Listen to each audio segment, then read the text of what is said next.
Hey, it's the nerdy sports fan, and this is the beginning of my coverage of the NFL draft. So, look, the draft coverage is kind of going to suck this year. Everybody is just in rooms like this one, looking at their computers, looking at TVs, hanging out on the phone. There's no live show. There's no anybody hanging out in a studio. It's just stuff like this. So we may as well, as tech savvy people, just do our own thing because, yeah, Dave Gettleman's setup scares me. Okay. I think honestly, the draft is going to be a train wreck because we're depending on boomers to know what technology does. So, unless they have their respective 12 and 13-year-old girls in the room showing them how to Twitter, it's going to be god awful. Okay.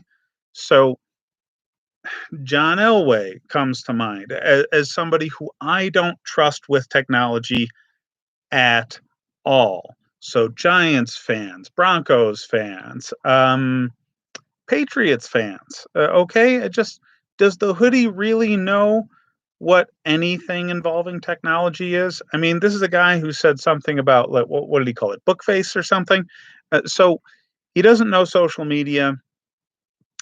I don't trust him on a conference call, let alone handling a draft with multiple screens. So I'm very, very interested to see exactly how many people really just screw this up royally.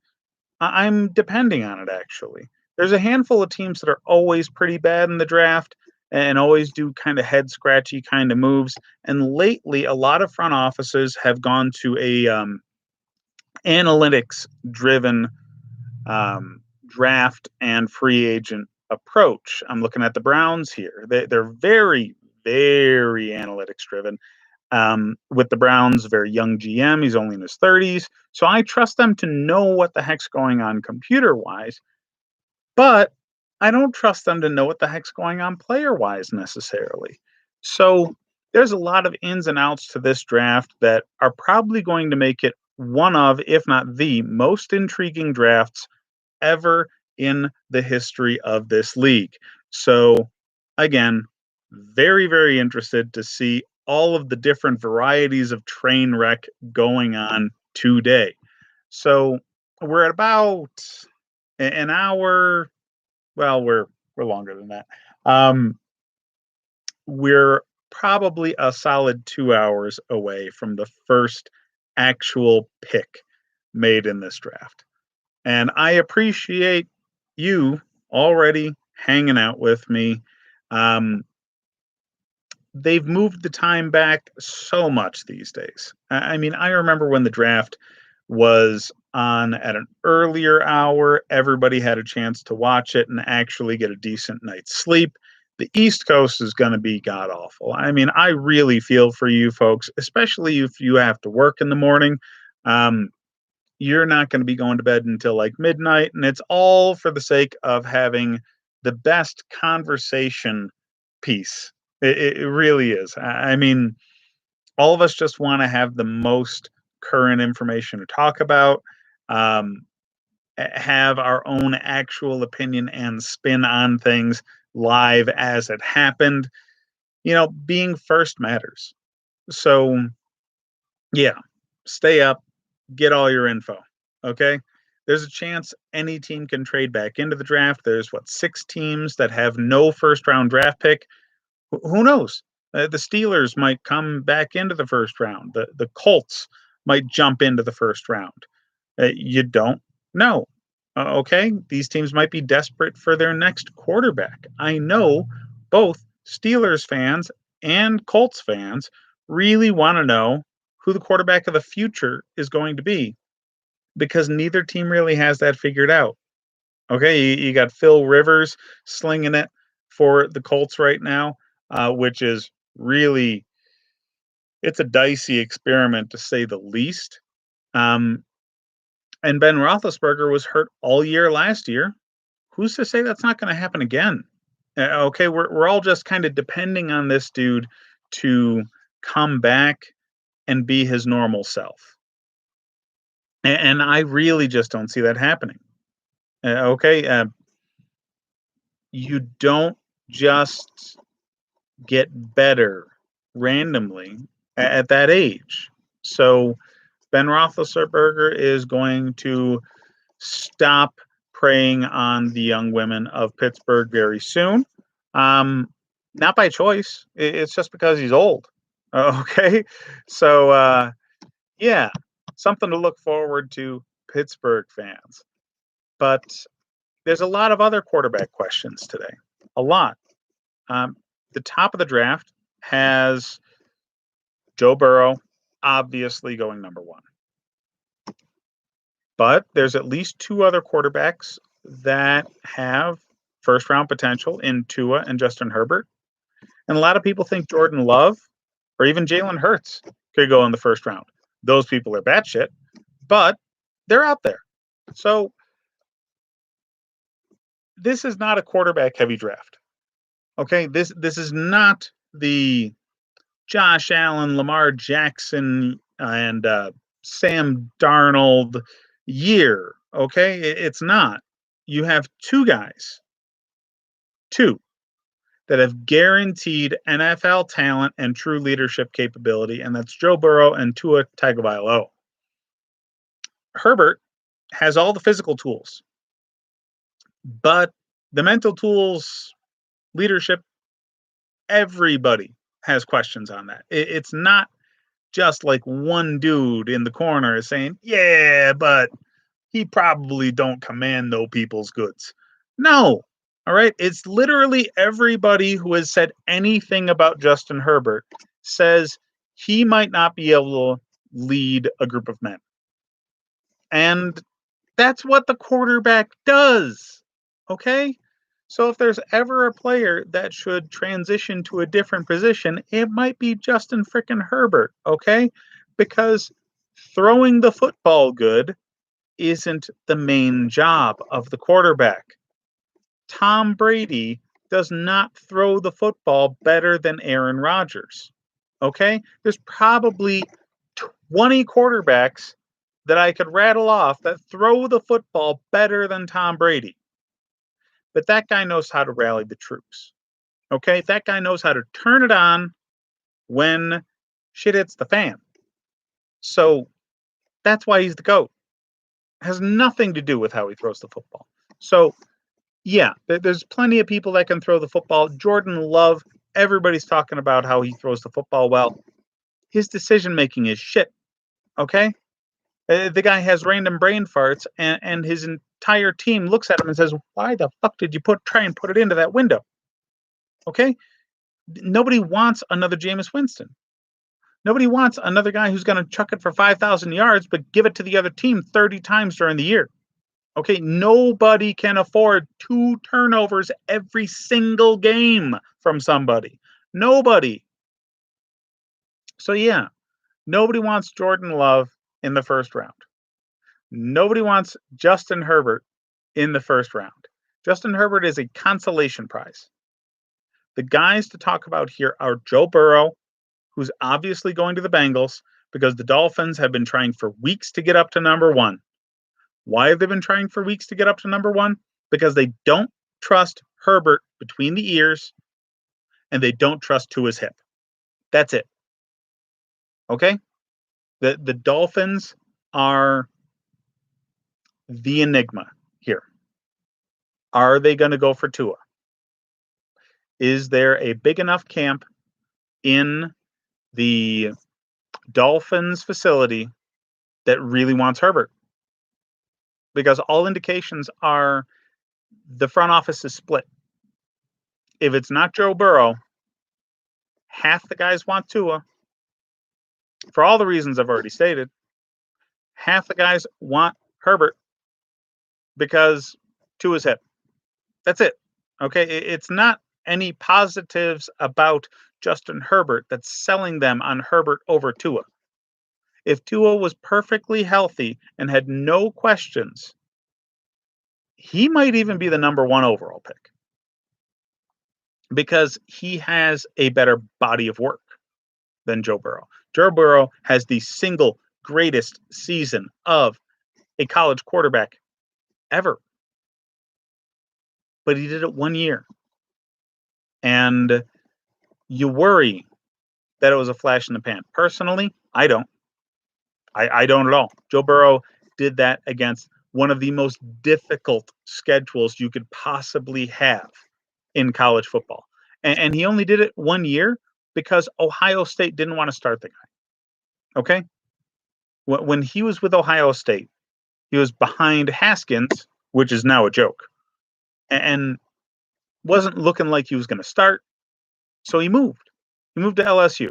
And he didn't really put things together at LSU until the latter half of the 2018 season.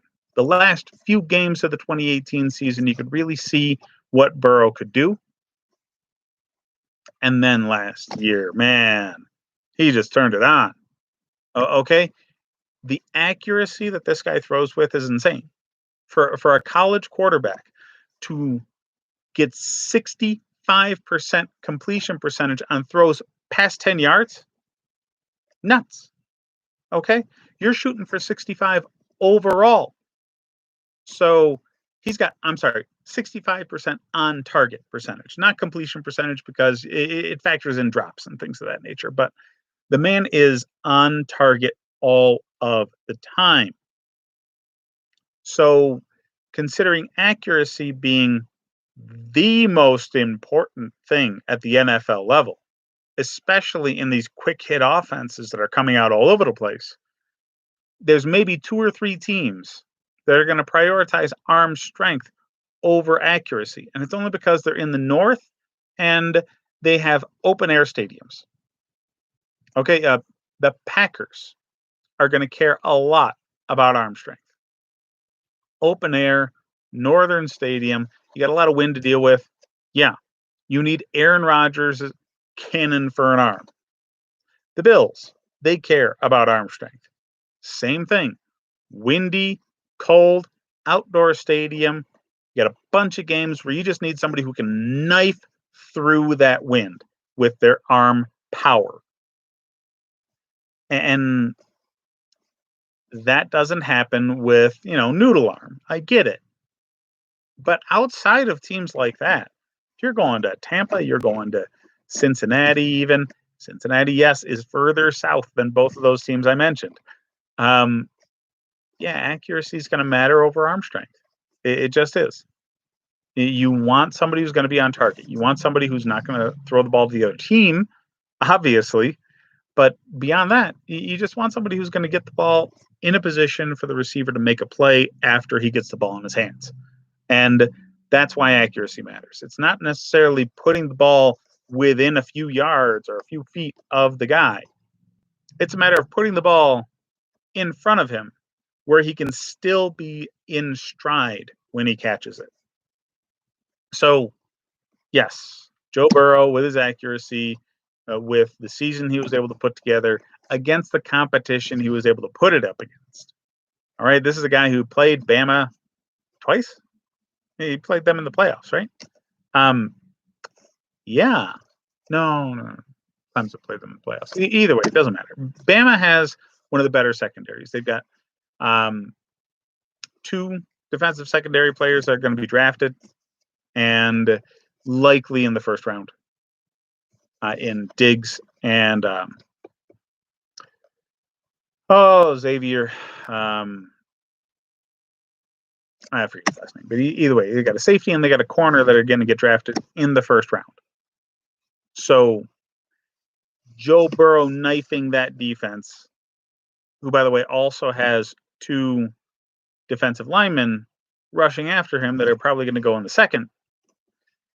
Yeah, that's quality competition. Okay? NFL teams do not have the talent level of top SEC programs. I have to stress this, okay? When you're at the high end of college, powerhouse SEC teams, LSU, say, let's throw Clemson in there, and Alabama, obviously. And let's go outside the SEC. Let's add Ohio State into this mix. These programs are the peak of talent for football. Okay, you're going to see multiple draft picks out of every one of those programs every single year, and you're going to see, multiple first round draft picks out of all of these programs almost every single year. They're very deeply talented, and you have to think about their entire depth because it's not just for LSU, especially. Let's rattle off the guys that are going to go in the first likely here. We got Joe Burrow, we got Patrick Queen, we got Christian Fulton, we've got K'Lavon Chaisson,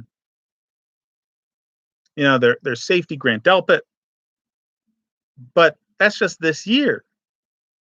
Just this year. You forget that they also have Ja'Marr Chase. All right. So they got one wide receiver going this year. They got another wide receiver going next year. Ja'Marr Chase is probably going to be the top wide receiver taken in next year's draft. So it's not just the people going out this year. You got to think about the people that are coming out next year and the year after, and they're all on the same team, all at the same time. So looking at their whole roster end to end, the people that started in the national title game for LSU, you might have 15, 20 first round picks. You might have another 10 second and third round picks out of the starting lineup for LSU in one game. You can say the same about Clemson. You can say the same about Ohio State. You can say the same about Alabama all the time. The depth on those teams is insane. So when you have a quarterback who's going up against multiple of those teams in the same year and knifing through them, yes, I trust his competition. And no, I don't really worry about the translation from college to NFL ball because he's gone up against the guys that create this team speed on defense that you're worried about. So yeah, he knows what he's doing. Joe Burrow's going to step in and he's going to be an average NFL quarterback year one. He might be top 10 by year two. So yeah, don't worry about him. Tua, same thing. Level of competition, what he was able to do on the field, you cannot question that.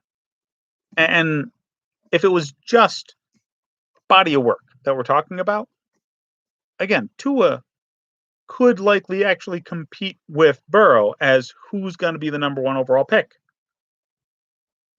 This could have been a very strained conversation, like how we had a Wentz and Goff. We're so close. It's insane. Like, it's just a matter of preference.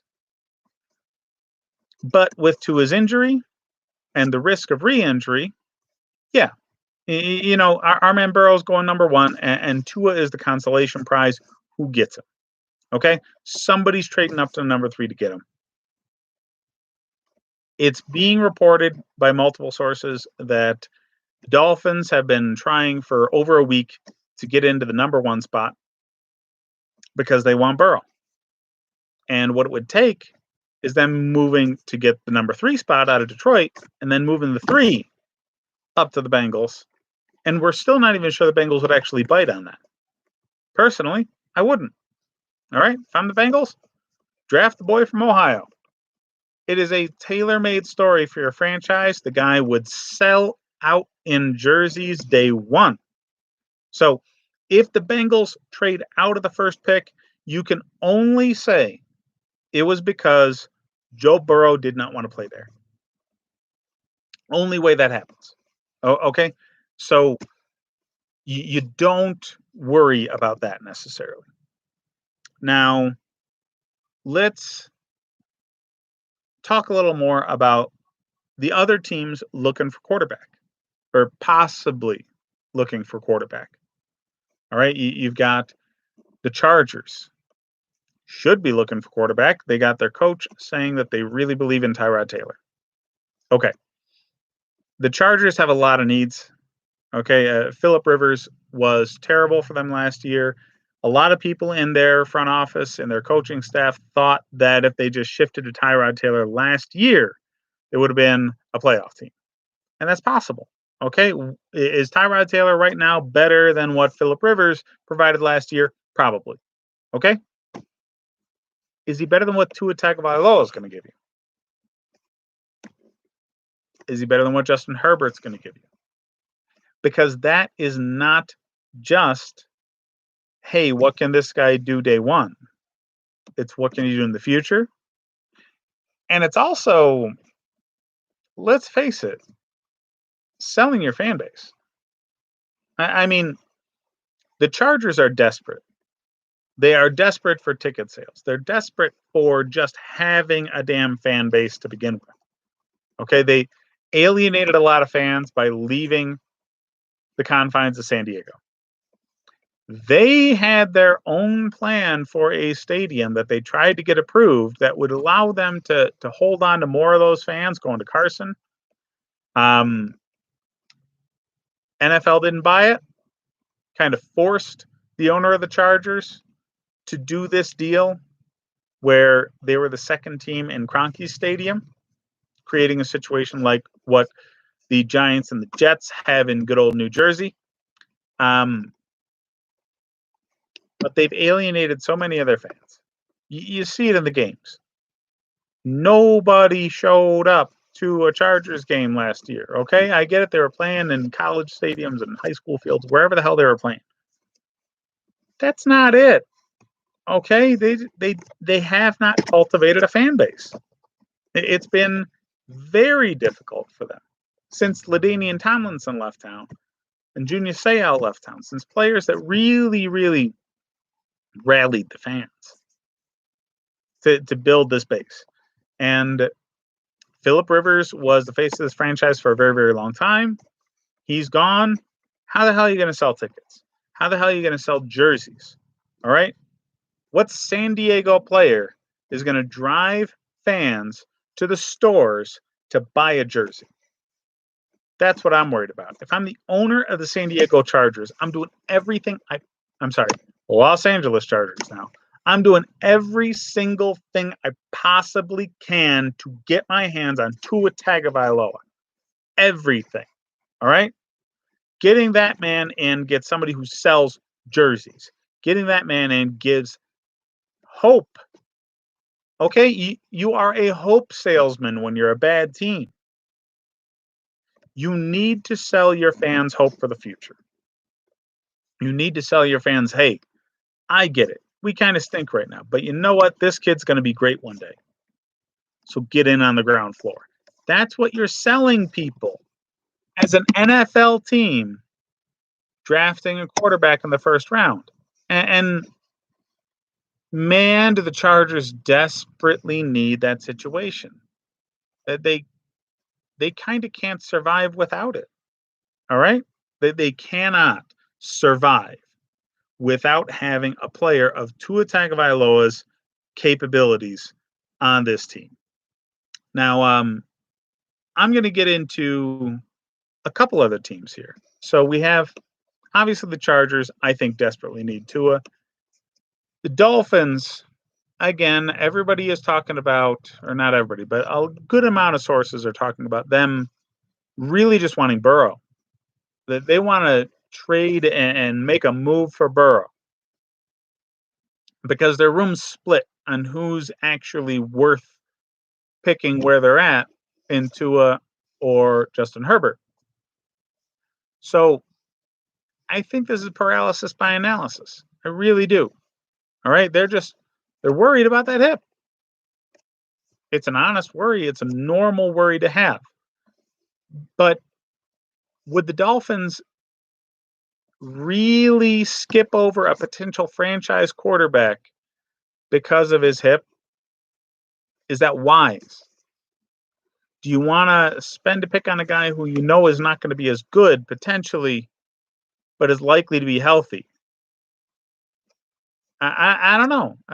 What makes more sense? Do you want to draft a guy who's going to have Andy Dalton's career or a guy who's going to have Andrew Luck's career?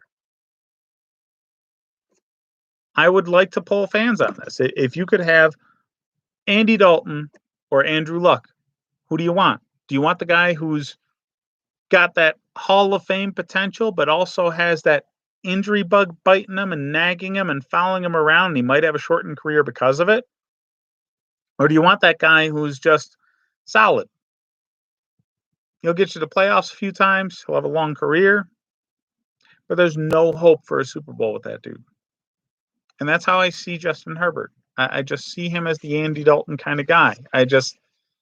Is he going to be a solid player? Probably. He's got all the physical tools whatsoever, but everything in here is bogus on that dude. Everything anybody says about the dude says he's not going to be able to lead men. So is he going to have a good career? Probably. Is he going to have a great career? Not likely.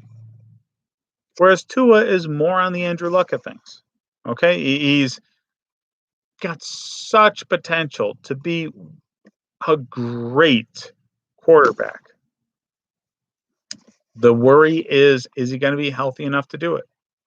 Now, to be fair, Luck didn't have that conversation coming out of the draft. He was a lock at number 1. All right, that's just how his career ended up. And that's why the Tua argument kind of bothers me in the first place. All right? I'm a Bills fan, if you couldn't tell. But back in the day, when Rob Gronkowski was coming out in the draft, the Bills were the pick before Gronkowski went. Who did they pick? Torrell Troop. And if you're wondering who the fuck is that, you're right. It doesn't matter because he was a washout in the league after 3 years. And it wasn't because he was a bad player. It's because of injury. All right? The guy got hurt early on his career, never could shake it despite his efforts. And what was the reason they drafted Torrell Troop, a guy who nobody ever freaking heard of, over Rob Gronkowski, who was obviously the best tight end in that draft? Injury. Everybody was worried about Gronk's injury potential. Now, did Gronk get hurt in his career? Yes, absolutely. A bunch. Everybody gets hurt in their career in the NFL.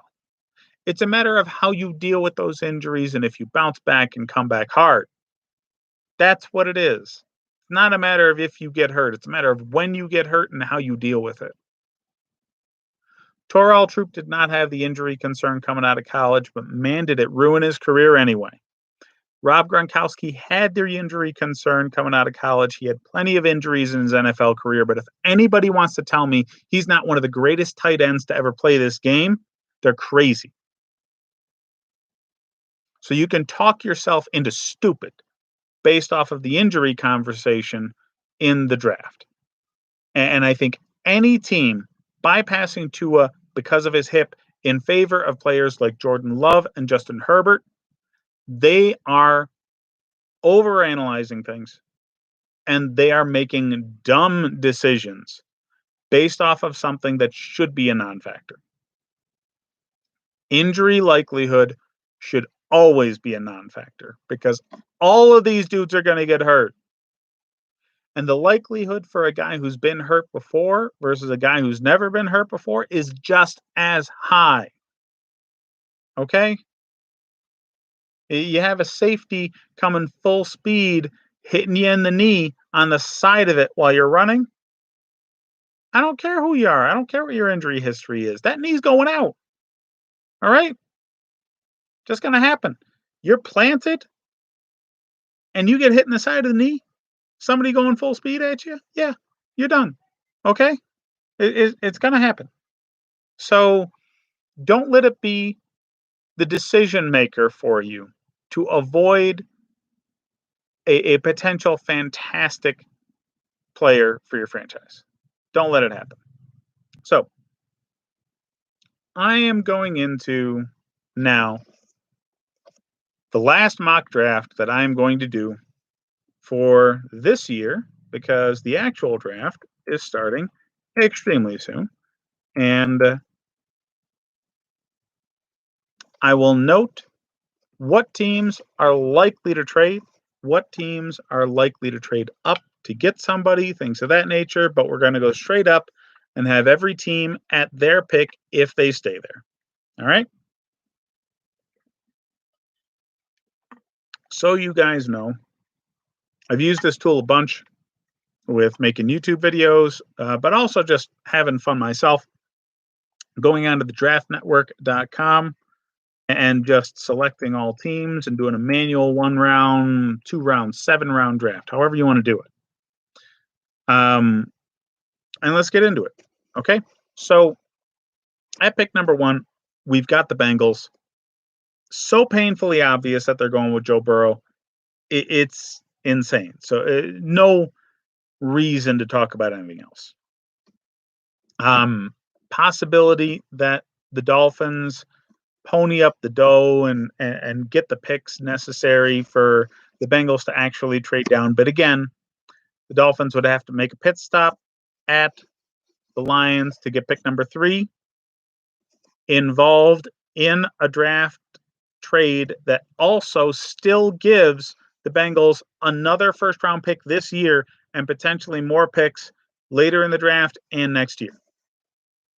So they need to get the number 3 pick and still have in their pocket that and one other first round pick in order to get to number 1. So the Dolphins would likely have to ditch all 3 of their first round picks to make it work to get Joe Burrow. I don't think it's going to happen. Because even if they did put that package together with the number 3 pick, there's no saying that the Bengals actually still make the trade. That's just theoretically what it's going to take at this point. So, again, Joe Burrow's going number 1, likely to the Bengals here. So, number 2 is where the draft starts for me. A lot of people are saying the draft starts at number 3. I think that's horseshit. Okay? The draft starts at number 2, and the question is, does Washington think Haskins is the dude? And I really think that this COVID-induced offseason that we're having is really hurting Washington here. They haven't had a chance to really get a feel for their own players. You have a new coach, you have a new front office there. And what have they done with Haskins? Taking him out to dinner? They haven't worked the guy out. They don't know enough about what's between the ears on that kid. They don't know enough about the performance that he can have, the decision making he can have. They haven't been able to test him on what he would do in certain situations with the offense they actually want to employ. There's a lot of different things going on there. So their decision to walk away from him, they've been robbed of a lot of material on whether or not to make that decision. So do they go quarterback? Tua is the pick here if they do. If they don't, it's Chase Young. Because of all the unknowns, including Tua's hip and them not really knowing Haskins well enough, I think it's much more likely they go with Chase Young. So Chase Young is the pick here for Washington. Detroit has so many people talking trade with Detroit, it's insane. Okay? Miami could go up there in order to go up to number 1 for the Bengals. So the Bengals actually end up picking at 3. It could be the Chargers moving up to number 3 to get their dude at quarterback. You could be talking about Jacksonville moving up to go up and get their quarterback. Okay? There's a lot of different people that could be moving up to number 3. If they do not trade the pick away, and if they stay where they are, it's going to be a defense pick. It could be offensive tackle because, I mean, they do need offensive line help there as well. But their defense was really the problem. So you think Chase Young's gone. The next defensive front people are defensive tackles, which are kind of a devalued position, or corner. So everybody's been putting Jeff Okudah here. It's for good reason. The league is going coverage over pressure. Now, this trend started years ago. The Belichick tree has really trumpeted this trend. Okay? They want coverage players over pressure players. So that's where they're going to spend their money. That's where they're going to invest their capital. A number 3 pick is high capital. So yeah, they're going to invest it in coverage, over pressure, every day of the week. So Jeff Okudah going to the Lions. Now, number 4, again, another trade potential pick. Okay? People that want a quarterback. If it unfolds like this, we still have Tua, we still have Herbert on the board, and then you've got those 2 teams, the Dolphins and the Chargers, right there. So if Jacksonville wants to move up and get a quarterback of the future, they got to skip some people. All right? If Tampa wants to move up and says, look, we need Tom Brady's successor. We need him now. Because since we have Tom Brady right now, do you really think we're going to have the 14th overall pick next year? No. No. And moving up 10 picks to get a guy, hell of a lot easier than moving up 20. So there are decision makers around the league that if they really want their quarterback of the future in the fold right now, they need to do business with Giants or Detroit. So if Detroit makes their pick instead of making a trade, or even if they make a trade, all right, let's say Washington does take Chase Young. Joe Burrow's gone. Chase Young's gone. Somebody traded with Detroit to get Tua. If you want Herbert, probably going to have to jump up in front of the Dolphins. Probably going to have to jump up in front of the Chargers. So again, Jacksonville, heck, even Carolina. Okay. Did they get a very good quarterback in free agency? Sure. Bridgewater is going to be great. Well, not great. He's going to be good.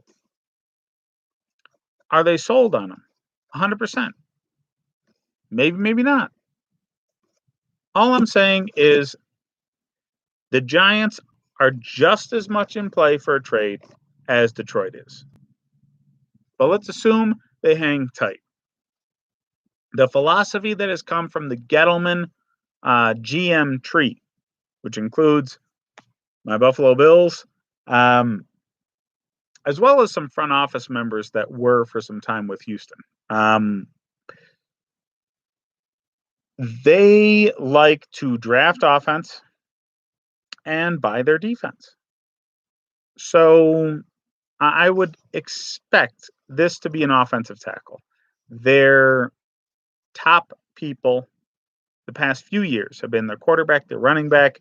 They need an offensive line in front of those guys in order to actually make some action. And I believe I don't think this guy is the best tackle in the draft, but this is the best tackle that they've done a lot of homework on. I think Tristan Wirfs is the pick here. Now, Dolphins on the board. This, again, assumes no trades. So we're assuming here they didn't move up to get their dude. Well, their dude fell to them because nobody's moving up. Do they take Tua? Do they take Herbert? Do they take somebody else? Because they got needed tackle. They got needs all over that team. There's a reason they were as terrible as they were. Personally, I think they make a bad decision here. I personally believe that if they don't get Burrow, there's enough people in that room questioning Tua. And there's enough people in that room that think Justin Herbert and Tua are on par with one another, that the injury is going to push them towards taking Herbert over Tua. So I got them taking Justin Herbert. Chargers. I'm an advocate of the Chargers moving up to make sure this happens. But I think they would be insane to not take Tua Tagovailoa if they can. Again, they need to build up their fan base. They need to build up their franchise in so many different ways. It's not just on the field. They need to sell tickets. They need to sell jerseys. They need to make sure they are financially viable going into the future. So even if the GM hates the dude, the owner should be on the phone forcing that motherfucker to draft Tua Tagovailoa. So here we are at number 7 with the Panthers. And this is another oddball kind of pick. All right. It's difficult to say what they're going to do because the coaching regime changed. Front office changes, coaching changes always lead to questions. They got a free agent quarterback, Teddy Bridgewater. Okay. If you've paid attention to draft and free agency trends in the past few years, you cannot ignore that the formula of late has been get a free agent quarterback and draft a quarterback. Let's look what the Bears did a few years ago. Okay. They drafted Trubisky. He was their dude. They drafted up one spot in the draft to get Trubisky. So, yeah. They also signed a free agent quarterback away from Tampa. All right. Same year. And it was a competition, and the free agent guy was supposed to start and then slowly let the rookie come in. So I don't think that the signing of Teddy Bridgewater precludes the Panthers from going after a quarterback. I do not. But in this situation, all 3 quarterbacks that are worth this level of pick are gone. Personally, I think only 2 of them are actually worth it. Again, but assuming all 3 of these quarterbacks are gone by the time the Panthers get on the board, the best players available at positions they need are Isaiah Simmons and Derek Brown. Derek Brown playing on the line, Isaiah Simmons playing everywhere else. And I do believe coverage over pressure is still going to be a consideration here. I think that they're going to remember that their linebacker tackling machine, Luke Kuechly, left, and that really left them in a bind. So I think the player that's going to affect this roster the most out of those 2 would be Isaiah Simmons. So that is the pick here. Now, at number 8, we're at the Cardinals. They could trade down. They've got a lot of holes to fill. Okay? There's still a number of tackles on the board. So their biggest needed offensive tackle, they could potentially still fill if they trade down a few picks. All of the best wide receivers are still here, and we're about to go up against the murderer's row of potential wide receiver picks here. Okay? Jaguars are the first team that could potentially snag one of the top wideouts. So if anybody further down that is also desperate for a wideout right now needs to move up to get one, and they're really just in love with a dude, you got to trade with the Cardinals. I think the potentials for this, the Eagles probably have too far to go to get here, but the Broncos don't. So if the Broncos are in love with Henry Ruggs, and they're seeing Jacksonville, they're seeing the Jets, they're seeing the Raiders, they're seeing the 49ers all in front of them, they might be talking about moving up to the Cardinals pick to get their man. And I think that's a likely trade scenario. It really is. I don't like Elway in the draft in general, but he has gotten a hell of a lot better at it over his time with the Broncos. He did effectively make a trade down, but it was a questionable one. Okay, they had a big need at middle linebacker. They had the best linebacker available right there, gave that pick away to the Steelers so they could select that middle linebacker, and you picked Noah Fant, the second best tight end in the draft, who we still really don't know much about him, but all signs are pointing up there. But Was it a better position of value than what middle linebacker would have provided you? I don't think so. Either way, I think Henry Ruggs makes a big difference for the Broncos, so they could potentially here move up at number 8 to get him. But we're not trading. So, offensive tackle is the most important position for the Cardinals. They need a left tackle. I personally think the best one in this draft, and the best one currently available, considering Tristan Wirfs is gone, is Andrew Thomas. A lot of people are down on Andrew Thomas compared to Jedrick Wills or Tristan Wirfs or even Mekhi Becton, and I don't understand it, okay? Andrew Thomas is, I don't know, his capability and his ability are almost fighting against him here. He's been too good. So it makes his competition look weak because he's been too dominant. And he's been playing for so long. He's played both tackle positions. It's just, he's going to be a plug and play guy. So just take the sure thing. All right. Don't outthink yourself. All right. So number 9 for the Jaguars. They could go wide receiver here. They could go defensive front. They could go defensive secondary. Think of the players that they've lost. All right. They need a target for the mustache and Gardner Minshew. They might not actually like Gardner Minshew at that position long term. They got rid of Nick Foles. Personally, I think that is a move that shows that you're all in on Gardner Minshew. So I think the likelihoods here are wide receiver, defensive front, defensive secondary. Okay, they got rid of both corners in this past year. They traded away Ramsey. They lost their other starting corner in free agency to the Broncos. So between that, loss of Calais Campbell, this defense has a lot of holes. Okay? So what do you want to do? You want to go defensive tackle with some pass rush capability, like a Javon Kinlaw, or do you want to go defensive secondary and get one of the better corners off the board? You have CJ Henderson, you have Christian Fulton still available here. I think something that makes a lot of sense for their franchise is the Florida guy. All right?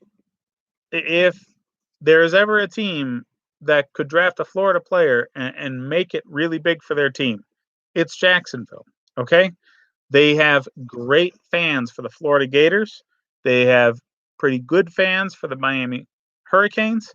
And if you have somebody from one of those programs drafted high by a Florida team that really has financial and fan base problems very similar to the problems that the Chargers are having right now, I think it's a slam dunk. So defensive back is a big position of need. So I think CJ Henderson is a great pick for the Jacksonville Jaguars at this position.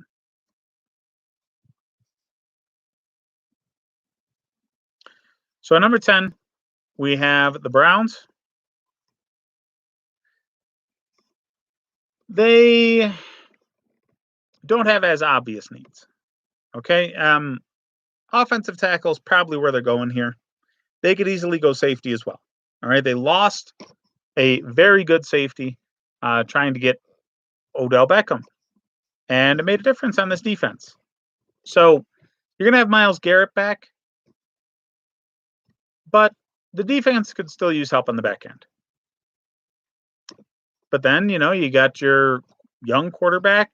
You've spent a lot of money on some wide receivers. You've got a lot of offensive skill position help. But if you don't have an offensive line to really help all that engine work, it's not going to be consistent. So you go tackle, you go safety. Personally, I think analytics is going to come into play here for their front office. And I think they're going to believe, honestly, that they can find offensive line help later in the draft.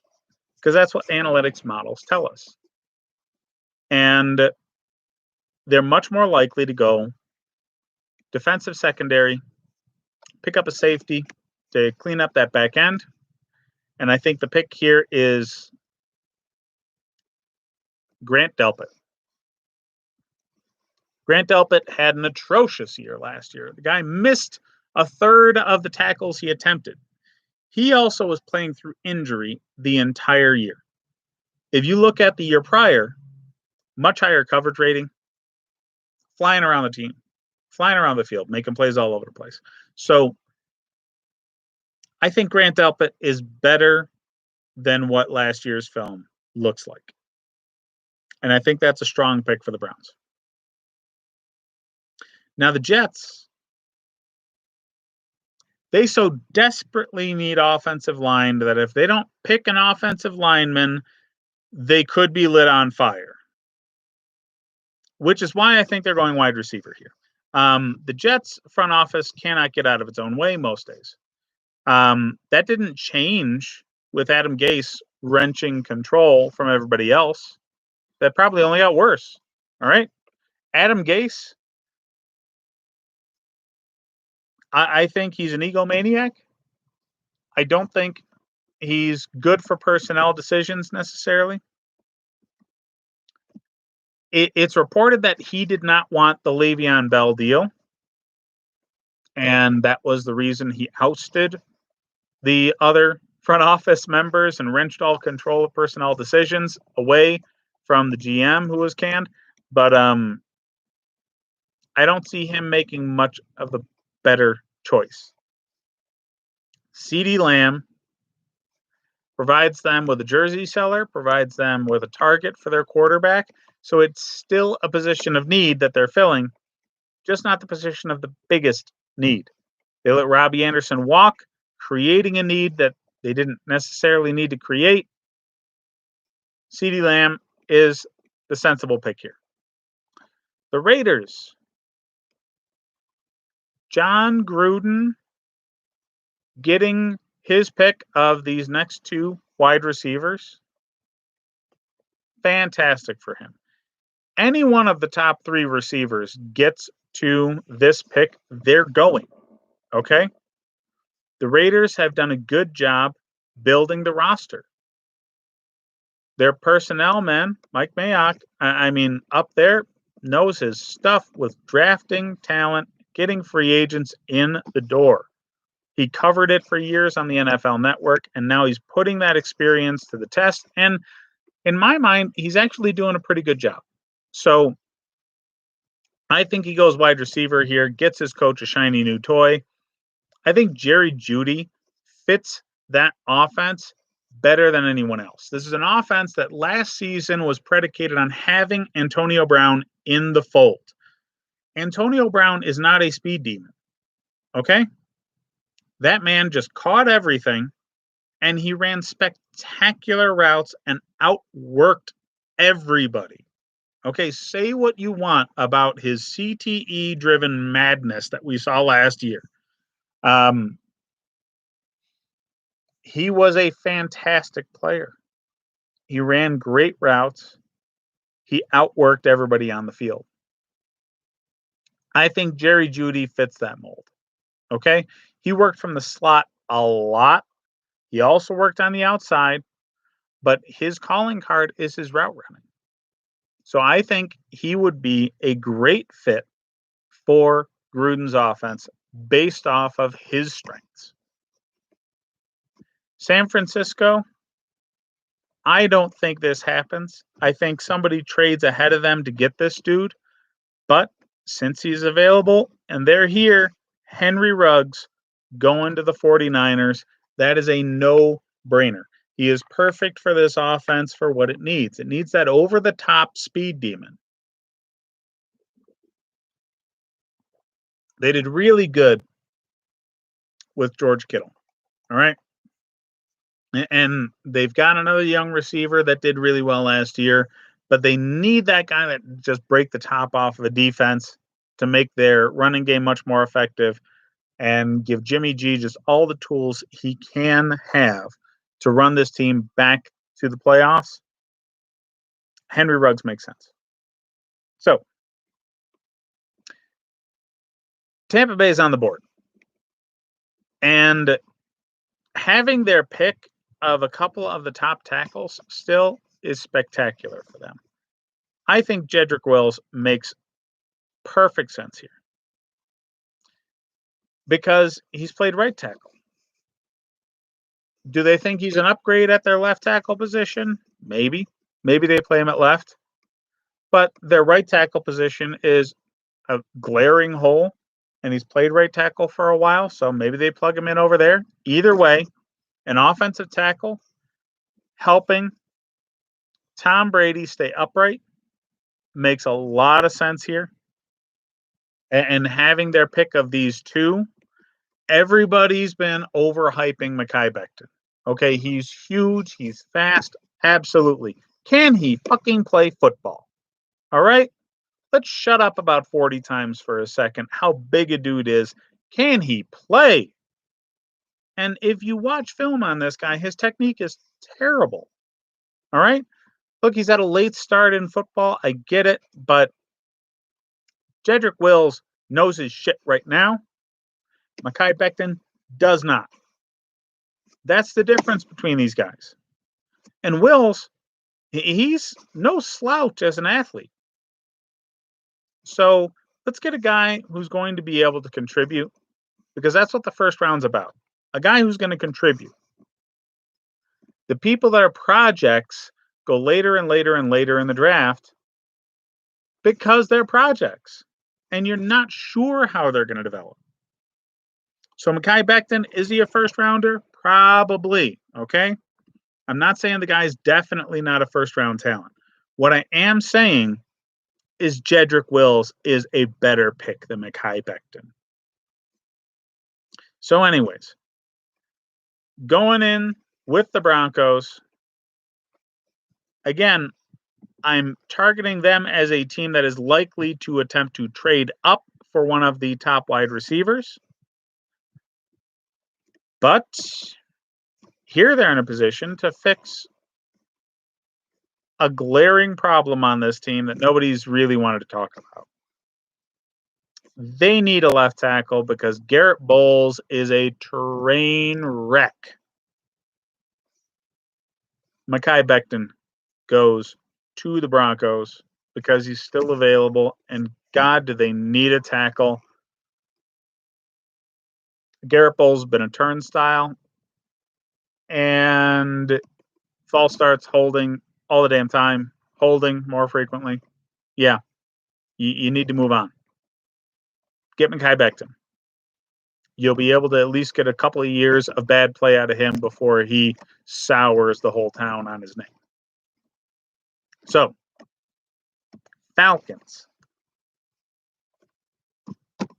They have a defensive-minded coach. Should have been fired. They have a very aggressive GM who I see as somebody who will trade up just because. Because there's a lot out there about them wanting Jeff Okudah like nobody's business. So Falcons could be dumb enough to trade up. I think they need to stay right where they are or trade down because they got a lot of holes to fill. And the kind of holes they have to fill, they can do later in the draft. They don't need to be at this position to fill defensive line, defensive back. They don't. Okay? But since they are here, and,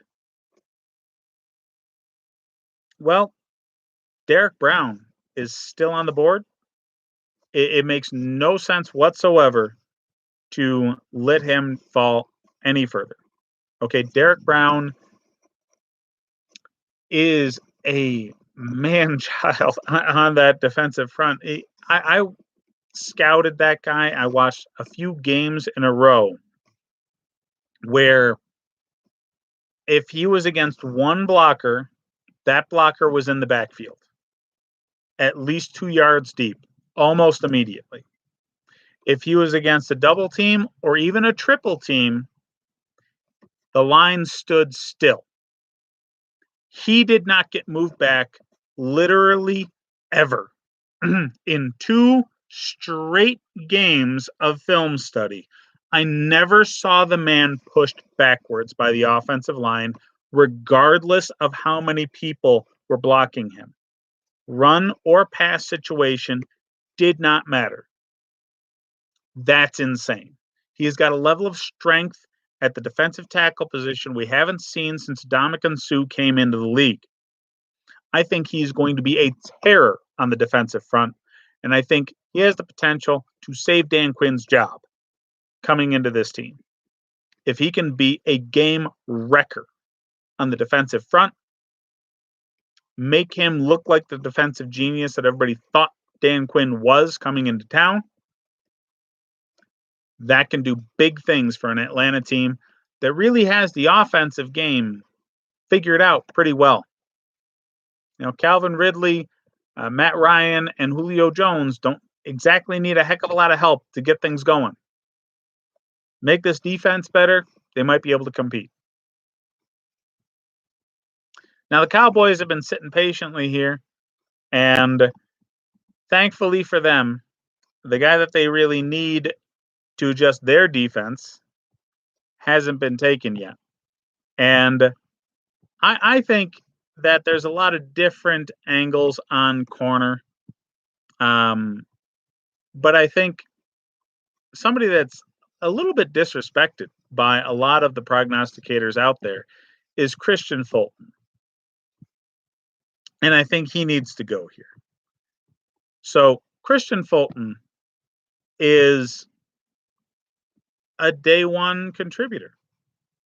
He has been the best defensive back for a program known for producing NFL quality defensive backs for a long time. Put him in there. There's no holes in this game. All right? He's a solid and willing tackler. He can cover, press man, zone. Doesn't matter what you want him to do. He's going to be there.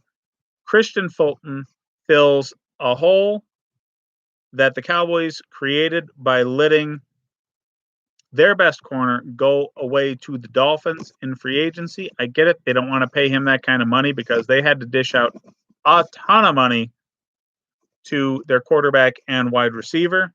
Makes sense because you can fill that corner need pretty easily in the draft. There's usually a couple of them that are going to be plug-and-play starters in every draft. All right? As much as it's a high-value position, it's also a highly replaceable position.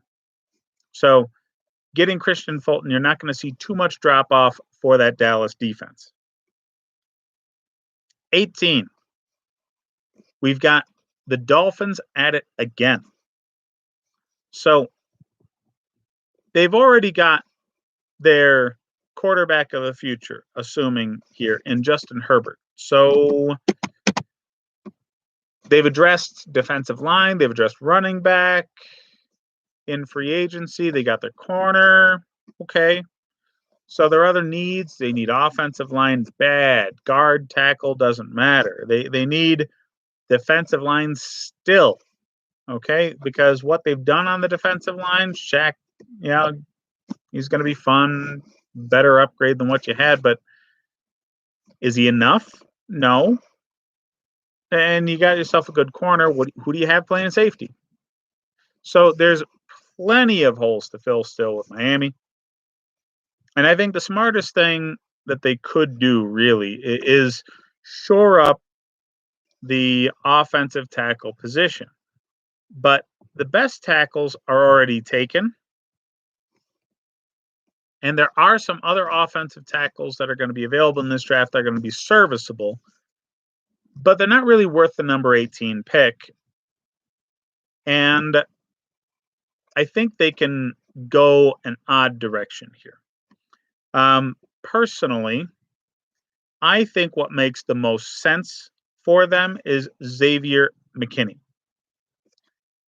He can play multiple positions. How everybody talks about Isaiah Simmons playing safety and linebacker and nickel and well, guess who else did that? Xavier frickin' McKinney. All right. Alabama's talented safety. We all qualify him as a safety. Okay, you look at film on this guy. He played almost as many snaps in the box as he did in deep coverage. He played almost as many snaps at nickel as he did at linebacker or in deep coverage. He did everything, and he did everything pretty damn well. Is he the physical talent that Isaiah Simmons is? No. And that's why he's not a top 5, top 10 pick, because his skill set just, you drool over that. And considering Flores is from the Belichick coaching tree, they value versatility a lot. Xavier McKinney is going to be great in that fit for the Dolphins. So at 19, we're back at the Raiders. And they've already addressed their wide receiver. They got their shiny new toy in Jerry Jeudy. So where do they go here? They could go defensive back, sure. I think it makes more sense with value right now to take Javon Kinlaw, interior defensive lineman that can get after the quarterback really well. As much as Derek Brown is the physical freak at the position, sure, he doesn't have the pass rushing moves and capability that Javon Kinlaw does. And it could be because Derek Brown was double and tripled way more than Javon Kinlaw. It could also be that Javon Kinlaw just never came off the field and he just outsnapped everybody. But Javon Kinlaw is a solid pass rushing defensive tackle. The film shows it, and it makes a lot of sense for the Raiders to go here. The Jags are on the board again. All right. That trade with the Rams gave them a bunch of picks. Okay. So the Jaguars have the number 20. They've already taken the player to replace their defensive backfield need. And now we start to look at wide receiver. And I think Justin Jefferson makes too much sense here. Personally, I also think the Eagles are going to look to trade up above Jacksonville. All right. You're going to have a couple of different teams that are willing to wheel and deal with the Eagles so they can get above Jacksonville and get Justin Jefferson. It makes a lot of sense for them. But since he just went, what do they do here? A lot of people have them going linebacker at this position. A lot of people. I don't. Okay? As much as Kenneth Murray or Patrick Queen would fill a need that they've had for years, and I mean years in Philly at middle linebacker, I think their need for offense and wide receiver trumps that. And I think it makes a lot of sense for them to go with Denzel Mims. I'm higher on Denzel Mims than a lot of people. But this guy is tall. He's fast. He's the total package physically. All right. The only real worry is, playing at Baylor, did he get the kind of competition that you're expecting? His stats don't necessarily line up and pop off the charts, but he also played at Baylor. He didn't have as good a quarterback as a lot of these other players did. So I think Mims is a highly talented wide receiver and has a potential to be better than some of the other names at wide receiver, like Justin Jefferson or even CeeDee Lamb or Jerry Jeudy in the long run. He's got all the physical tools. Watch out for Denzel Mims here. So the Vikings have a handful of needs. They allowed a good wide receiver to get traded away for this pick, going to the Bills. But do they replace wide receiver for wide receiver straight up for the pick that they got him for? No, nobody's going to do that. They need defensive back help. They need defensive end help. They've also allowed one of the franchise's better defensive ends to leave in free agency. Well, they just haven't re-signed him. At this point, there's a lot of people that they could go with. A lot of people have had Iowa's defensive end, AJ Epinesa, going to them. I don't see that here because at this point they still have K'Lavon Chaisson on the board, and that guy is a freak. Okay, he has better get off on the line of scrimmage than Chase Young does, and you can quote me on that. Okay, K'Lavon just is not the total package like Chase Young is. He's not as consistent. He's not as solid a tackler. Not as good of a run defender. He is a pass rush specialist purely. But that's a toy that Zimmer can do a lot with. Okay, Zimmer is a talented defensive mind and a solid pass rusher to get after Aaron Rodgers and make sure you stay on top of this division would be perfect. So at 23, you have the Pats. This screams to me trade down. It really does. Okay. Do they need a quarterback of the future? Sure. Do they think Jordan Love is the quarterback of the future? Probably not. I think they're going after one of the top quarterbacks next year. If they go after a quarterback in the top this year or next year, they happen to like Jarrett Stidham a lot. So I think they want to give him a shot. I really do. So I honestly think that the Patriots trade down. They do it all the damn time. They trade out at the end of the first round, get more second round picks. There's plenty of teams that have multiple second round, third round picks that could be coming up here for a train wreck decision like Jordan Love. The Colts make a lot of sense to me here, trading into the first round to pick up Jordan Love. But again, I'm not really predicting trades. If we assume the Patriots are staying here at 23, their needs, wide receiver, edge rush, interior offensive line.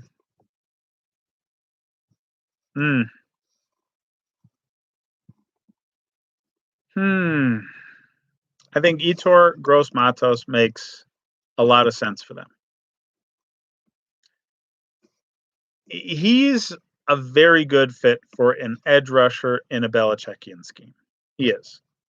So he's played coverage. He's played as a rusher. He's a solid player. Yetur Gross-Matos to the Patriots at 23. Now, 24, you have the Saints. The Saints have a loaded roster. Okay. This pick seems to be something where Sean Payton could go after a shiny new toy. Okay. Mickey Loomis has done a very good job of keeping Sean Payton happy with draft picks, and Loomis has gone defense a lot with their top picks. Okay. They've already got their offense kind of figured out. So the top picks have been defense for a long time. They could go wide receiver here. They really could, but I doubt it. Wide receivers deep, and second and third round, you can get yourself one.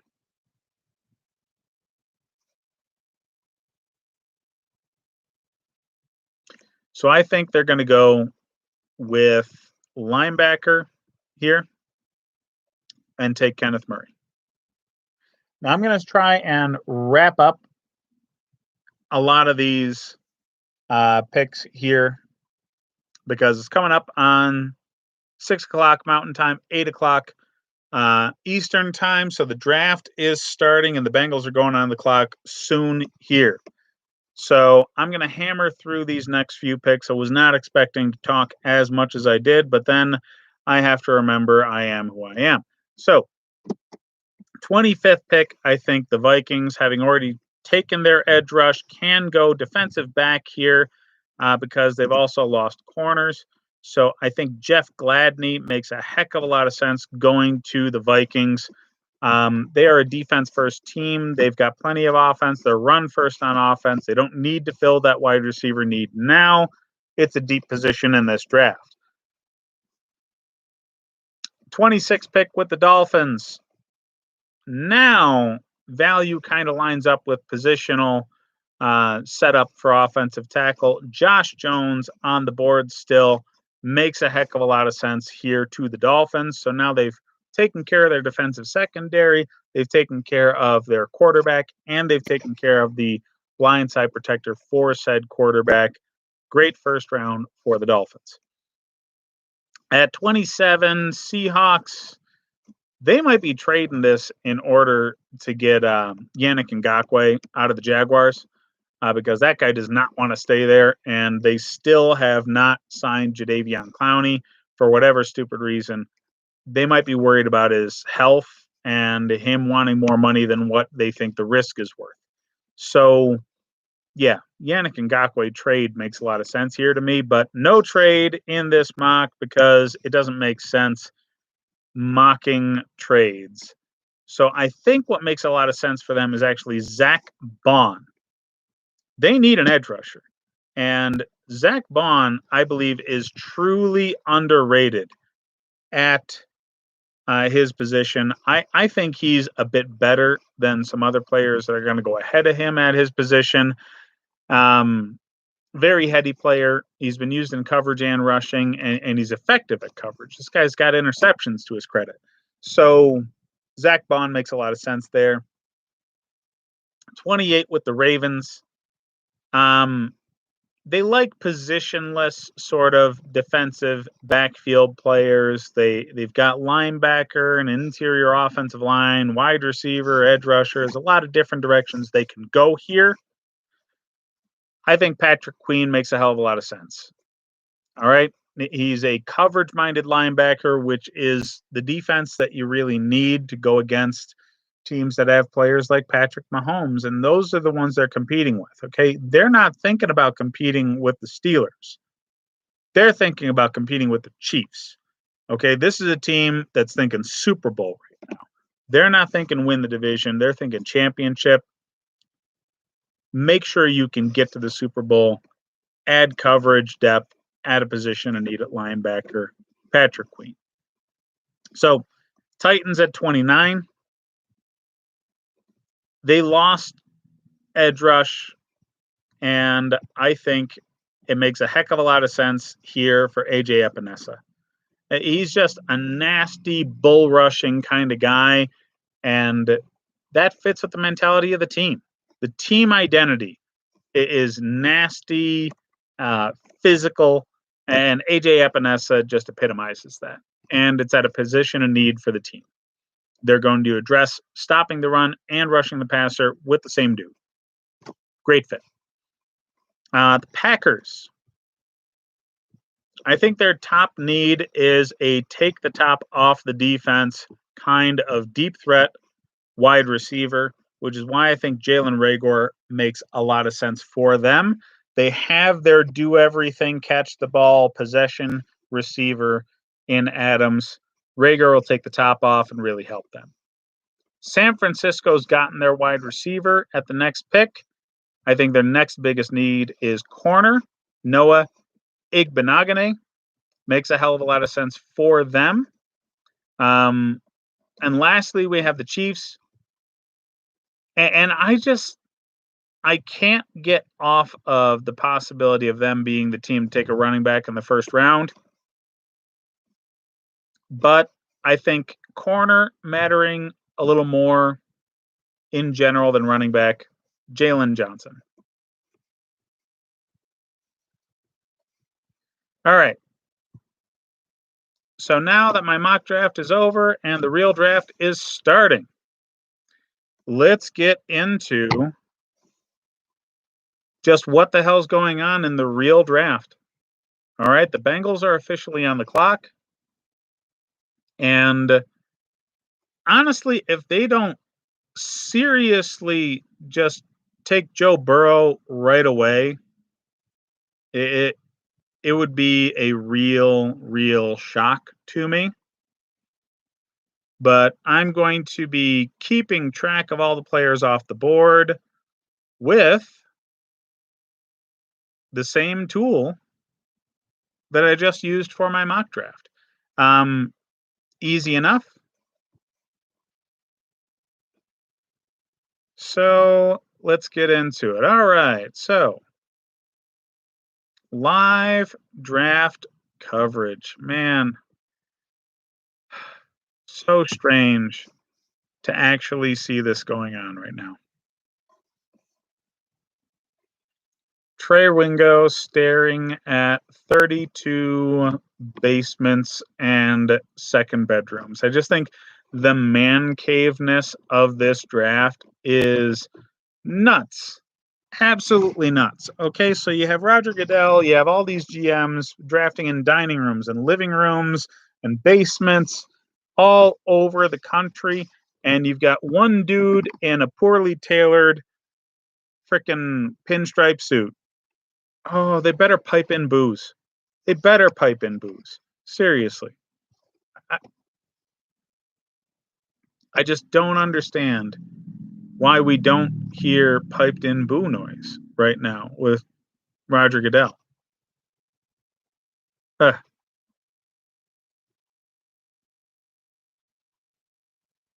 why is everybody constantly harping on the COVID-19 stuff? I don't want to hear that crap. I don't want to see that crap. Nobody wants this. Nobody wants this in their life right now. All right? Everybody wants some blissful,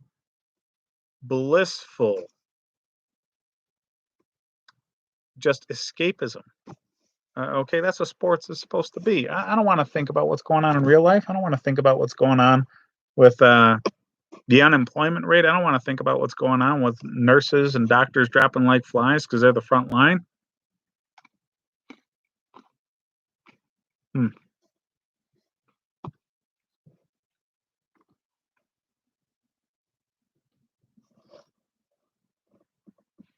Roger Goodell needs a damn tie. Seriously. The kind of money he makes, he can't afford a fucking tie. Fuck him.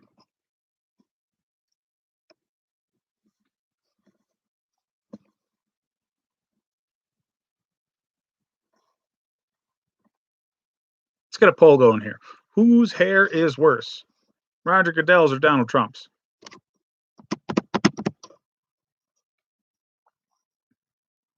Every time his head goes back, it looks like there's a space between his hair and his actual head.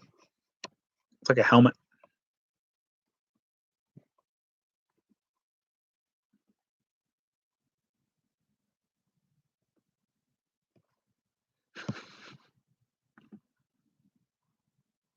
Freaking stupid.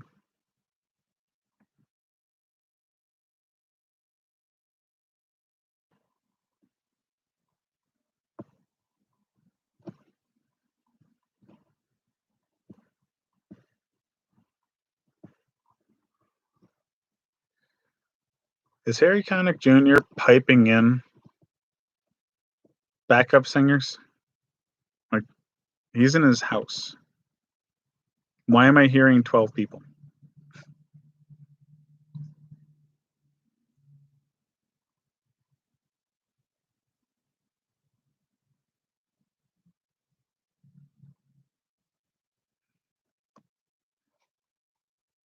Hmm.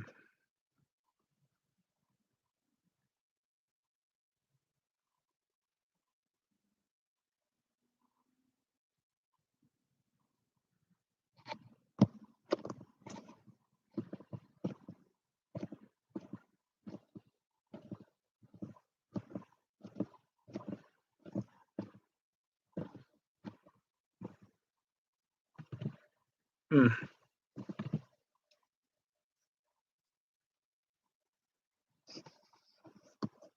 It's a really tight space for a piano. I mean, you gotta assume that a piano needs some room. Get some nice acoustics going.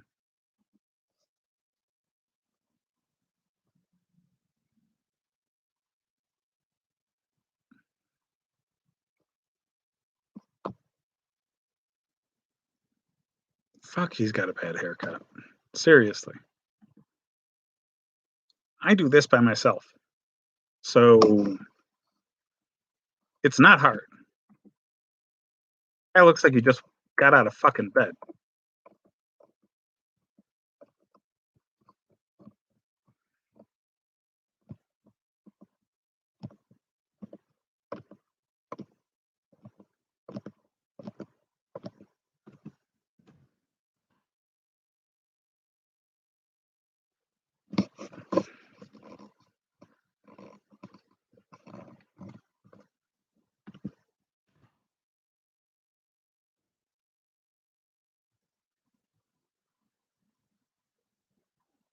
Hmm.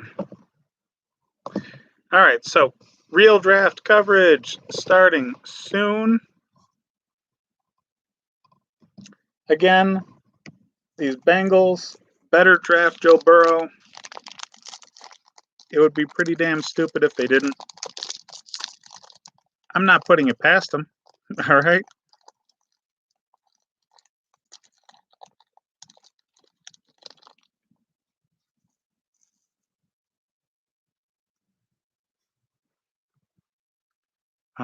Piping in the booze.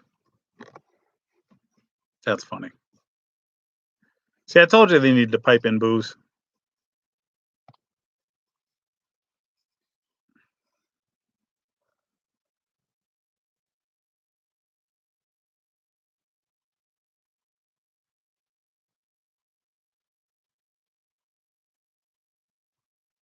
The Bungles.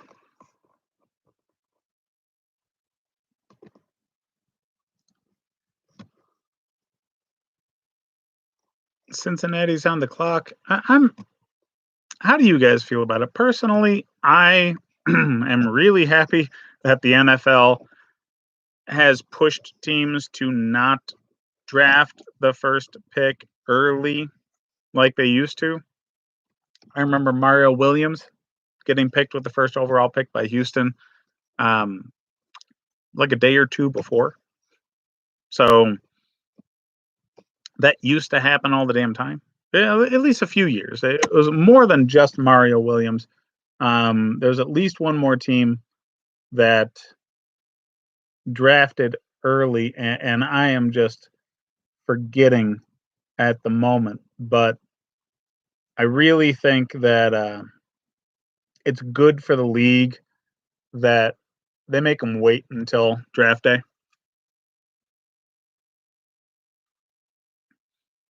But yeah, I think this makes a lot of sense for it to just be Joe Burrow going right now. Um, will make a huge difference for this team. So Cincinnati needs to hurry up and just run that damn card up. Stop with this stretching it out. Seriously, been stretching it out for months.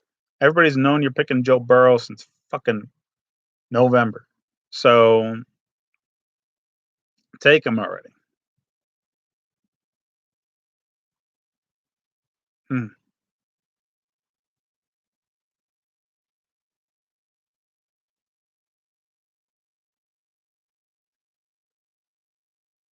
Hmm.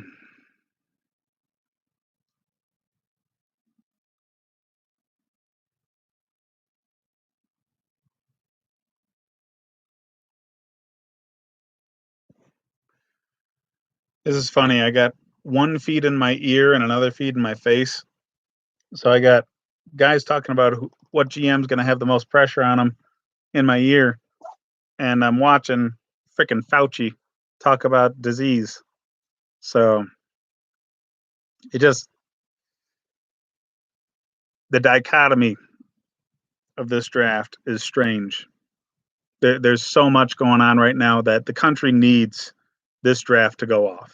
Okay, they need this draft to think about anything other than freaking COVID-19, and it's amazing to me that these feeds are freaking tone deaf right now. Like I don't want to think about infectious disease. I don't want to think about unemployment right now. I want to think about motherfucking football. So seriously, get that shit out of my face. Give me some commercials for New Era hats. Okay, give me some commercials for goddamn cleats. I don't give a shit. Okay, I don't want to fucking see any of this goddamn disease shit right now. I want to think about something that I actually really truly enjoy because the only time that I've had a chance to really think about that in weeks and months, we've been pelted with this, hey, you got to stay the fuck home and you can't go within 6 feet of people. And, you know, that's really hurting single people right now. Seriously, the booty call has been taken out of the mix for everybody. And I'm sorry out there. I really am. It's got to be hard in the streets. But, yeah, I don't need that shit. Just let's talk about some fucking football. I want to see Trey Wingo with these goddamn barn door screens coming through. 32 fucking feeds into random people's basements. He looks like a goddamn creeper. Like seriously, Criminal Minds, is it? That show that's always talking about these serial killers, and they're always looking at people that are just, yeah, somehow they got cameras in these people's houses, and I got into this guy's basement because we finally figured it out, and we didn't find the dude, but you know what we found? We found camera feeds of every victim that he's ever had, live in their bathroom, sitting in his basement, and that's what Trey Wingo looks like right now. Okay, this dude is just stalking the shit out of NFL GMs across the league. I'm surprised they don't have a toilet cam on this dude. Like, they got Zach Taylor's live feed. His setup looks like he's freaking homeless. Come on. Get some flair going on in the background, dude. You got the Bengals stuff behind you, sure, but I'm sure they gave that to you for free because you work for them. There's nothing on the damn walls. Nothing. Some interest. At least Goodell's got something going on in there. He's got signed footballs. He's got some nice woodwork in the background. He's got those noise canceling headphones that I'm sure his wife puts on when he's trying to talk to her. But yeah, something, you know? It's something. Some of these coaches, the setups that they have are fucking tragic. Has anybody seen Gettleman's setup? It's like a laptop and 5 notebooks, and ah, he just. I am terrified for Giants fans because Gettleman's gonna screw this the fuck up. Okay, and they just got a new coach, so I think Joe Judge is going to push him out the door anyway. They're just hanging on to him through this draft because he did all the homework on this draft, and Gettleman's going out the door because Joe Judge is wrenching control. Watch it happen, guys. And I'm sure a lot of you guys are going to be happy about it anyway.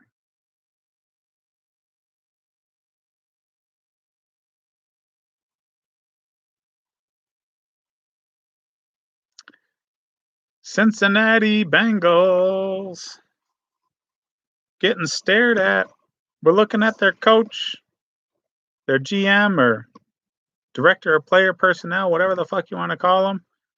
We're staring at these dudes' living rooms right now, looking at some virtual Bengals fans putting bags over their heads.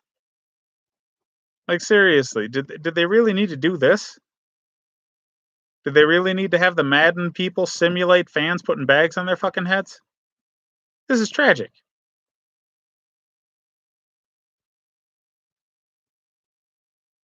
There's Joe Burrow. He knows he's going.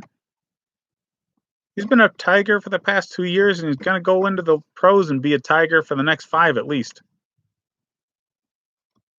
We got the Tiger King here. That's right.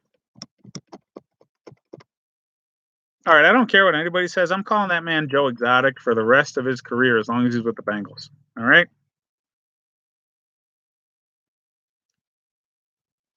Joe fucking Exotic. Let's go.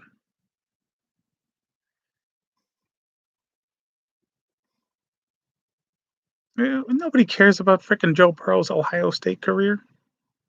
Nobody. Just fucking get to it.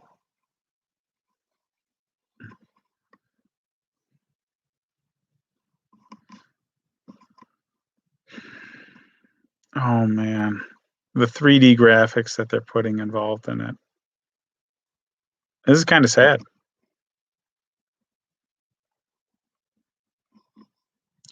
These look like the graphics that you get when you get a strike at bowling. All right? You look at the screen and you just see like the one pin wiggling and then eventually fall over and oh, strike. Yeah. That's what the NFL is doing with their draft right now. Oh, fuck, man. Mel Kiper's hair is majestic. Look at that used car salesman do. He's had that hair slicked back. He doesn't care.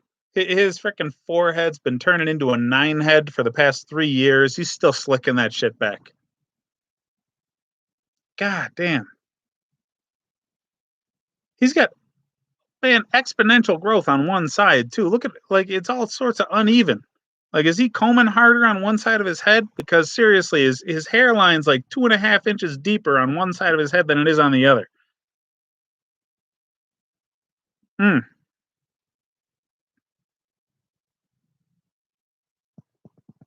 I think Daniel Jeremiah's got actual good draft knowledge, and Mel Kiper has just been selling us shitty used cars for the past 20 years.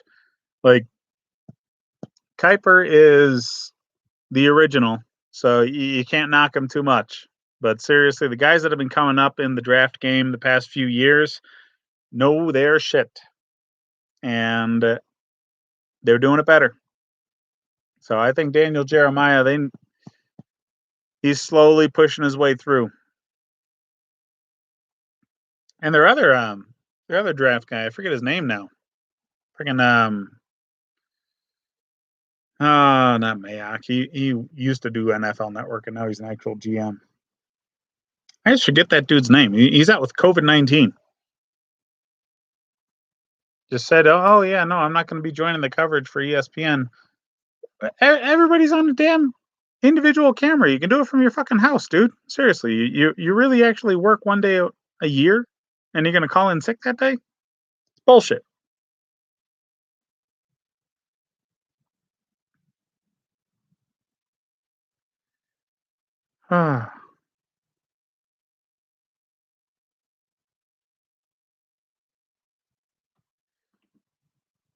Still can't believe that the Bengals haven't just run up the card on freaking Joe Burrow right now. It makes no sense. They got half their time used up already. They're on the clock for 10 minutes. Are they using all? I'm sorry, 15 minutes. They're on the clock for 15 minutes. They're going to use all freaking 15 minutes just to make us sit here and jerk off while we're watching fucking Zach Taylor sitting in his goddamn second bedroom. Looks like he lives in a townhouse. That doesn't even look like a nice house. He's got some shitty carpet in there. I don't want to see that guy set up. Player personnel director, he's got a nice setup. You see the bar in the background, Is that his kitchen? He's got a fucking oven in the other room there through a sliding glass door. Is he in the closed in porch? That's what he's doing. Okay. He's got a damn closed in porch that he set his draft stuff up in. I didn't know you actually got the real Lombardi trophies. Like, I thought you just got the rings as a player. Michael Irvin's got 3 Lombardi trophies sitting behind him, and I get it. He deserves it. He won 3 Super Bowls, 2 of them against my damn Bills, but I didn't think you'd have access to the actual Lombardi trophy as the player. I thought that was something that was just at like team facilities and the players got the rings. Did he have his own Lombardi trophies made?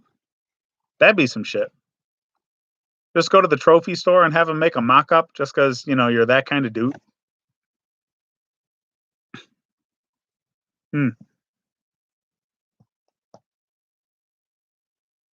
So this is more of a conversation and watch along than anything because I'm not getting inside information from other GMs and everything around the league in this earpiece. I'm just listening to a particular feed that I care to listen to, and I'm talking shit about what I'm seeing on ESPN's feed because Booger McFarland needs to shut the fuck up.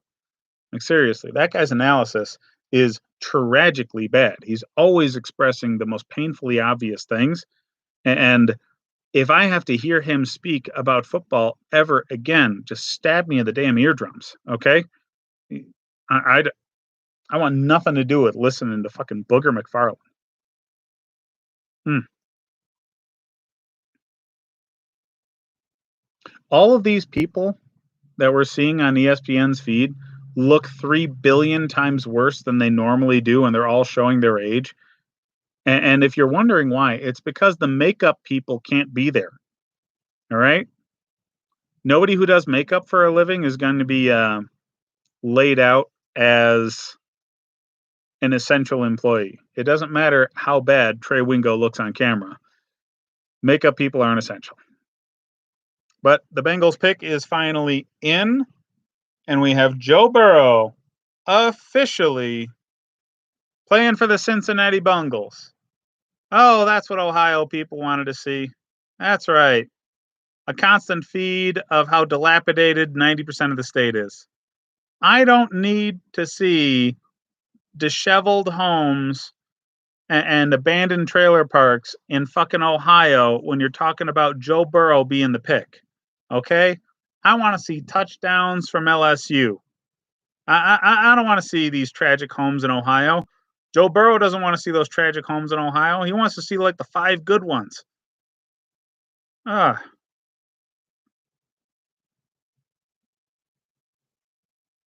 Joe Burrow going back home, the kid from Ohio who had to play at LSU because Ohio State was too stupid to keep him. Yeah, I just does anybody think Ohio State's quarterbacks the past couple of years were worth keeping Joe Burrow on the bench? Anybody? Nobody? Nobody? Got it. Okay. Just their coach. Okay. That makes sense. Hmm. Look at his shirt. Look at his shirt on the feed. Guy knew he was going to Ohio. His shirt has a fucking outline of the state of Ohio on it.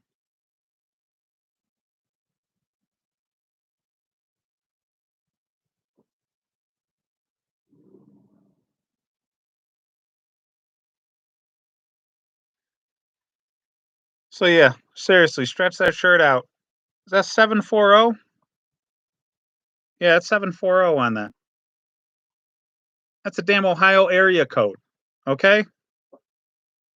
He's got an outline of the state of Ohio and an Ohio area code sitting on his fucking shirt. Of course he knew he was getting drafted by the Bengals. Why the hell did we have to wait 15 minutes for those assholes to put the pick in? He knew it probably 6 months ago. Shit.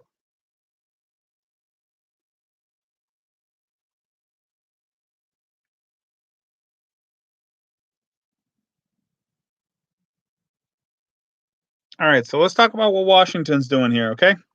Washington's on the clock. Who thinks they're going to be trading? Who thinks they're going quarterback? You know what I think? I thought they were going to go with Chase Young. Just take the defensive end because there's too many questions about Tua. And the only quarterback that they were going to take would have been Tua. He's the only person worth that drama surrounding Haskins and everybody. But they couldn't bring him in. They couldn't work him out. They couldn't test and see if that hip's going to be workable. So I think they're going to be doing the smart play. Make sure that everybody's going to be in good shape coming in. And I think that they're going with Chase Young. But Tua is still an option in my mind. All right. Tua could definitely go here. They could also still trade it out, you know? Everybody's talking about trading with Detroit. Somebody could make a move with Washington and make sure that doesn't happen. Let's see this, huh?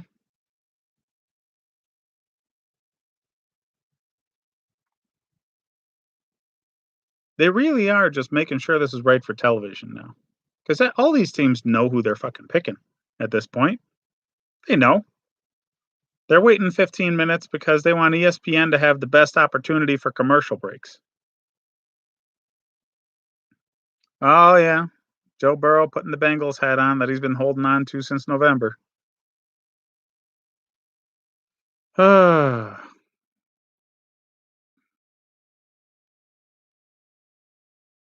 Bengals, I think, made the franchise changing move that they really needed to. All right. I think they have a better situation than a lot of people are laying out there. They need to fix that damn offensive line. All right.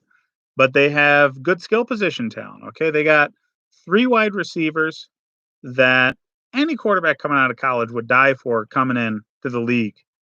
And they've got a solid running back in Mixon. So I think he's got the skill position supporting staff that he's going to need. But man, do they need better protection for him. They need a better offensive line. They need linebacker help. So let's see what they do in the rest of the draft.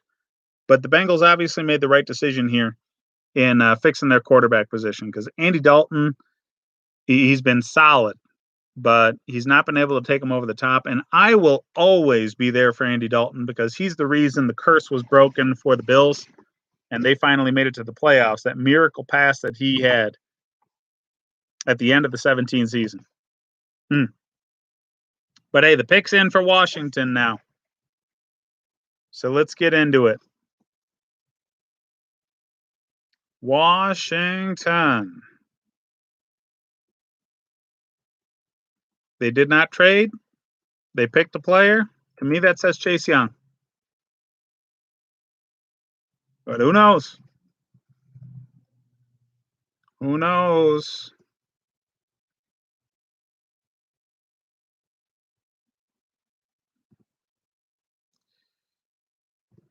I really hope Tua goes in the next few picks because if he gets past the Chargers, he's in the second round. If he gets past the Chargers, that just shows everybody's terrified of his hip and they're not doing shit with it. For him, though, I really hope Tua goes in the next few picks.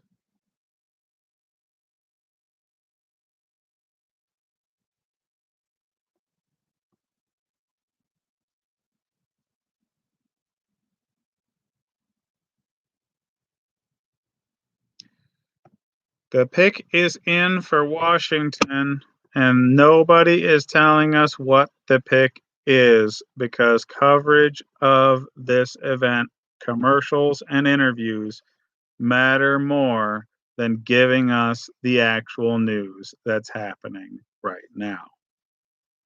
Fucking stupid. I don't need to talk about Joe Burrow for another half hour. We've been talking to him since November. All right? Let us know what the hell's going on.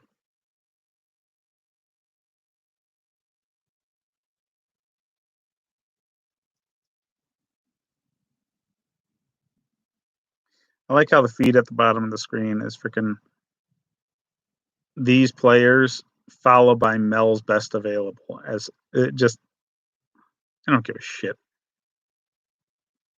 I don't know what's going on with Mel's barber. He's got a 5 head on one side and a 9 head on the other.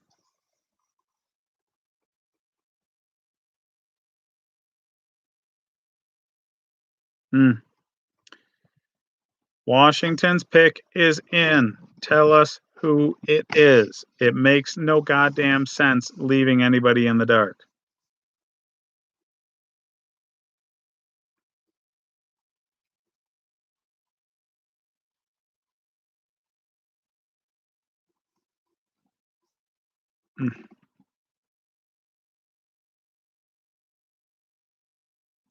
There's Chase Young on the phone.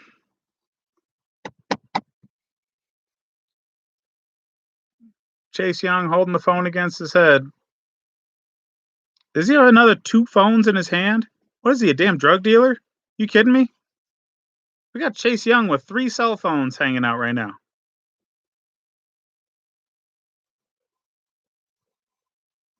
He's got a burner. He's going to go out and do a hit job on somebody. Somebody's quarterback is going to lose a life tonight. Man.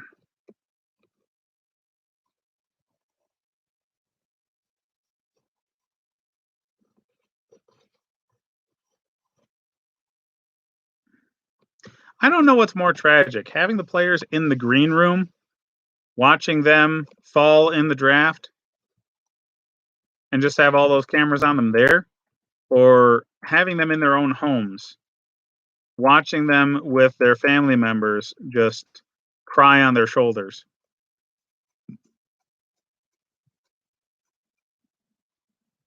Here we go. The Washington racist team names. Second overall pick. Chase Young, defensive end. And we got like 15 Washington fans over freaking Roger Goodell's shoulders whooping it up. Look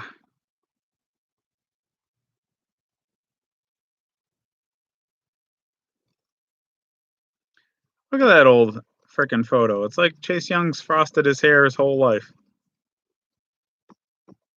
So Chase Young is an absolute monster.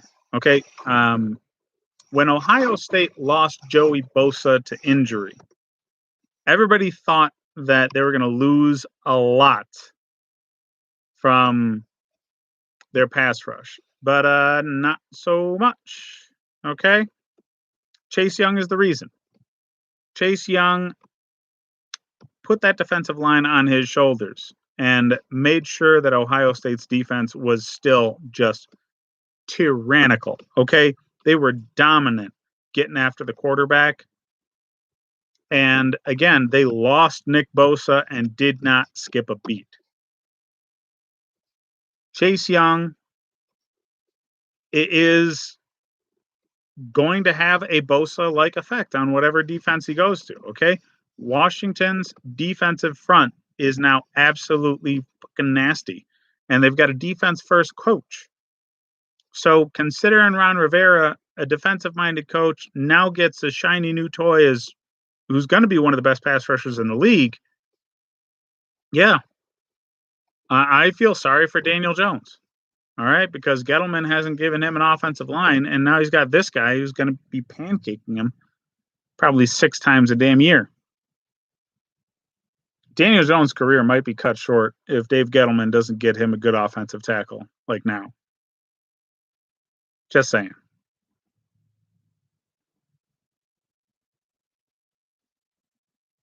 So,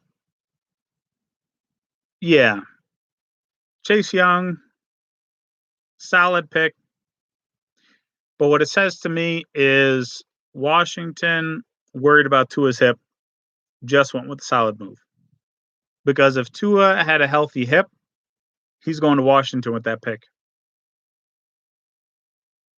But now we're thinking about trades. Okay, so we got Detroit on the clock.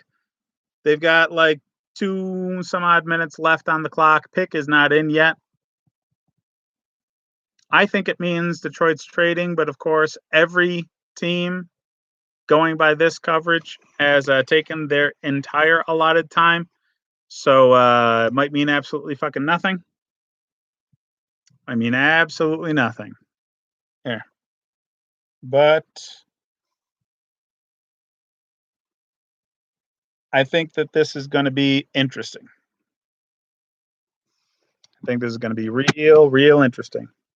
Starting now. We've got Detroit has made the pick. They didn't trade. They stood still at number 3, and the pick is in.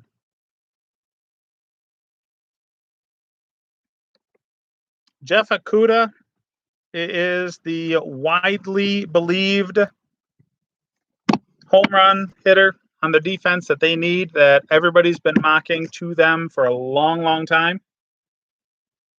But we could easily be talking about Derek Brown as well. Okay? So let's see what's going on. Pick is in with the Lions. I don't want to see Daniel Jeremiah just staring at the screen. Come on.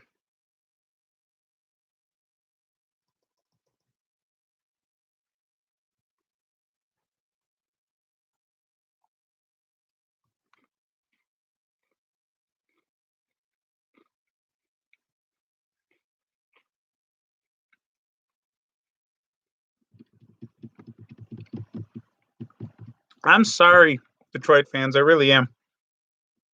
Because you still got Matt Patricia as your coach. And that guy just has not put it together.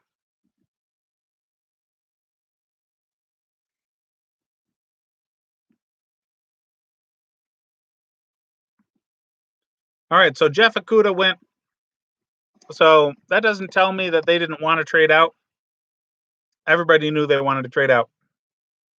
It tells me that Miami and Chargers, all these teams did not want to pay the price that Detroit was asking for the number 3 pick. That's what that tells me. Okay? So I think this draft is kind of weird because of all the technology needed and all of the ins and outs created by the COVID-19 separation. I just believe that this had an effect on trades. So we might have far fewer trades than what we were thinking of because there's just too many irons in the fire. There's usually like 5 or 6 people working the phones on all these trades, and you can't have that right now. So, since you can't have the traditional setup to make these trades work, if it is not a slam dunk, it's not gonna happen. So, whereas we used to average like 4 or 5 trades in a draft, we might get 1, maybe 2 at the most in the first round. People are gonna be afraid to do it. They're not gonna have the time to make it work the way it's supposed to, the way they're gonna be analyzing what the other teams behind them are gonna pick so they can make sure they can still get their guy if they're gonna trade down.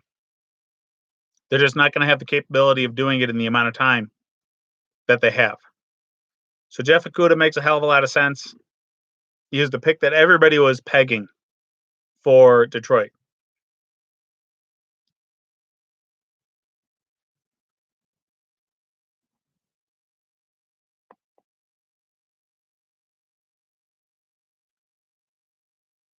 Now the Giants,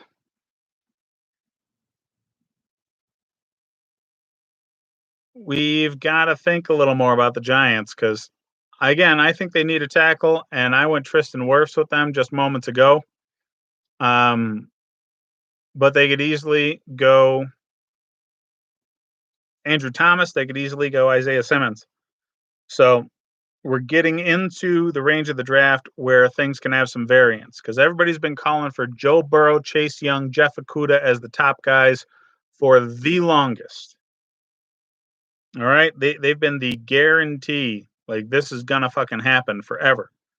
And the real change has been with the Giants. So let's see what's going on here.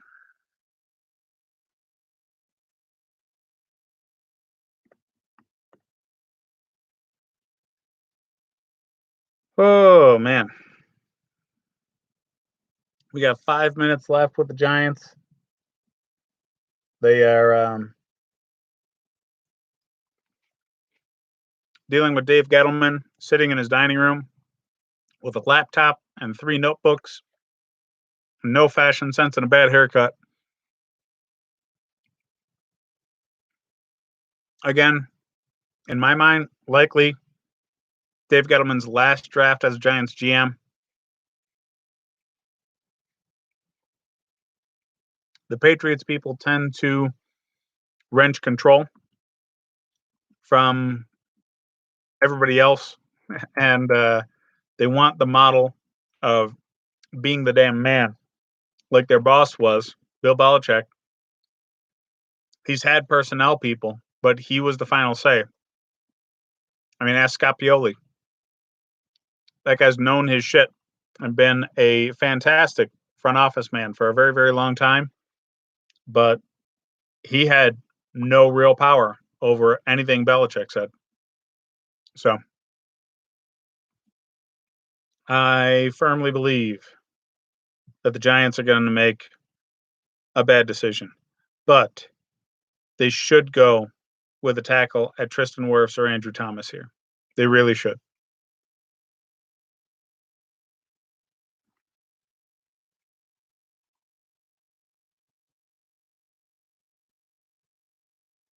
My dog's freaking out here. I'm definitely not breaking away from anything right now, but yeah, she usually gets fed around now. So she's going to be going crazy for a little bit until she figures out I'm not getting up.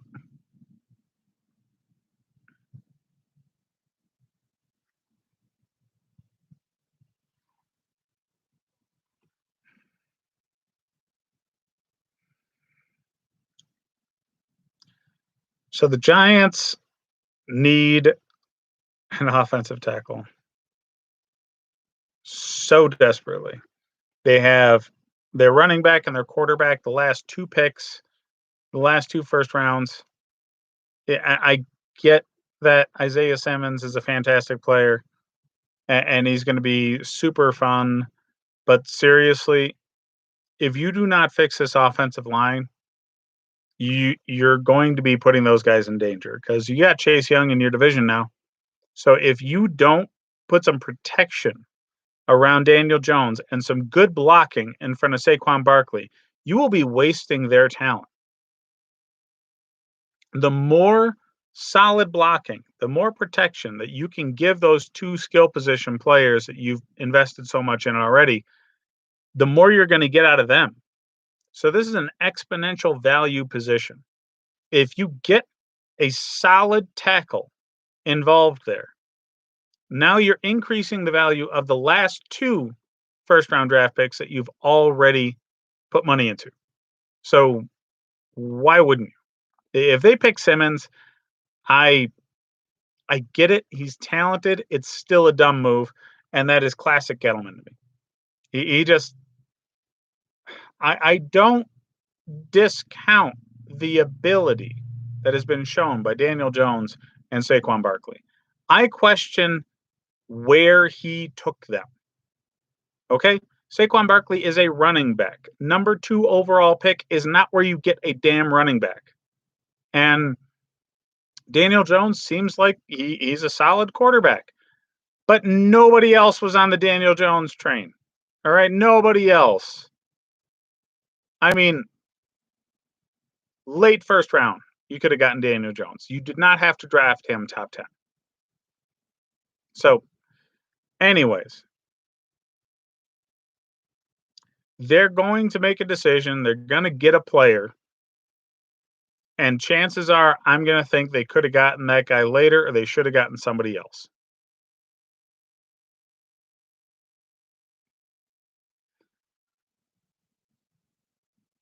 I will laugh my ass off if he takes Mekhi Becton.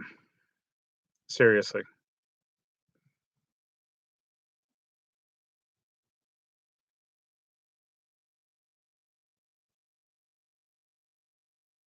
The pick is in.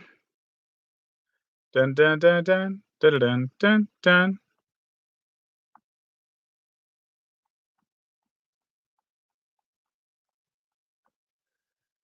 Hmm. Joe Judge.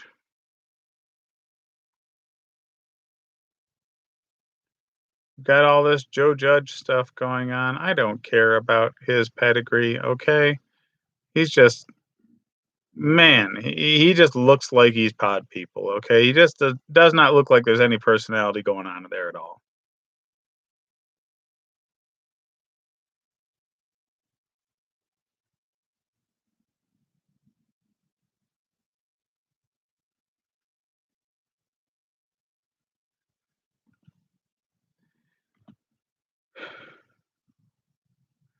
Joe Judge looks like he's got a decent setup. It's got things blacked out on the wall behind him, so we don't know what's hanging up in there. Could be Nazi propaganda, you know. He doesn't want to see in it. And there's Dave Gettleman.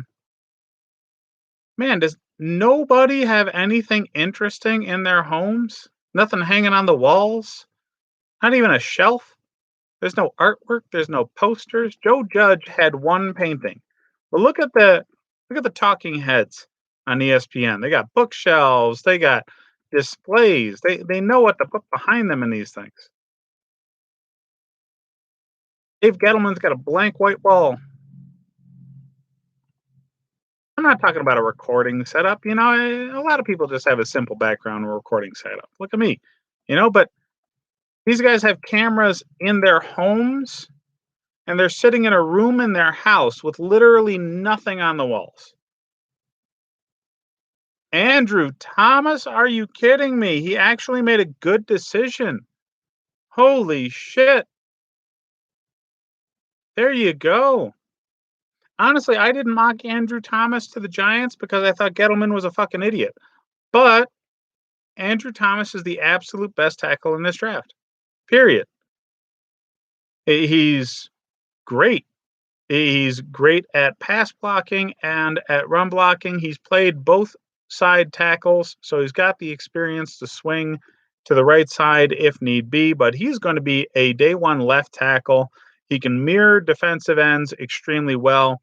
He's got a great kick step, a solid punch. Just everything about his game is on the NFL level already. And experience in the league and coaching up in the league will only improve his already very strong skill set. And you talk about, you know, physical freak Mekhi Becton. 6'7", 300+ pounds.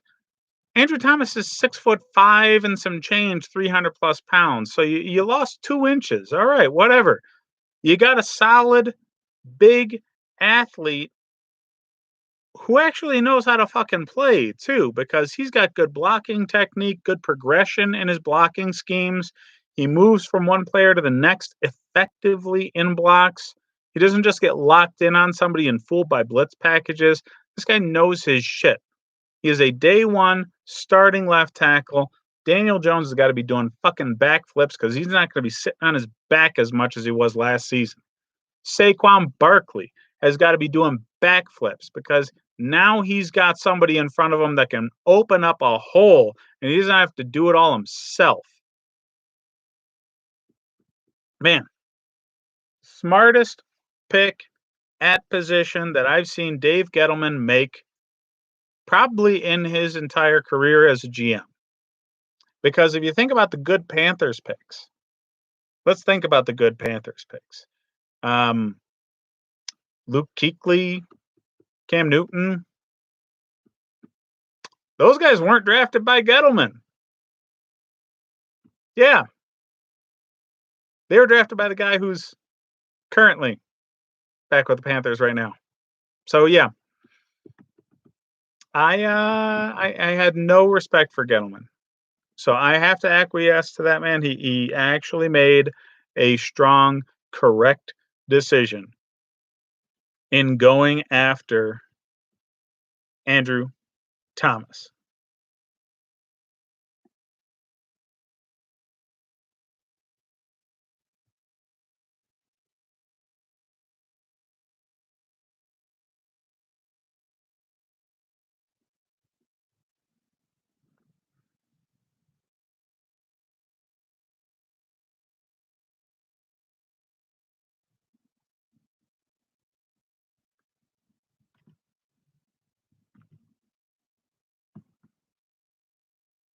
So now we have Miami on the clock. Who's thinking Tua? Obviously ESPN is, because that's who we're looking at on their feed. NFL Network, whoever the fuck. No, that's right. They're doing it together. It's a joint thing. You know, why wouldn't it be a joint production? It is 420 after all month. You'll have to forgive me here. I'm going to be here for hours, so snacking.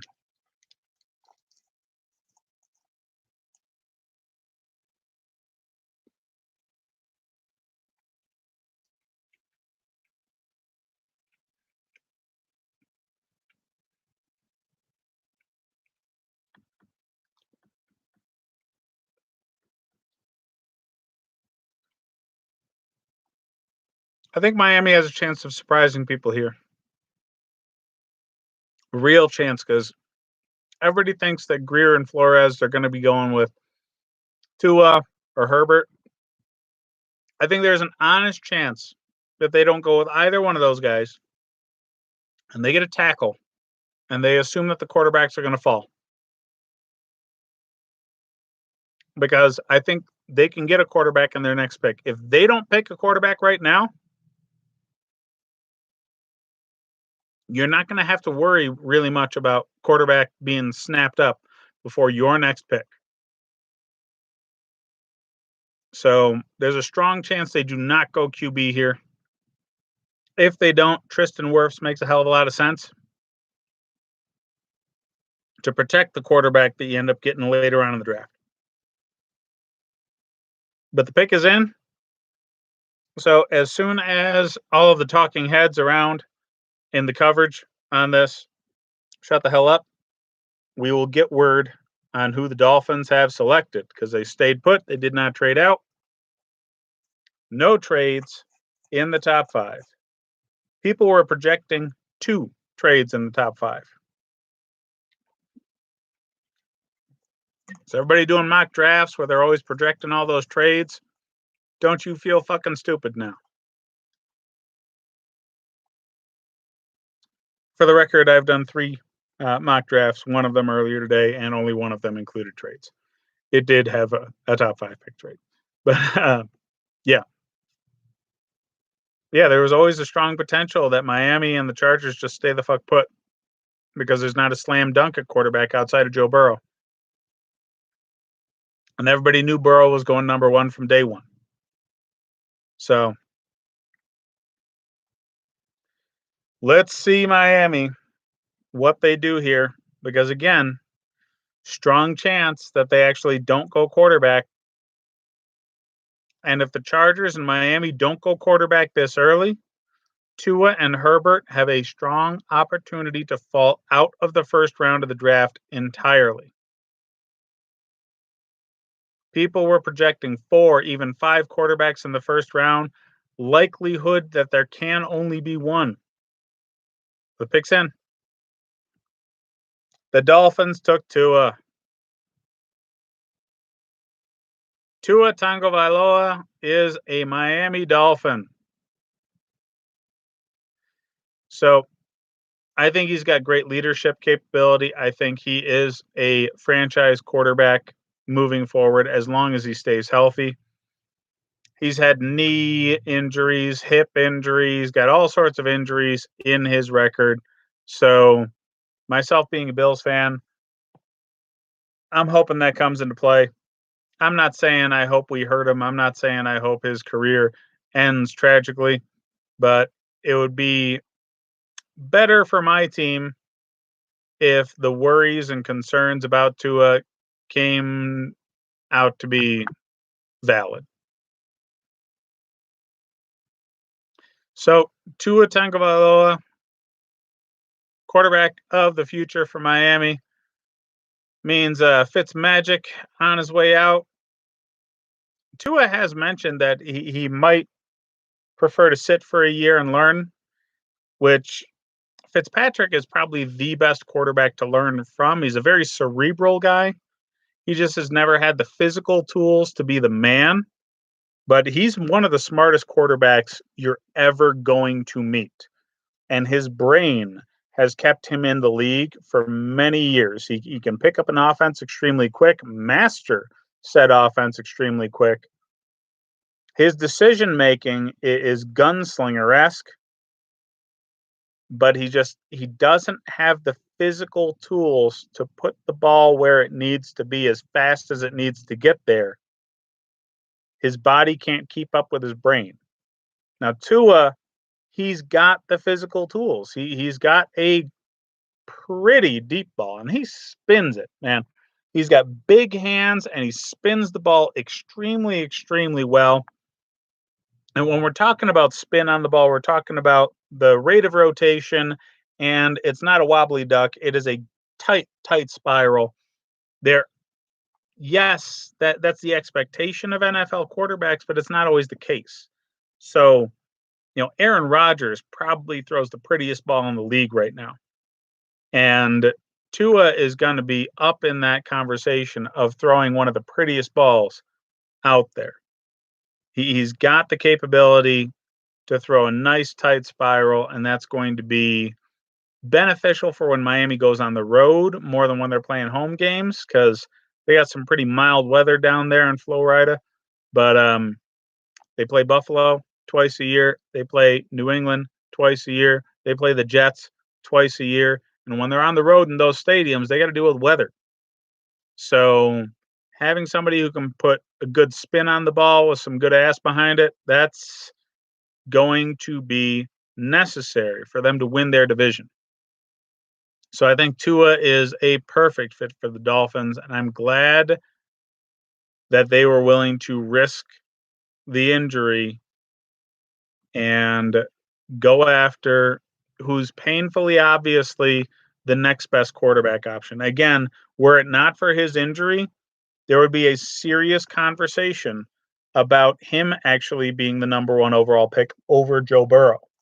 So I think he's solid and he's a great value pick at number 5 for the Dolphins. So we got the Chargers on the clock now. What do we think here, folks? Personally, I think quarterback is the deal. And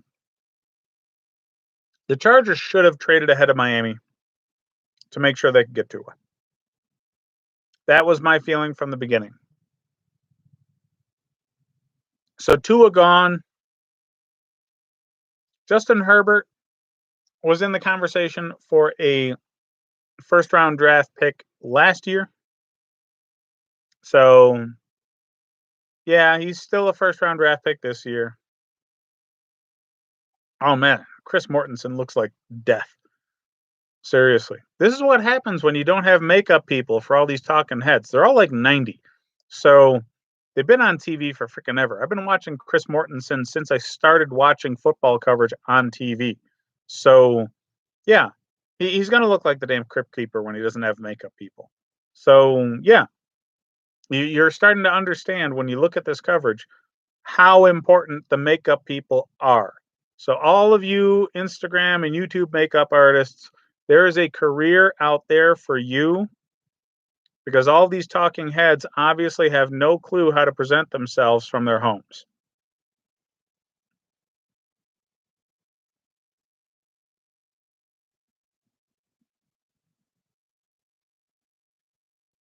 I just want to see one of these old dudes just hire the wrong makeup person where it's all sorts of dark and blending on their face and then it never gets taken care of on their neck. So it's so painfully obvious that they have that amount of makeup on, like the president. So are we going to watch the Chargers, who just put the pick in, get their quarterback of the future? Or are we going to watch Justin Herbert slide out of the first round? Because if Herbert doesn't go here, he might not go in the first round at all. If he doesn't go, who do we think it is, folks? I'm thinking Isaiah Simmons doesn't make any sense because they already got Derwin James. Maybe offensive line, get a tackle, Mekhi Becton.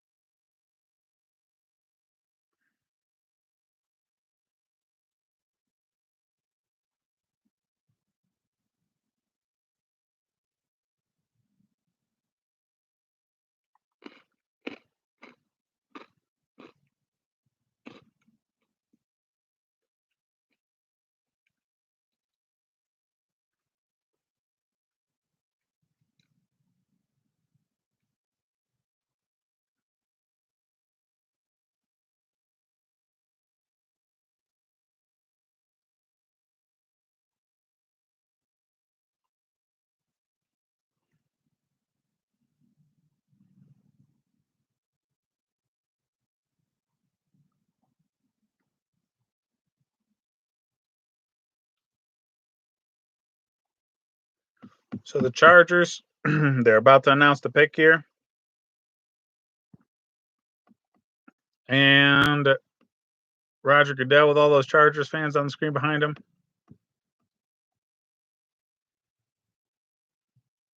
Justin Herbert, quarterback out of Oregon.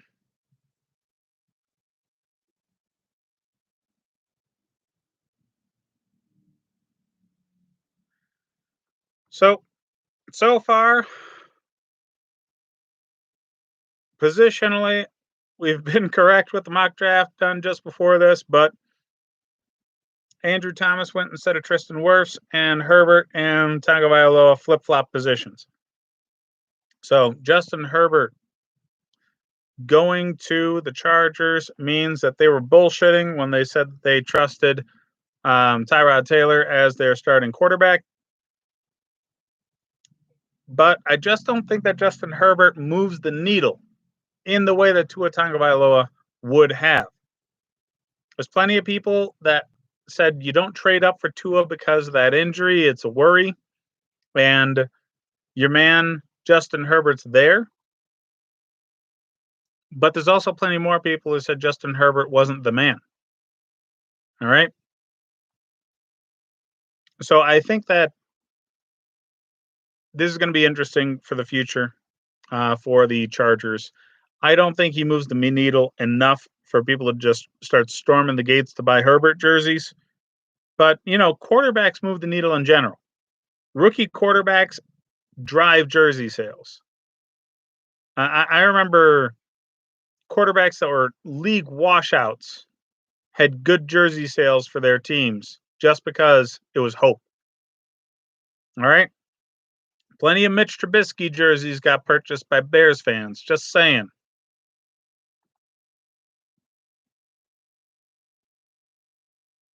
So we got Carolina on the clock. Are we thinking Simmons or are we thinking Derek Brown? Because it's one of them. All right. Isaiah Simmons is the Swiss Army knife. He's the sports car. He's the do everything guy, flashy look. Derek Brown is the monster on the defensive front that's actually going to let that sports car roll out and do something. So I think the smart football pick is Derek Brown. I think the emotional, we got to replace Luke Kuechly pick is Isaiah Simmons. So personally, I would take Derek Brown.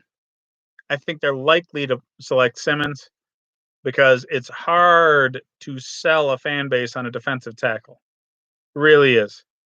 There's like 5 fan bases in the league that are football crazy enough to actually know the metric of why defensive tackle is an extremely important position. It might be people's go-to position to control on Madden defense because, it's easier. But otherwise, defensive tackle's importance is lost on the average fan. So, new head coach, offensive-minded head coach, they could still go offense here. They could still get a wide receiver. There's plenty of big, good wide receivers. And you got DJ there, sure, but who's across from DJ? Huh? Nobody. So you could see a Henry Ruggs or a Jerry Jeudy pick going here pretty easily too. But again, Derek Brown, I think, makes a lot of sense.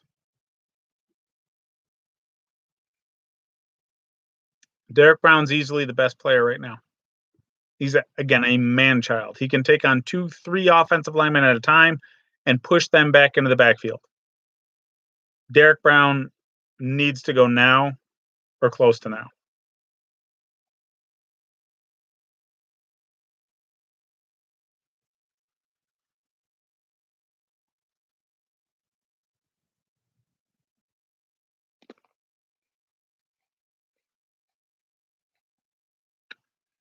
All right, Panthers pick is in.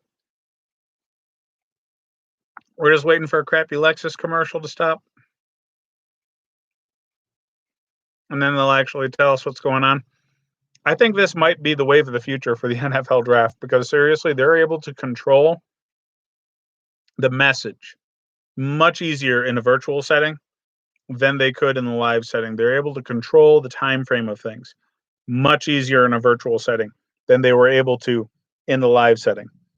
I seriously, commissioner of the league has had the pick in his hand. He's known what's going on with that pick for maybe 10, 15 minutes.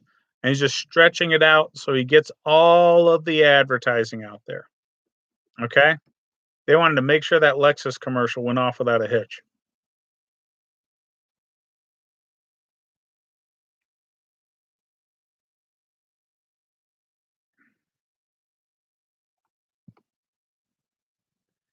So the Panthers here, Derek Brown, Isaiah Simmons. I think they need Derek Brown. They've lost so much on that defensive front. Mario Addison left town. They had a pretty poor rush defense in general. And a lot of that's because of Kuechly not being there anymore and retiring. But no Dontari Poe either. So I think Derek Brown makes the most immediate impact for this team at a position that they absolutely need. And he's going to be the best value add as compared to the other players. So let's see what we got going here. Come on. Pick's been in forever. Oh, we just got Christian McCaffrey footage, so we're probably actually going to hear what the hell's going on soon.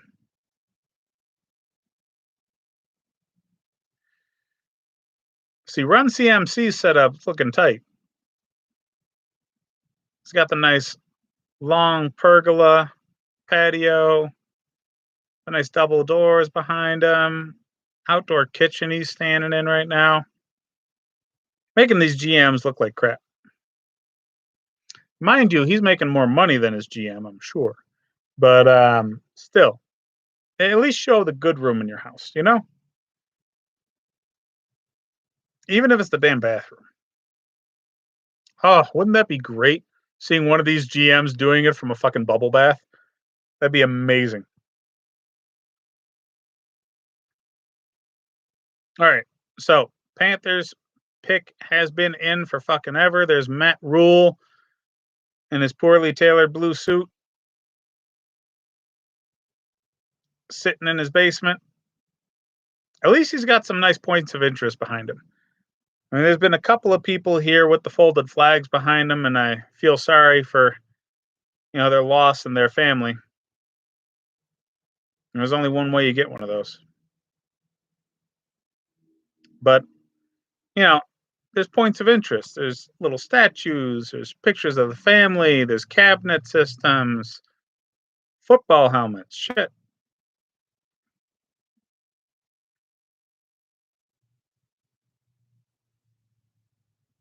There he is, Derek Brown to the Panthers.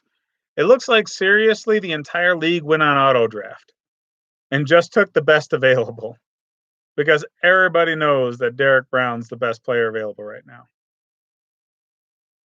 And there's his agent sitting on the phone, giving him a pat on the back. Is that Rosenhaus? Not the Shark? The camera feed's not so good at Derek Brown's house. I can't see if that's just Drew Rosenhaus gained weight.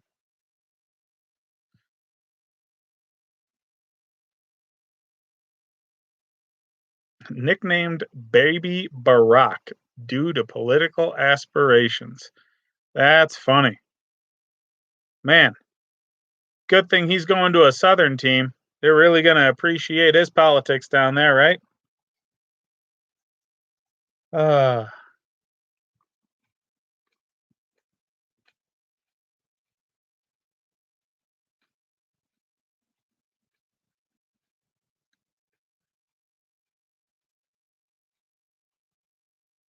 Tom Brady has got to be shitting his pants right now because the offensive line for Tampa is god awful.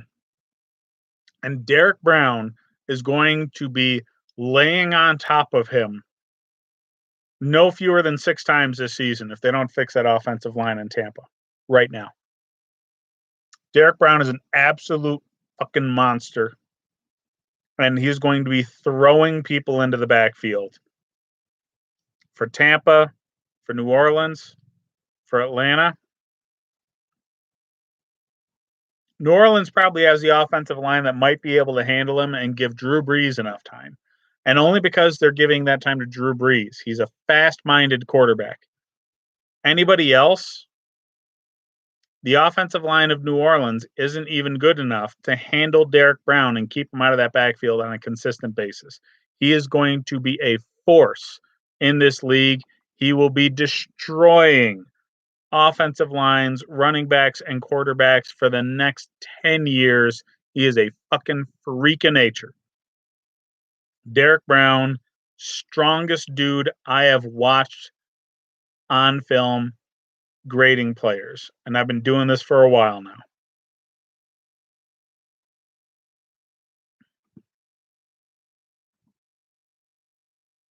Pick is in for the Cardinals. We're probably going to see another Lexus commercial before they actually tell us who the hell it is.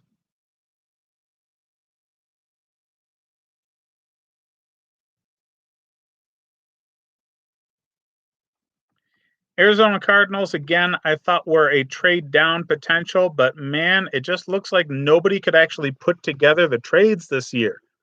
We have not had a trade yet. Cardinals pick is in. They're selecting their own player. I think offensive tackle is the play here. I think it's going to be Jedrick Wills. Mekhi Becton's a possibility. Tristan Wirfs is still out there. So Jedrick Wills, Tristan Wirfs, either one of those guys. would be solid here for the Cardinals. Makes the most sense to me, considering what's been going on for that offense. They've got the running back, they've got the quarterback, they've got the skill position players at wide receiver, they've got skill position players pouring out their damn ears. They need some grade A beef on that offensive front line. Tristan Wirfs, Jedrick Wills, either of those guys makes so much sense to me right now.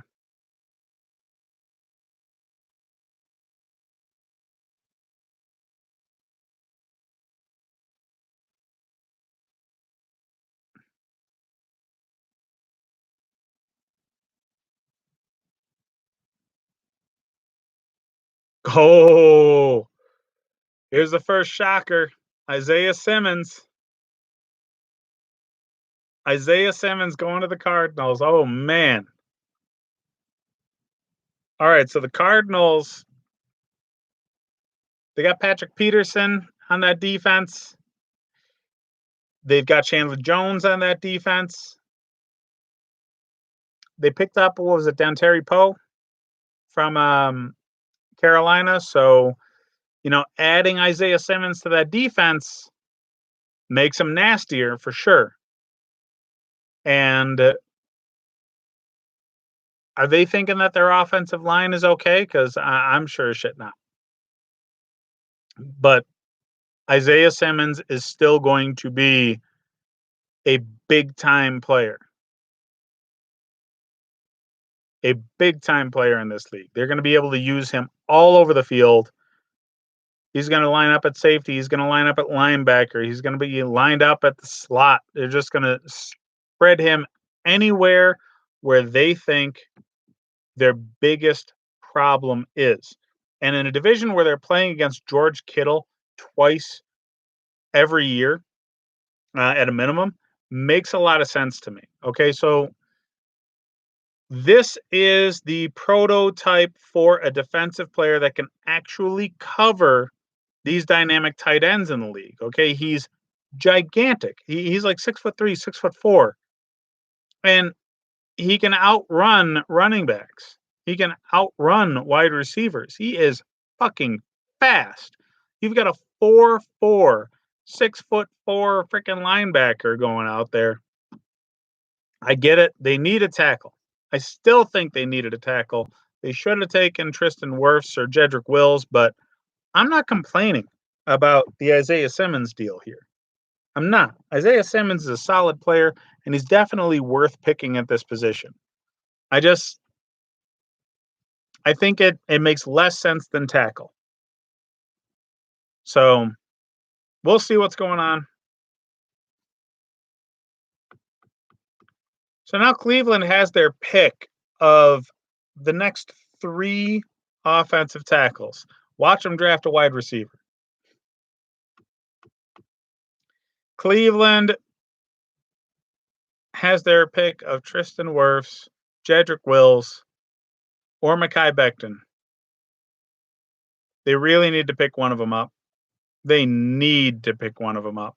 So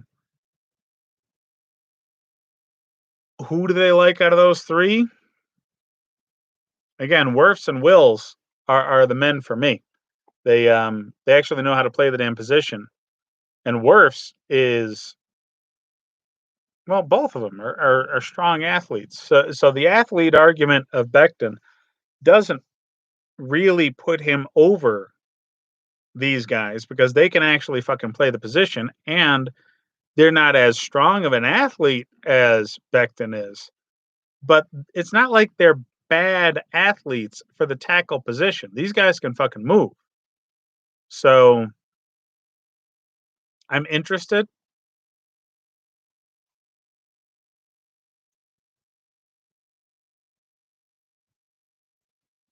Oh no, we got Jacksonville. Sorry, I was going ahead of myself with the Browns.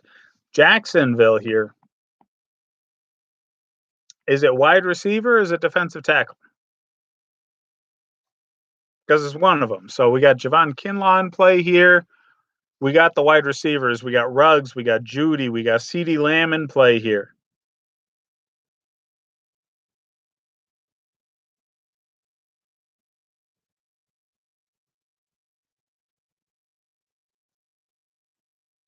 So Jaguars pick is in.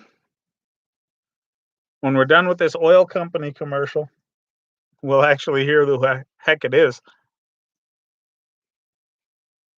But considering all the best wide receivers are still available, this could easily be a wideout. Easily. Jerry Judy's my favorite out of all these guys. They have corner. They need corner. CJ Henderson, Christian Fulton, either one of those guys could be the pick. Think of everything they've lost in the past few off seasons that they have not been able to replace. Defensive back's a big one.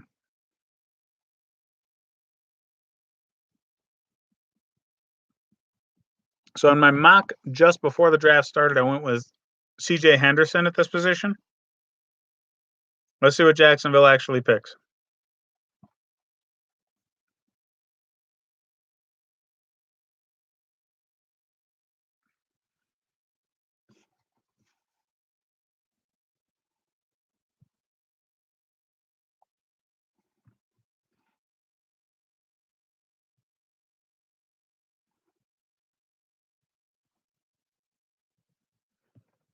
All right, so nobody has traded anything. We're at pick number 9. Jacksonville's on the clock. The pick's actually in. Has been in for frickin' ever. But because they can control the flow of information better in this setup than they ever have before, we're not going to hear crap about that pick until after this commercial breaks over.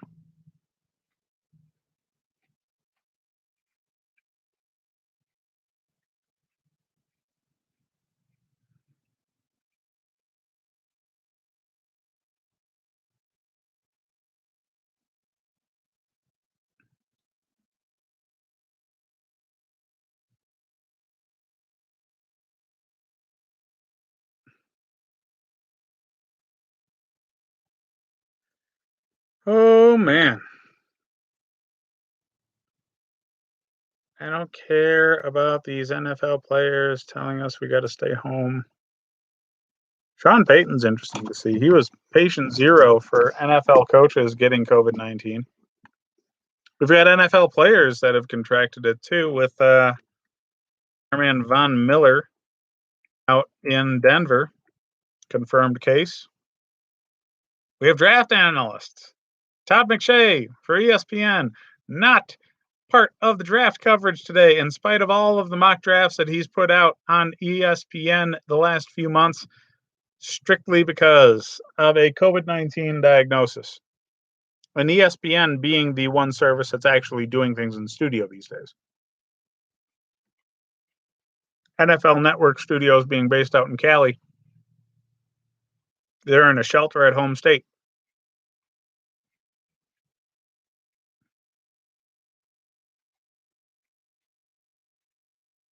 Not so much in the ESPN campus up in, Connecticut?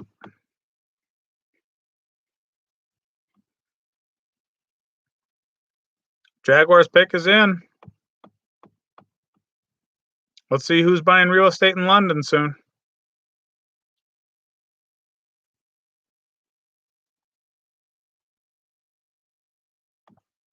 Oh, man. They managed to get video coverage of all 15 Jaguars fans.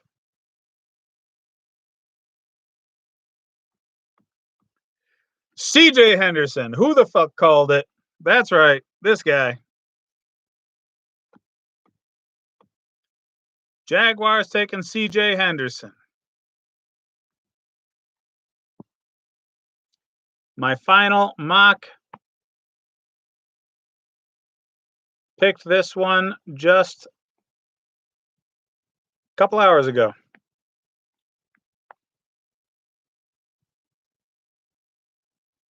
So he's from Miami. He played at Florida State. The Jaguars need to select Florida players like this. It helps their fan base. He's fast. He is a serious coverage player. The issue with him was tackling. So he's going to a defensive system. that has coached up tackling and toughness the past few years. So I would expect them to coach his issues away from him. He goes for the turnover. He's an aggressive player. So with his size and his speed, I think he's going to step in and be an immediate impact. You worry about his tackling, things like run support, but he's got a big body, so you're not really worried about a wide receiver taking him out blocking wise. He'll be able to get past a wide receiver block to get after like a wide receiver screen or a running back. The issue is at that point of contact when he's getting at that guy. Is he going to make a wholehearted effort to make the tackle? Is he going to put his body on the line to make sure that guy goes down? Those are the worries. So you need to make sure he goes to a coaching staff that's going to really drill him on tackling. I think Jacksonville has that though. They've got a tough-nosed defensive set. So Henderson makes a lot of sense. So Cleveland, like I was saying, these tackles and the wide receivers all available still. So here's Cleveland. They're going to get their tackle.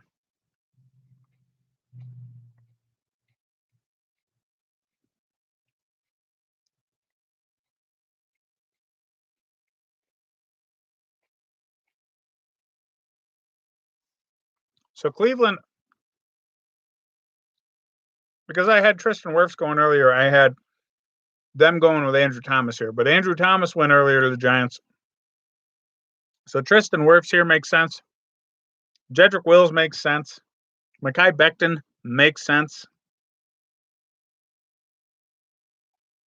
But I think it should be Wirfs. He's a solid athlete like Becton. He's big. And he was flying up draft boards the entire pre-draft process. So the pick is in.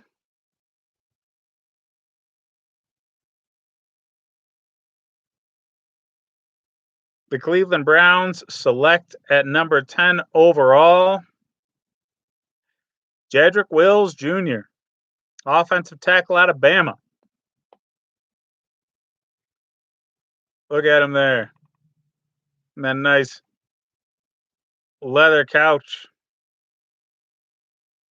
I'm surprised he got two other people on that couch with him. That is a big boy.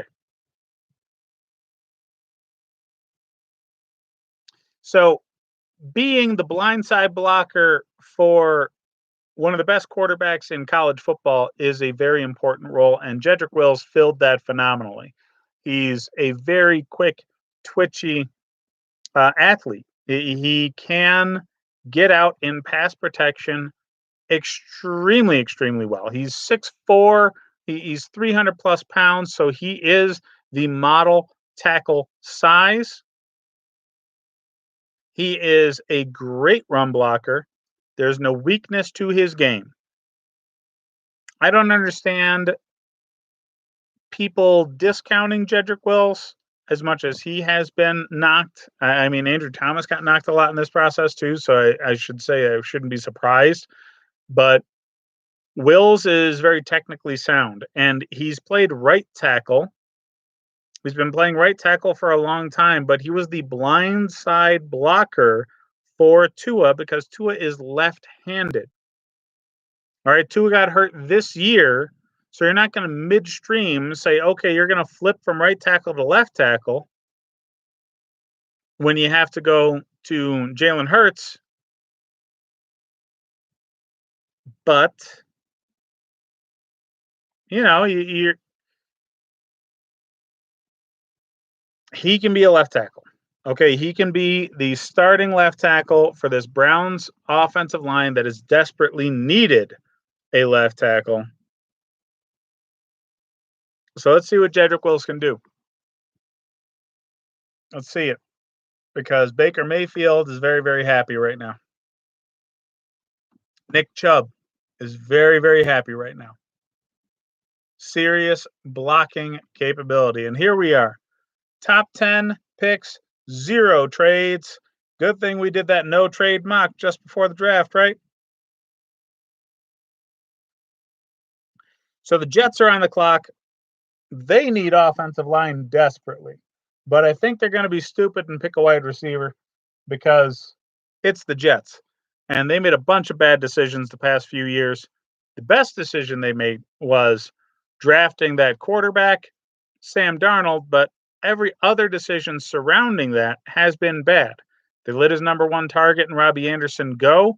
Instead of addressing the offensive line, they went after Le'Veon Bell. They gave up capital to get a running back when they could have easily drafted one that would have given them the same wins over replacement rating. So I'm not really expecting good positive vibes out of the Jets front office here.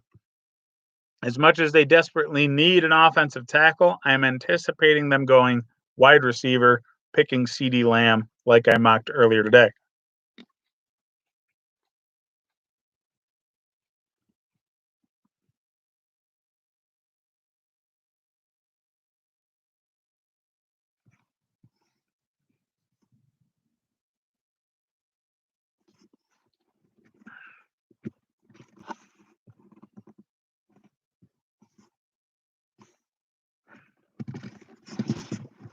So with Tristan Wirfs and Mekhi Becton still on the board, if the Jets don't take a tackle, the Buccaneers get their pick of left tackle, and the Browns have a real decision. I'm sorry, the Broncos have a real decision to make.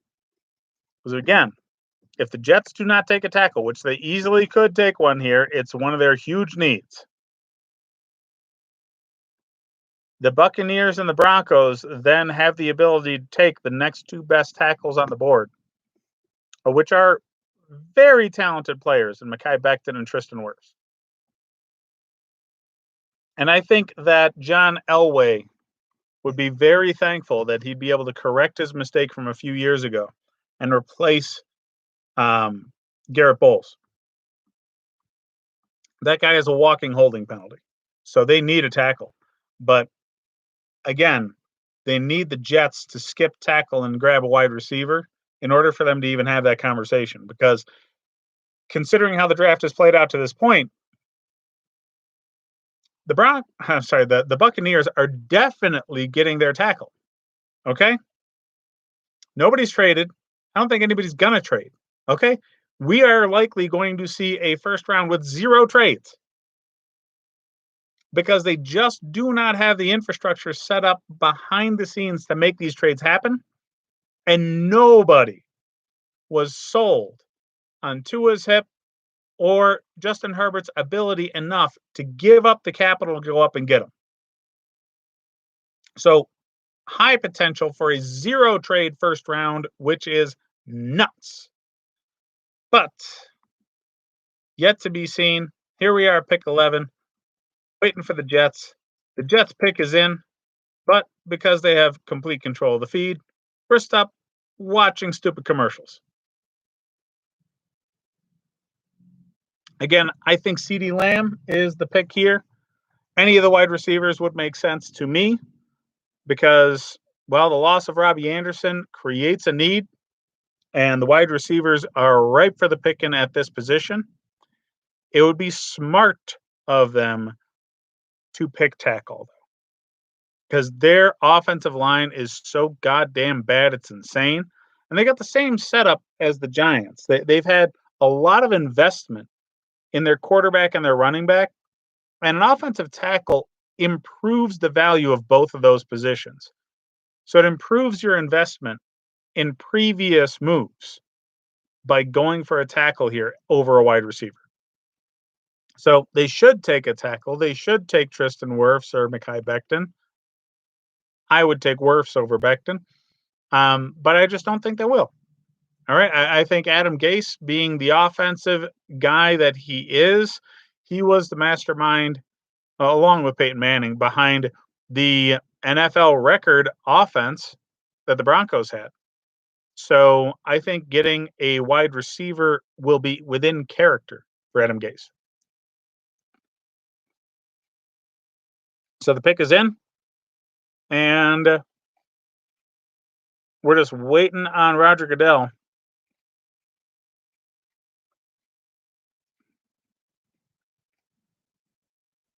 Henry Ruggs III literally has a banner over his head with two pictures of himself. That is the weirdest thing. CeeDee Lamb sitting in a room with multiple pictures of himself on the wall.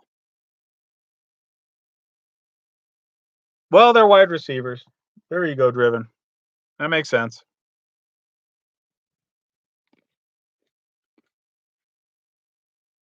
All right, Jets pick is in. They're finally announcing it. Mekhi Becton. Oh shit. Jets proving me wrong and doing the right thing. I was not expecting this. The Jets have just selected Mekhi Becton. Is that his dad standing up? Holy shit. The Jets should have drafted his dad. That is a huge man. Holy fucking shit, that is a big dude.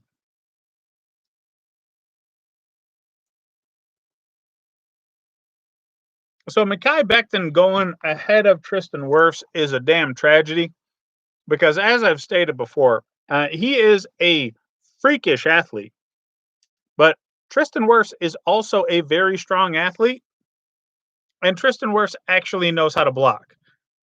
Mekhi's technique is just bad for the position.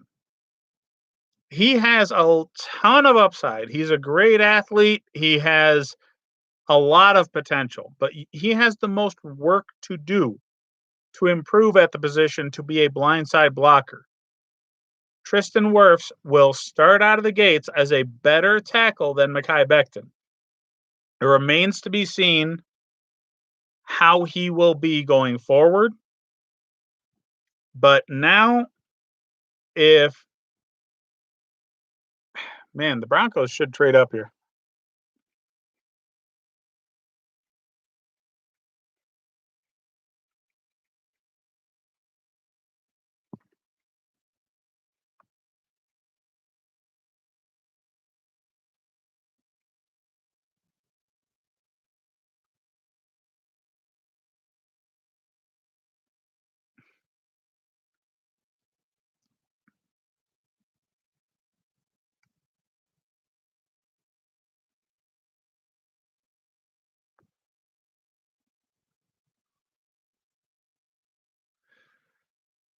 So Mekhi Becton standing up next to his absolutely mammoth human being dad is making his dad look like a little kid.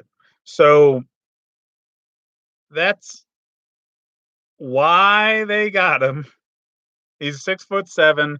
He's 365 pounds, and he runs a 5-second 40. All right, it's like just over 5 seconds. Like he can actually run a lead block.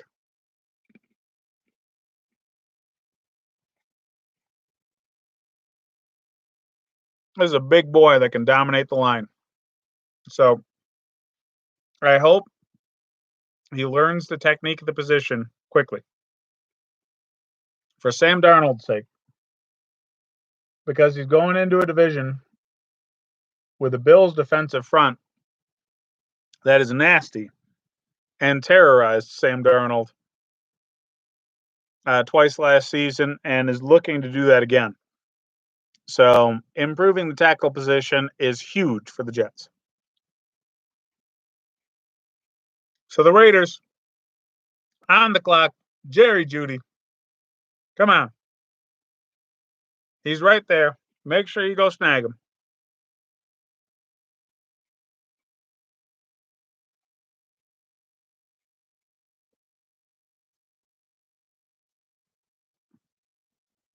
Raiders pick is in. They're showing Vegas downtown. Look at Gruden. He's so damn excited. You can tell just by how Gruden, the look on his face, that fist already mid fist bump, you can tell that exactly who they want is there for him. They're elated.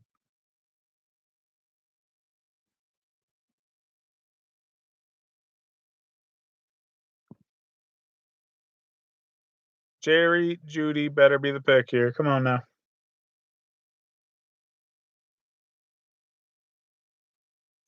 Vegas Raiders getting their pick of the best receivers in the country right now. That is not the position the rest of the league wanted to be in with the offense that John Gruden runs and the exponential increase that they had last year after the solid drafting from Mike Mayock. And Goodell is delivering the news now. The Vegas Raiders have selected Henry Ruggs III out of Bama.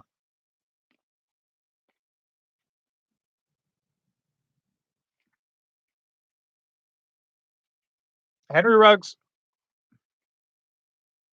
does make sense. He's not the route runner that Judy was, but seriously, he's so goddamn fast. You can't coach speed. So Ruggs going first out of these receivers does make sense. He is just a supreme athlete. And the QB rating for somebody who can create the separation he does is great. I want to say that quarterbacks actually had a perfect rating when throwing to Ruggs. 154.3, I want to say, is the highest rating, and I was quite positive that that was the quarterback rating for throws in Ruggs's direction this past season.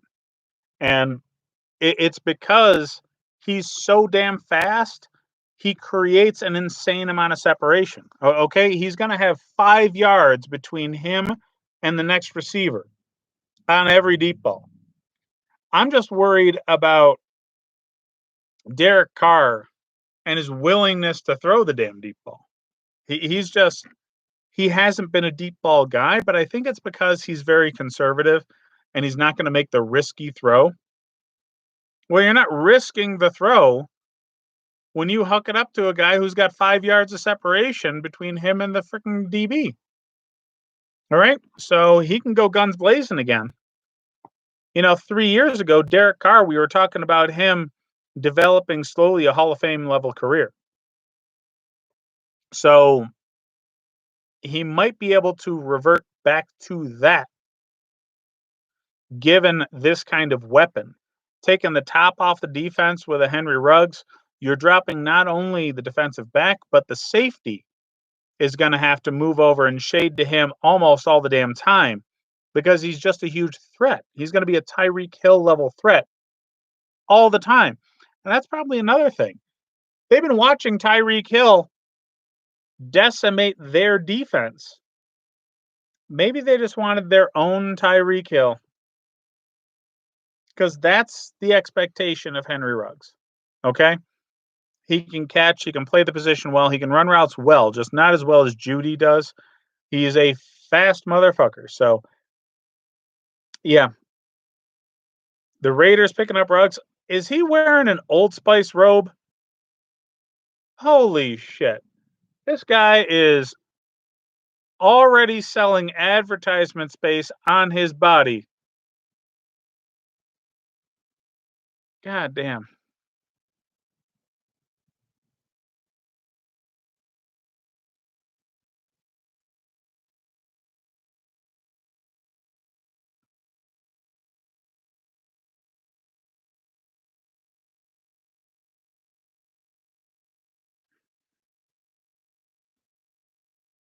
So here we are, 49ers on the clock. 3 minutes before they're off the clock. But, the picks, I'm sure, already made, and they're just making us watch a whole bunch of talking heads and advertising. But San Francisco no longer has the opportunity to take Ruggs, the top off the defense receiver. So do they still go receiver? Do they still go for a Jerry Jeudy or a CeeDee Lamb? Because they could go defensive back here, and they could go interior defensive line because they also just gave up, in my mind, their best defensive lineman to the Colts in a trade. So yeah, let's see what the 49ers do because I had them locked in at Ruggs for a while. I was assuming that Jeudy was the more sensible pick for the Raiders offense. But this could easily be CeeDee Lamb or Jerry Jeudy still because they're not speed guys, but they're still fantastically talented wide receivers. And that would be the biggest change and benefit for San Francisco.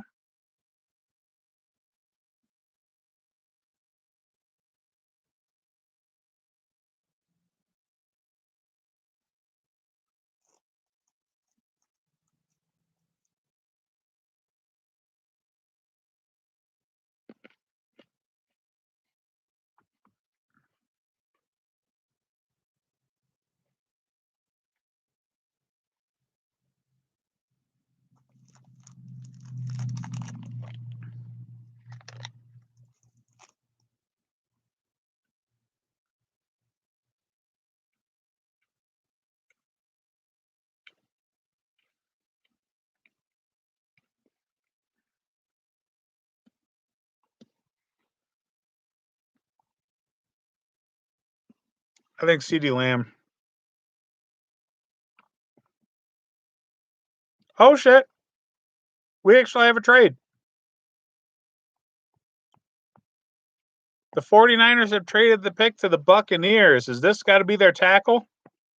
Are they going up for Tristan Wirfs?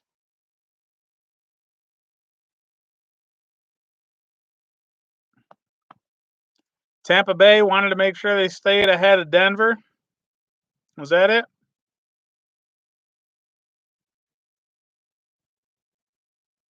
We have the first trade of the first round. 49ers have been talking about trading either of their picks. They have a very deep team, so this makes sense.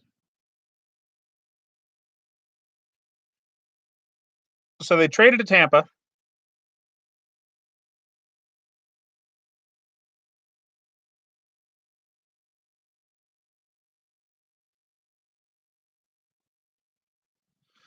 See, San Francisco's good for this. Tristan Wirfs has to be the tackle. Has to be the tackle here.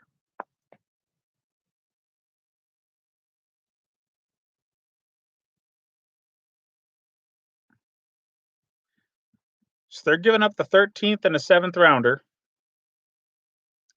They slide down one spot and they picked up a 4th rounder. Now, I guarantee this was a salesman sort of deal. Okay, this is John Lynch on the phone telling Tampa, hey, I'm also on the phone with the Broncos, and they're talking about trading ahead of you to get this tackle. This has got to be it.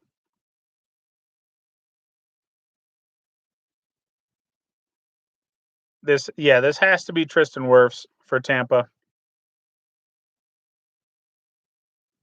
They needed to move up. This makes so much sense for Tampa. They needed to make sure they got their guy, and San Francisco had to be doing some salesmanship.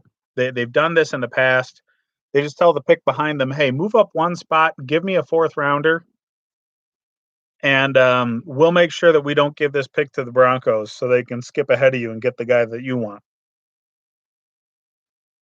That's so much sense. John Lynch does his fucking thing for the 49ers. He's a smart man.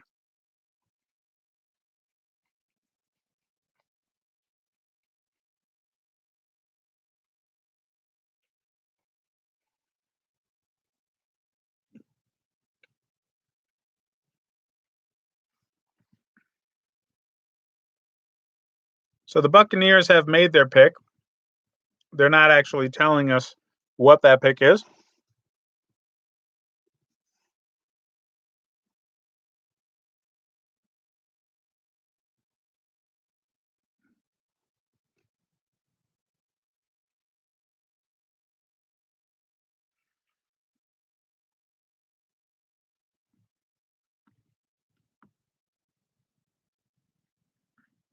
So our pick number 13 here.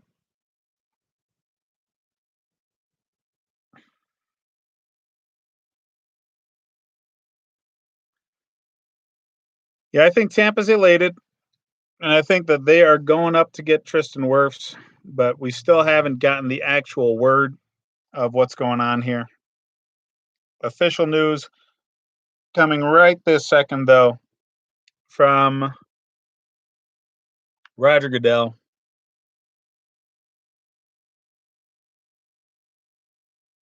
Pick is in. Tampa Bay Buccaneers. They got fans wearing the creamsicle gear? Oh, good for them. Oh, no, they just have fans with bad color on their cameras. Yep, Tristan Wirfs is the pick. Here we go. First trade in the draft goes to Tampa Bay, moving up to get Tristan Wirfs. Now they've got somebody who can protect Tom Brady. They've got somebody who can keep him upright and make their offense viable because seriously, their offensive line was god awful last year. Could be a lot of the reason why Jameis threw so many picks because he had a lot of pressure on him all the time. And their running game was atrocious because they have bad running backs, but also because they could not block for those running backs. So, yeah, makes a huge, huge amount of sense. I'm really here for this pick. I think actually most teams are having a fantastic draft. This is a very talented year for every position, pretty much outside of quarterback. So, yeah, I'm seeing a lot of very positive things out of the first round of this draft. Nobody's over trading to go up too far to get anybody. Everybody's been value appropriate. Everybody has been positional need appropriate for every team.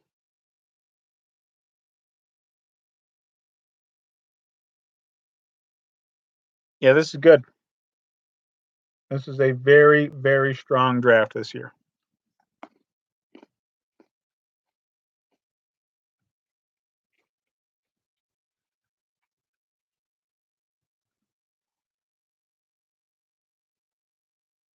So we're almost at the halfway point here.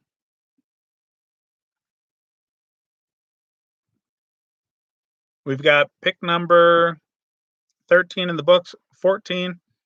San Francisco, having pulled a fast one yet again, has moved down just one spot, picked up a fourth rounder in the process, giving up a seventh. I would not be surprised if they continued to trade down with other picks. They've been telegraphing wanting to trade either of their first round picks for some time now. But the 49ers now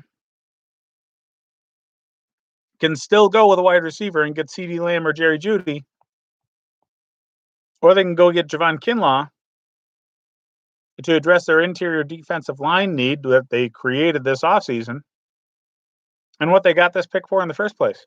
So, yeah, I think it's a wide receiver. I think need wise,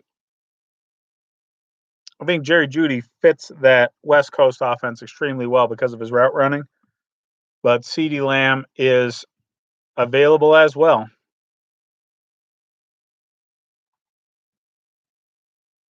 There's Bruce Arians. He's excited he's got his tackle.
All right. So right now we have San Francisco on the clock still.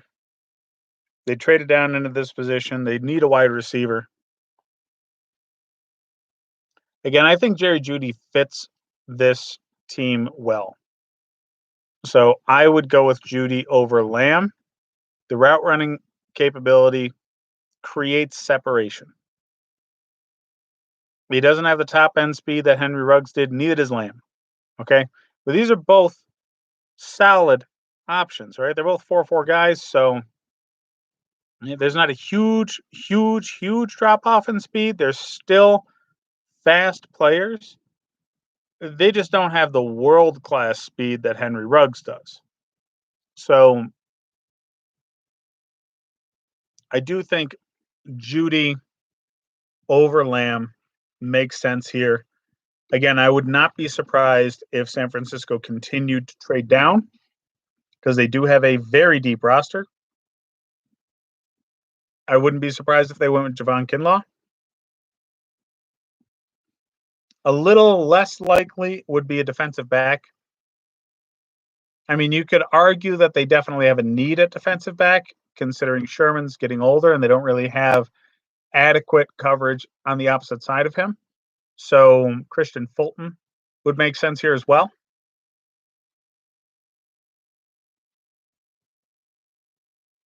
But again, I think just Jerry Judy is the odds on guy for me.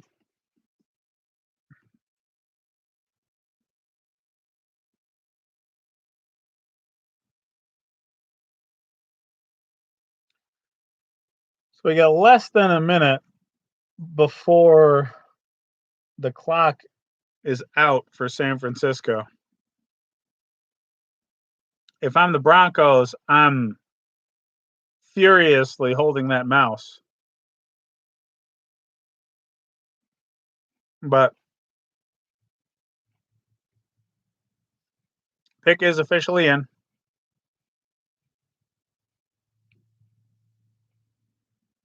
Our man John Lynch, our man Kyle Shanahan.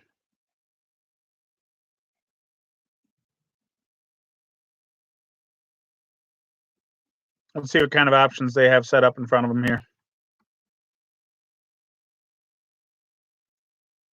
We got coverage here showing CD Lamb holding two cell phones.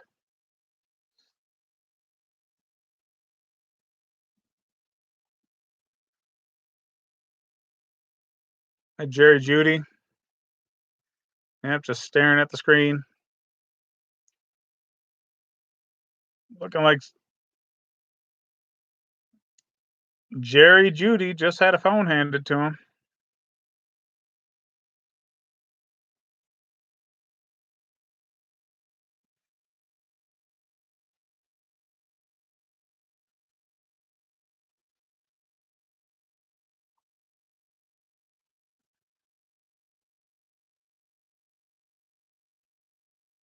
See, I think it's funny that like, all these GMs and coaches have their kids in frame with them while all this is going on.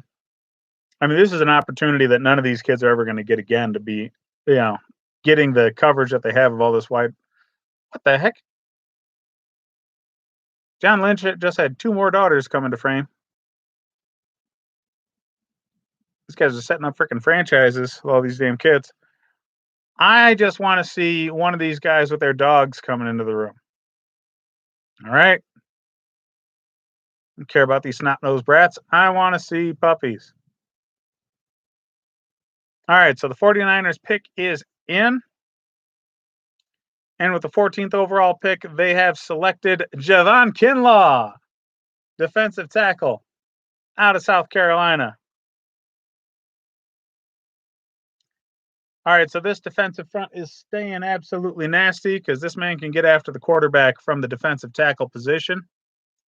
And they've already got Nick Bosa on the outside. So, yeah, this is going to be some dangerous stuff for the NFC West for a number of years.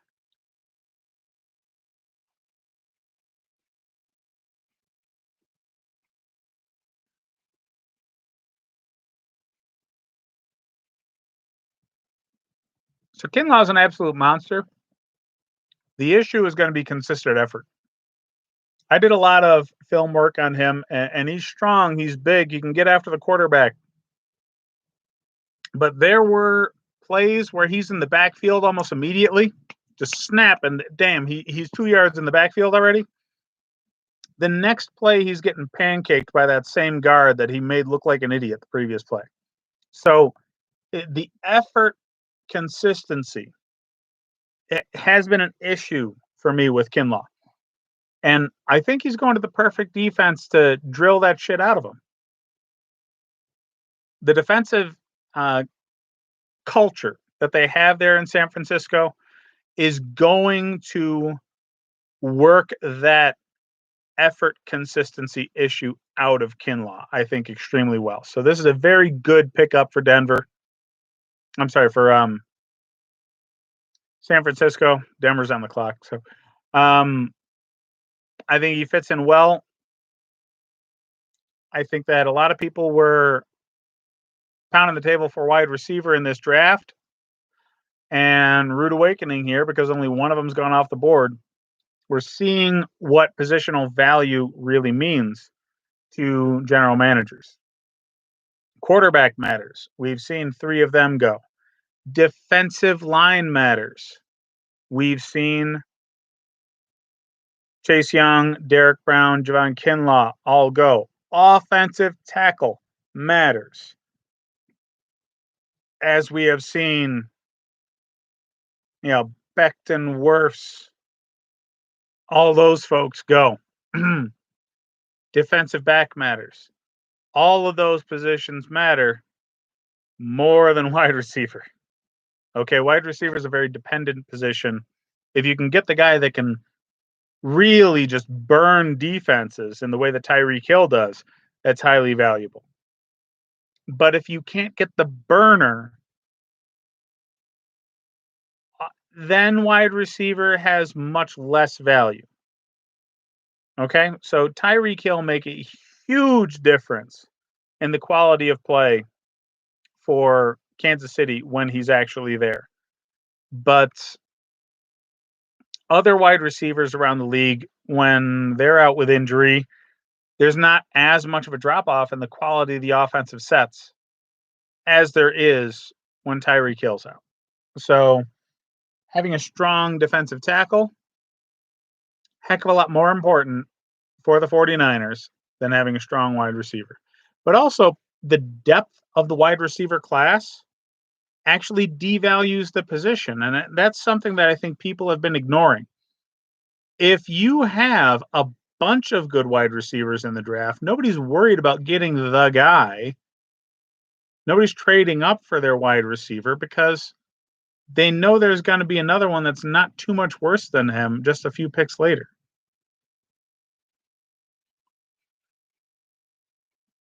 Pick is in for the Broncos. This is a wide receiver. All the good tackles are gone.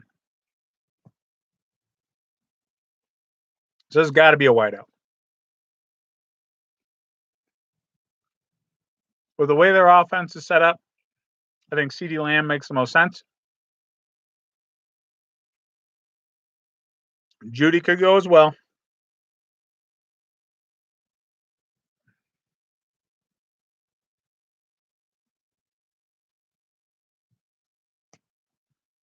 So pick is in for the Broncos. We're just waiting for the coverage to catch up.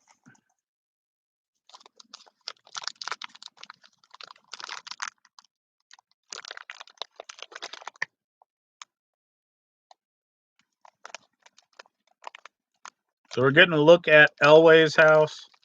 He's got to be pretty happy with both of these top wide receivers falling in his lap. I think it would have made more sense for them to take a tackle, but they have their pick of the litter of these wide receivers. So again, CeeDee Lamb or Jerry Jeudy makes a huge amount of sense here.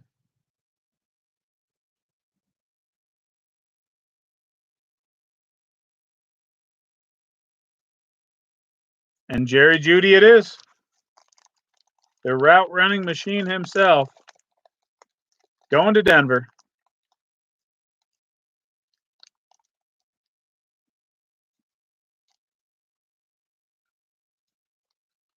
He doesn't look too happy about it in the coverage.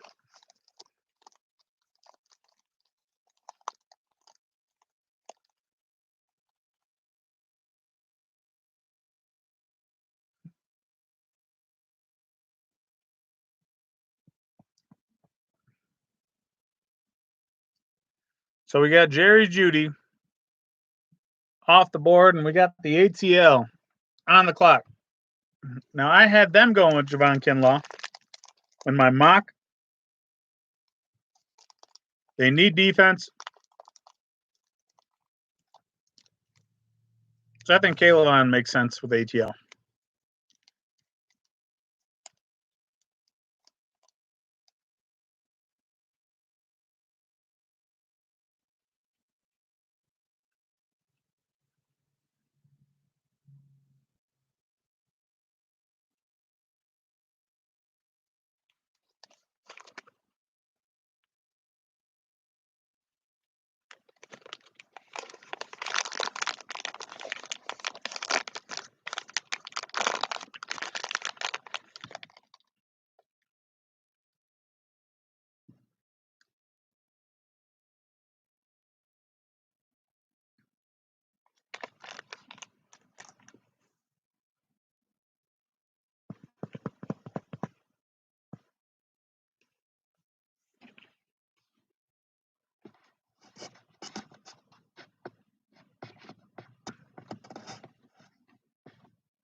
So the Broncos' passing game was atrocious last year. A good amount of that is because they had bad receivers.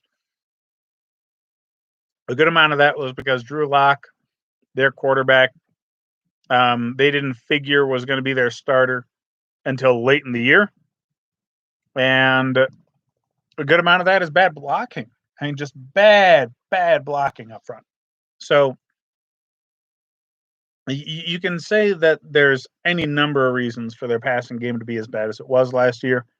But going up to get one of the best receivers in the draft makes a heck of a lot of sense for them. I had Ruggs falling to them picking them up, but Jerry Jeudy makes a lot of sense here.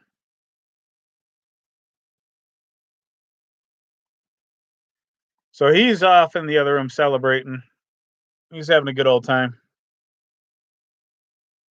He was very obviously not enthused with falling as far as he did. But wide receiver is a position that can always easily slide down the board because it's so dependent on the quarterback that it never really makes sense to draft them as early as fans think they're going to be drafted.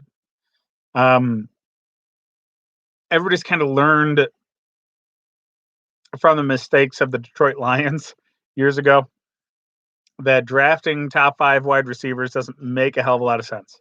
Everybody's learned from watching the Bills trade up to go get Sammy Watkins that if they just would have hung tight and picked up Odell or Mike Evans instead, who both would have been available at their natural pick, they would have been better off. So waiting on wide receiver until the mid to late teens is really where the value of that starts to become justifiable. So the Falcons pick is in before they worked the clock down to near 0. That's spectacular to me. There is still 3 minutes on the clock by the time the Falcons put their pick in. So thank you, Atlanta, for at least figuring that much out. Now, if you can figure out how the heck to get something out of your coach, that'd be better. But the ATL pick is in. We're just waiting on a damn Pizza Hut commercial before they tell us what the hell's going on.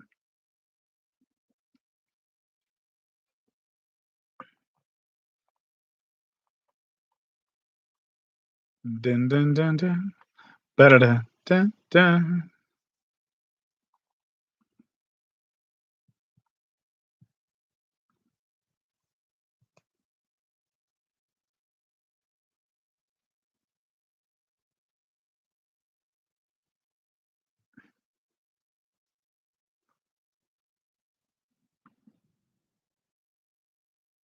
So Atlanta, again, I had going with Javon Kinlaw. They have other positions in need. I could see them going with corner here. I could see them going with defensive end. So Kayvon Chason makes a huge amount of sense considering they got rid of Vic Beasley this offseason. They stopped that experiment. He was extremely, extremely good for them out of the gates, but did not come back well from injury. So, yeah, Kayvon makes a lot of sense to me here. An edge rusher to replace the edge rusher that did not work out.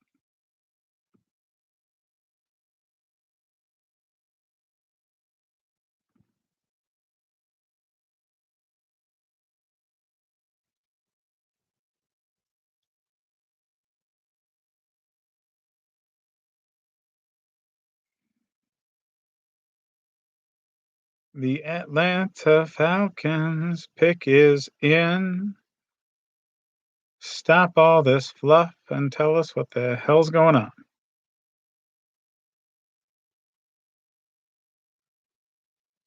Kayvon.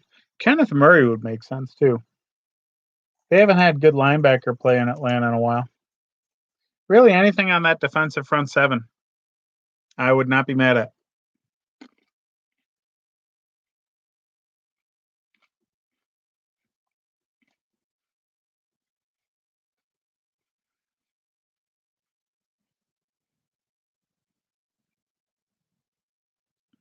This is the first time we've seen an owner in his man cave setup. We've just been seeing the GMs and coaches to this point, but here's Arthur Blank on the screen with what I can only assume are his kids.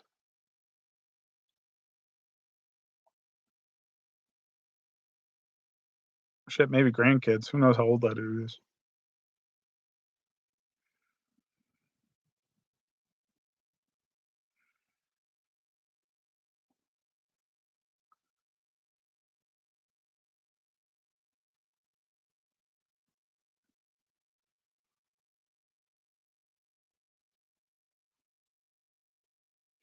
So the pick is in.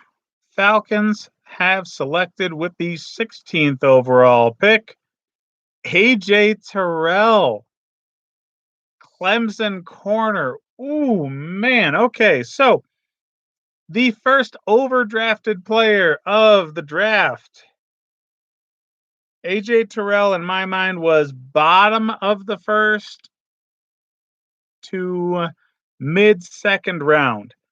If anybody watched the national championship game, this dude got absolutely freaking torched.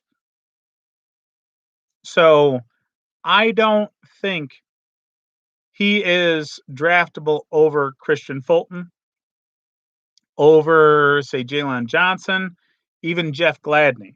There are at least three corners that I would take over AJ Terrell for multiple reasons. I just, the effort doesn't match his skill set, doesn't match his athletic ability. So maybe Dan Quinn thinks that he can squeeze better effort out of the guy. That's a possibility. But I definitely had at least three corners over AJ Terrell.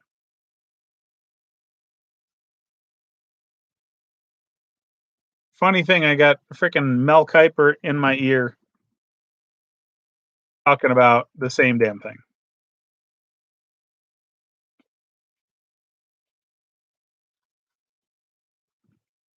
I forgot about freaking Auburn Zigbanogany. Yeah.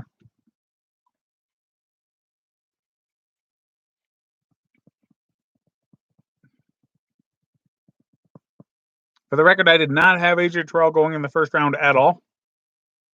I think this is overdrafted. We talk about teams making mistakes in the draft all the time. I was not expecting Atlanta to be one of them.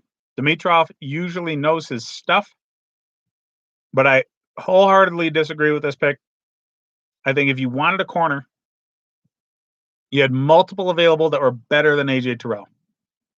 All you had to do was watch the national championship game, and you can see this guy who is very physically gifted just get lit up And Christian Fulton, Jalen Johnson, Jeff Gladney, Noah Igbenogany, so many corners you could take over AJ Terrell. So in my mind, this is an absolutely god awful pick. This is the first time in the first round of this draft that I really truly believe somebody screwed the fuck up because man, they are just this is bad, absolutely awful. All right, so now Dallas is on the clock at pick number 17, and I've been calling for them to pick up Christian Fulton for a long time. I think it makes sense. I think it would also make sense if they went edge rusher here. So K'Lavon Chaisson makes a lot of sense to me. So does, of course, Christian Fulton. I just either of those directions. I don't see them addressing the offensive line. They've already got the best offensive line in football. They've got great wide receivers. They've got young talent behind Amari Cooper. They've got one of the best running backs in the league. They've got a franchise quarterback already. So nothing on offense makes sense. As far as their defense goes, they have a very weak secondary right now because they let Jones go to the Dolphins on a huge free agent contract, but that loss is the most glaring need to me. And corner, like I discussed earlier when I was doing my mock draft, it is a position that you can plug and play a lot of times. You can find a guy that just fits your scheme really well because defensive backs play on an island and they're very, very reactionary. So as long as you have a guy with quick twitch, has smooth hips, you can pick one up in the first and second round that will plug in and do well immediately. So I don't think corner is a position that you have to necessarily lock down long term all the time. So I like the idea of a defensive back, but based off what the coverage is pushing us towards, it might be CeeDee Lamb going to the Cowboys, and that would be strengthening a strength. Adding another dynamic wide receiver with Amari Cooper on the opposite side would be nuts. Their defense would be god awful, but their offense would be a damn pinball machine, just throwing points up for no apparent reason. So, pick is in for the Cowboys. Mike McCarthy's first draft with the team. Jerry Jones on the phone. Who's he talking to? With the 17th overall pick in the 2020 NFL Draft, Dallas Cowboys, come on. Come on, put it through already, you pieces of crap. They're really controlling the feed extremely well. So I don't necessarily agree with a couple of draft picks where they were made. Most of them are, preference sort of things. The only team that I really think has screwed the pooch to this point is Atlanta. But I will say the NFL has handled the coverage of this draft about as well as you can expect. They've controlled the flow of information extremely, extremely well. I have access to draft information three different ways, and not one of them has really been too far ahead of any other. And nothing's leaked on social media before it's actually put out in traditional media. And there it is. Cowboys select CeeDee Lamb, 17th overall out of Oklahoma. So this offense is going to be even more dynamic than it already was. Should have kind of seen this coming because Mike McCarthy is an offense first guy. So now you've got Amari Cooper on one side, CeeDee Lamb on the other, with a mobile Dak Prescott throwing them the ball. Who the hell are you going to guard? All right, because you got Zeke Elliott coming out of the backfield, who's a great receiver out of the backfield, as well as a punishing runner. So with the best offensive line in the league, all the blocking time necessary for Dak Prescott to chuck it up to either of those guys on the edge and just destroy opposing defenses. Mind you, they don't have a defense themselves right now. We got to see what they do later in the draft, possibly a draft defensive back in the second round. It's deep at defensive back. So you still got Igbenogany and Fulton and Gladney and Jalen Johnson available. And at this point, it's looking like at least one of them is going to be in the mid-second round now. So with AJ Terrell being selected way early, yeah.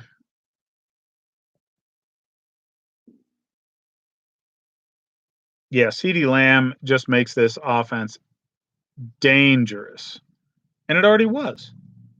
So Cowboys fans are going to have a lot of fun watching football. It might not translate to wins because defense definitely needs to be addressed on this team. And they need a center. So there was an offensive line hole, but at the value for this selection, there's not a single offensive lineman, at least in the middle of the line, that I would take. And tackles, all the good ones are taken as well. So as far as value in the position of the draft where they're at, CeeDee Lamb makes the absolute most sense. It just didn't make sense for positional needs for the team. So now Miami's on the board again. They've got their quarterback of the future. They have needs at tackle and interior offensive line. And Josh Jones out of Houston's on the board still if they want to go tackle. I think that's a bit early for his talent level. They've got needs still all over the defense. They could go edge rusher. They could go defensive backfield. In my mock done earlier today, I had them selecting Xavier McKinney at this position, and he's still on the board. So that makes a hell of a lot of sense to me.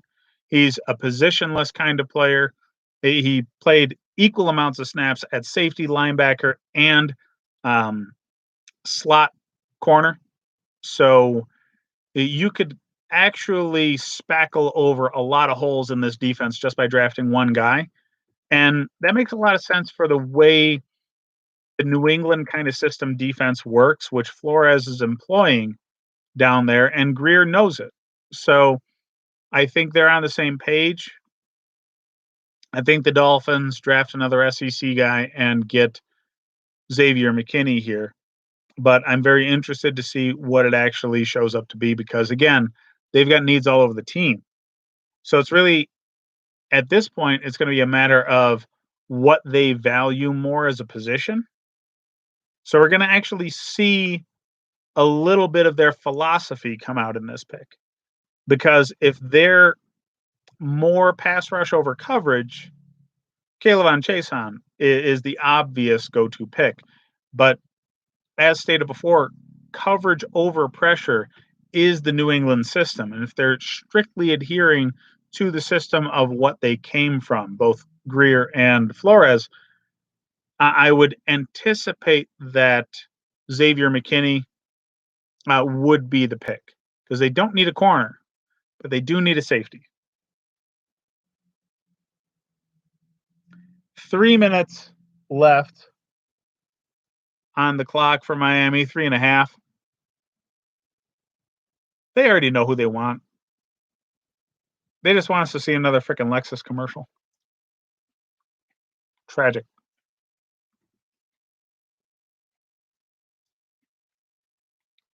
Appreciate seeing a couple of guys hanging out here. By all means, shoot a comment my way. Tell me who you think they're going to pick up. I'm not sure if you've been keeping up with who's off the board already, but all of the top tackles are off. Josh Jones is easily the best tackle available at this point. We don't have either of the defensive tackles available. Kinlaw and Brown are both off the board.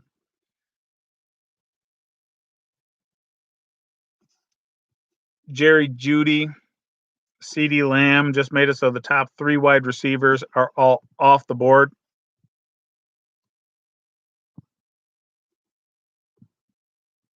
So now we're getting into the area of the draft that becomes much more interesting to me,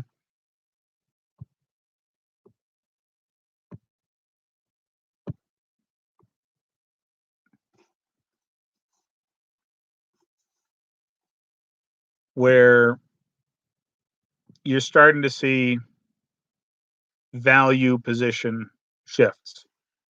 Now, I'm expecting a lot more trades coming at this portion of the draft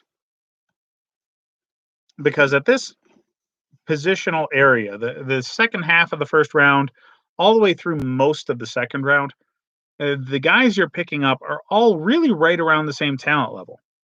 All the top guys are all already selected. So there's nothing there's nothing different now.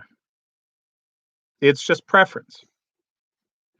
So Caleb Chason, I like as an edge rusher. Miami might like Etor Gross Matos. There's not exactly a huge difference between those guys. Miami might like Zach Bond. That makes a huge amount of sense. He's perfect for the Belichick model of pass rusher that also drops into coverage.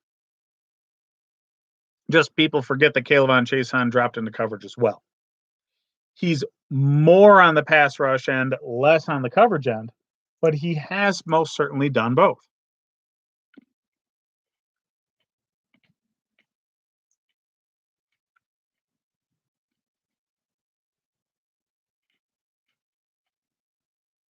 Anybody wants to talk about who their team is? How they like or dislike what their team's done in the draft? Feel free.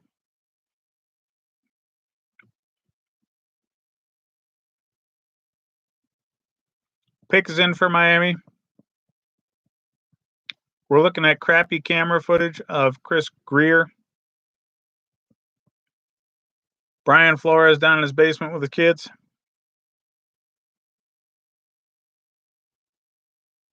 They got their phones up, so obviously they're talking to whoever their pick is. Again, I would go Xavier McKinney here, but we're interested to see what's going on because they've got like 17,000 needs on this team. 18 overall, Miami selects officially Austin Jackson. Oh, good God, no. So, never mind. Second pick in this first round of the draft that I wholeheartedly disagree with. Austin Jackson, you could have picked up in the damn second round. Or you're just your next first round pick. You didn't need to pick him up now. So Austin Jackson, the offensive tackle out of USC, a lot of people valued him low because of this year's play. Well, anybody who knows anything about his backstory, he was he started out with a bit of a handicap. In the off season before this past year, he donated bone marrow to his sister, I believe. And the surgery that is involved with that is invasive and extensive and painful to recover from. And yeah, he may have looked like a turnstile at the beginning of the season, but he was probably better than what he looked like on film this past year. I'll have to give him that. I do think Josh Jones was still a better tackle prospect in general. Even if you're comparing Austin Jackson's better 2018 film against Josh Jones, I think Josh beats him out. So I think considering both Austin Jackson and Josh Jones were still available, I didn't think Miami needed to go tackle at this position. I think they could have gone tackle with their next first round pick. So I think they overdrafted the hell out of Austin Jackson. They likely could have gotten him in the second round. If you were really sold on the dude, pick him up with your next first round draft pick because you got another one coming up here in just a few picks. Makes no sense to me here. Austin Jackson is not a Laramie Tunsil type. He's not a day one nasty starter. He's just he's really overdrafted here at this position. But it does make sense because we've been hearing about Austin Jackson flying up draft boards all around the country. They are not the only front office that thought he was worthy of a late first round pick. So maybe they're just trying to get out ahead of it. It's possible that they liked Austin Jackson so much better than Josh Jones that they felt drafting him here would get out ahead of where the other GMs valued him at.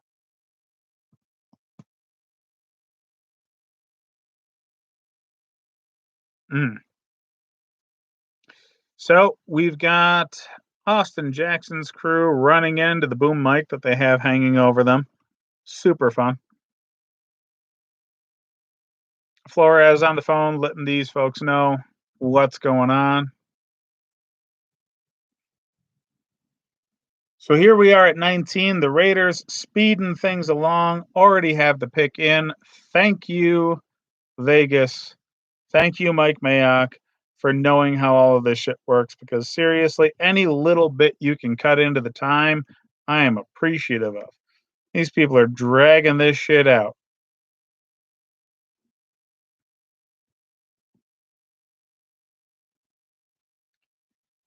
So,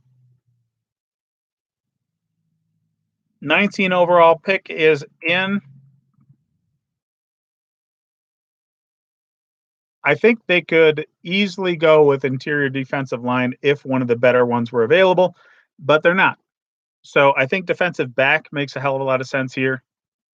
I like Christian Fulton at this position, but let's see what they get.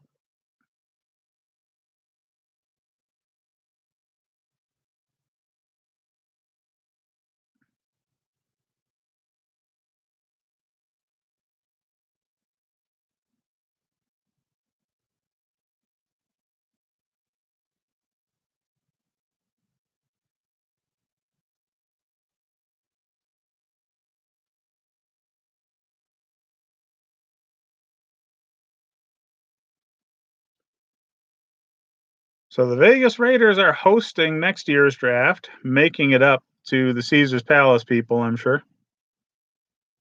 Oh, good God. Damon Arnett. No. Oh, Damon Arnett. Oh, shit. So now AJ Terrell and Damon Arnett have both gone above, no joke, five defensive backs that are better than them. So I talk about talent level at the back end of the first through the mid second, all being relatively the same, and it's all about preference. This is not the case. Okay. Both AJ Terrell and Damon Arnett, I had going late in the second. Arnett could have gone in the fucking third. Okay. So this is not a scheme fit issue either, because Damon Arnett is a bad version of Jalen Johnson. Okay. Jalen Johnson out of Utah matches his skill set and is better at everything. So there's no reason in hell Arnett should have been taken at this position. It's a damn joke. This is as hilariously bad as selecting Clelin Ferrell as high as they did last year. But overall, their drafting has been very good. They made up for it because Max Crosby was a fantastic player for the Raiders, and they picked him up in, I think, the fourth. So overall, the Raiders have drafted well, but this is a damn joke. Damon Arnett should not have gone this high. There's too many corners that are better than him at this position. Just does not make sense.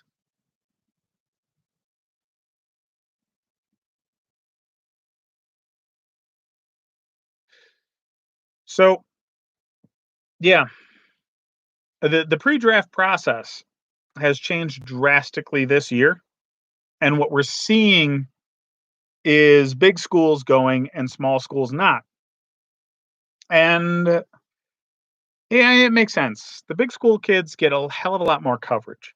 There's so much more access to the big school players. Small schools, the Ross Blacklocks of the world out of TCU, Jalen Johnson out of Utah, Josh Jones out of Utah, they're being ignored. Weird, Laviska Shenault still on the board. I understand he had an absolutely terrible combine, but Colorado's not really a big time program. So these guys are falling down draft boards.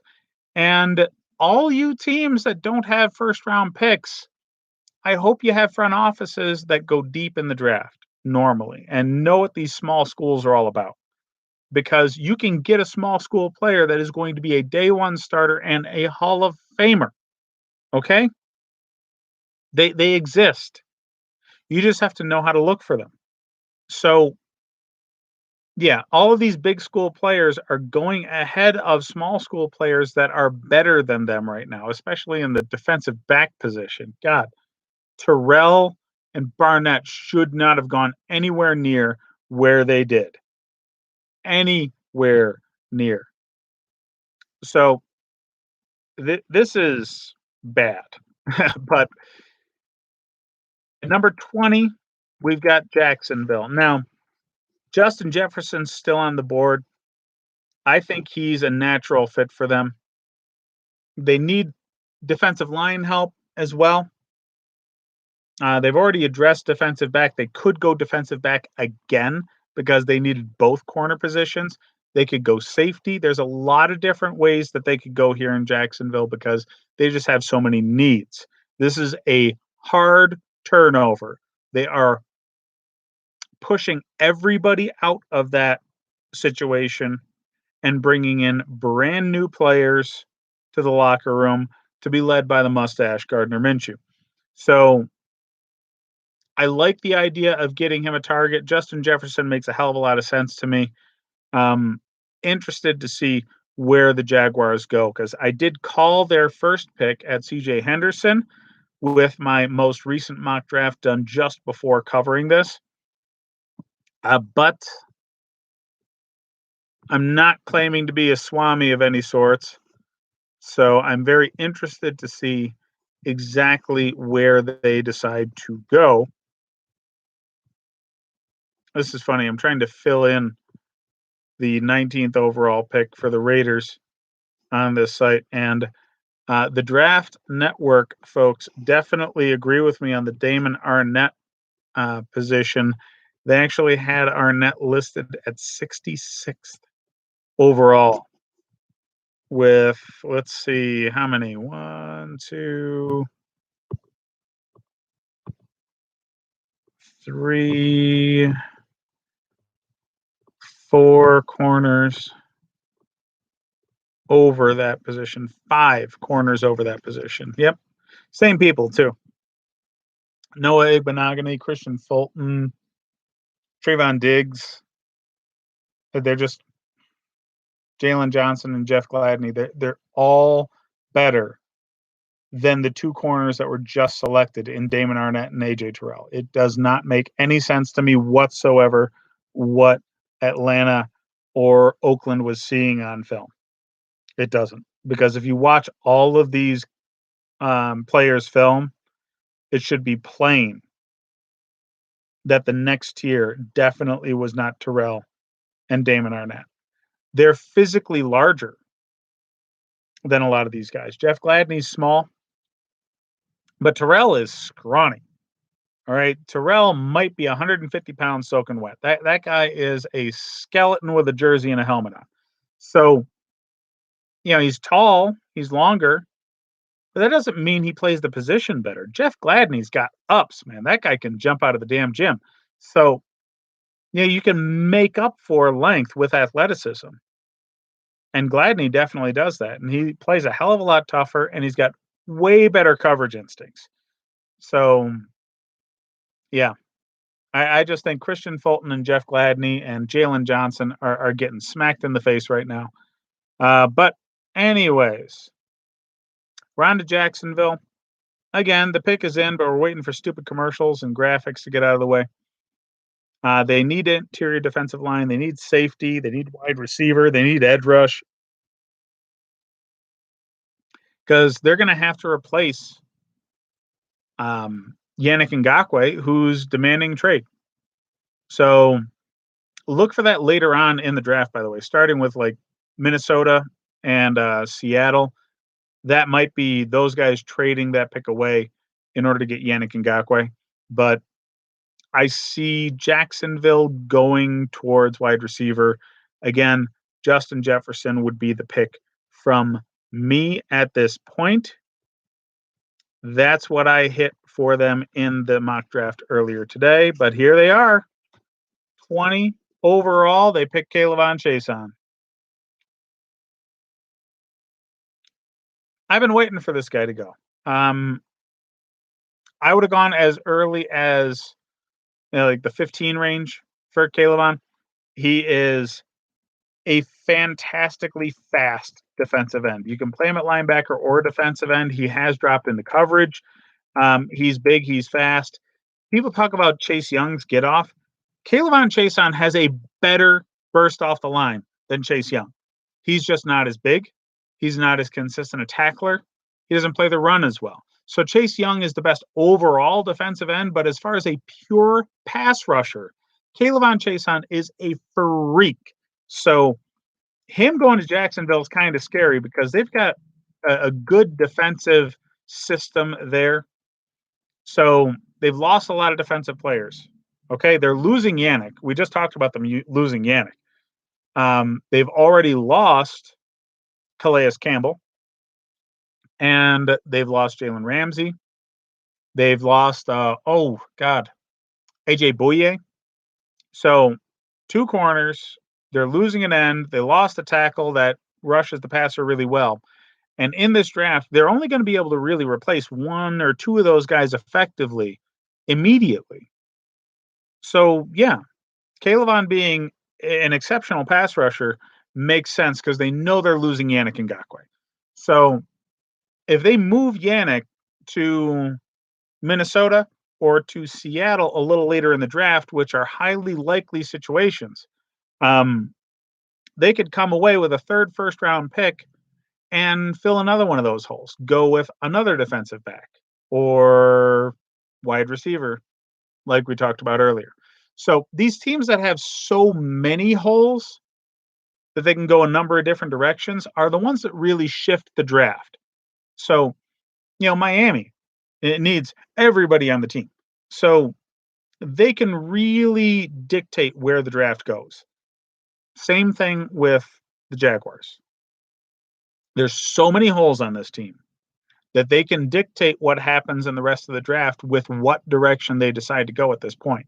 So going with K'Lavon Chaisson, now you have Justin Jefferson available for Philly, and they've got to be jumping out of the damn gym because he is perfect for their offensive set, and they need a wide receiver desperately. If this pick isn't Justin Jefferson, I'll eat my damn shoe. It just makes so much sense. Here, the pick is in for the Eagles. Pick 21. Not going to be on the books for a while because the NFL has been really controlling the flow of information.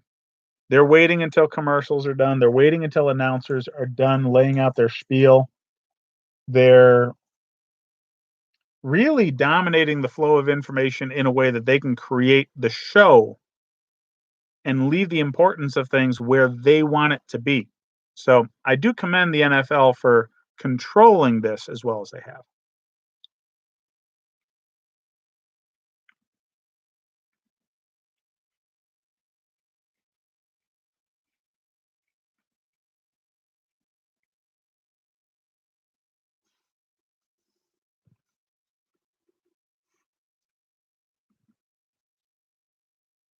So here's the Eagles.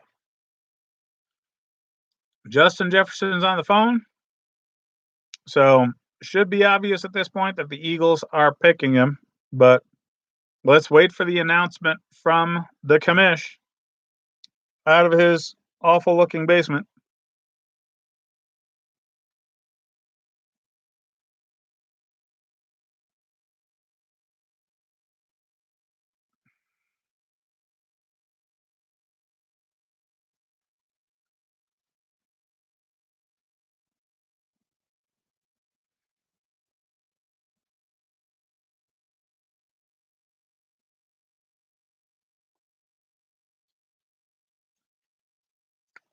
So the Eagles pick number 21.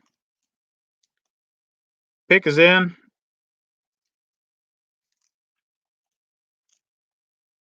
Still waiting on crappy coverage things. I don't want to see Trey Wingo in his bad makeup. Or no makeup, I should say. It's very interesting seeing how ugly these people actually are because they don't have makeup artists.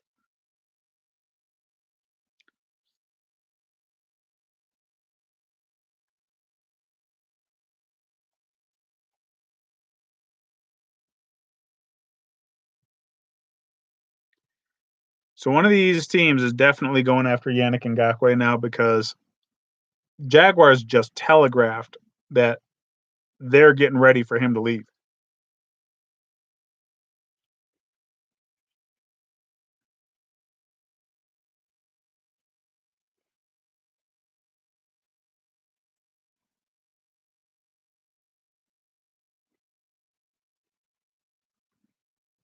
All right, they're finally ready to talk to us. We have pick 21, Eagles selection officially in.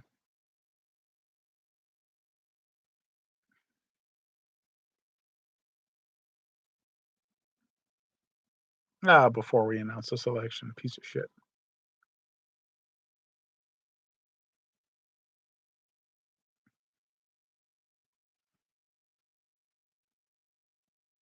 Oh shit, Jalen Reagor. Number 21, Philly takes Jalen Reagor. I had him as a first rounder. I thought he wasn't going to make it until the Packers. But Jalen Reagor is he's of the Deshaun Jackson mold. All right. He's not the biggest, strongest guy. He's small, but he can run his ass off. Okay. He's fast, and the only guy in this draft that's really notably faster than him is Henry Ruggs. But even then, it's close. Okay. Jalen Reagor is a speed demon. So I think that this is going to fit that offense extremely, extremely well. He fits the Deshaun Jackson mold extremely well. And Deshaun Jackson going out with injury was a huge blow to this team.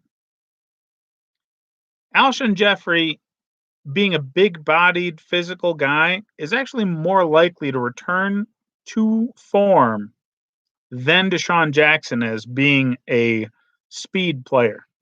So, you got to replace both of those guys. Kind of makes sense that they're replacing the speed demon first. Because after Reagor, Kenny Hamlin out of Penn State was really the next guy. And he's even scrawnier and slighter and much more injury prone than Reagor is. So, yeah, it makes sense going here. Justin Jefferson is really reeling here now, though. So the next place you think Jefferson might be able to go would be either Green Bay or Minnesota. Wouldn't surprise me actually if New Orleans went and grabbed him because they have a very deep roster and he could be a luxury pick. If New Orleans gets past New England here, I'm sorry, if Justin Jefferson gets past New England, which is in all likelihood, very high likelihood there. I could see New Orleans going after Justin Jefferson, give them some depth on the wide receiver front, and just another toy for Drew Brees to use on that offense. Because again, their team is very deep and really well stacked. So New Orleans could easily go with a luxury pick. So now that Reagor is off the board,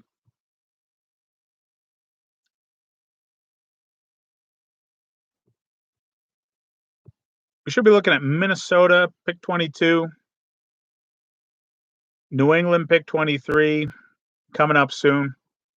Minnesota's got some needs. They've got needs at defensive back, at defensive line. A lot of people think they need wide receivers since they just got rid of Diggs, but they are more run centric. So I would assume that corner and defensive end are going to be higher priorities for them than wide receiver. And a lot of the wide receivers have gone off the boards already. So I would assume that the Vikings go with a defensive back here. Igbenogany, Fulton, Jalen Johnson, and Jeff Gladney, all good corners. I think Gladney is the best fit for Minnesota at this position. I think that would be a strong pick for them. I don't see them going wide receiver. If they're going to, they can go 25 or they can even go in the second round because a lot of these wide receivers everybody was thinking were going to go high are starting to fall down further. We have Justin Jefferson still available. Denzel Mims still available. Well, I really like Denzel Mims.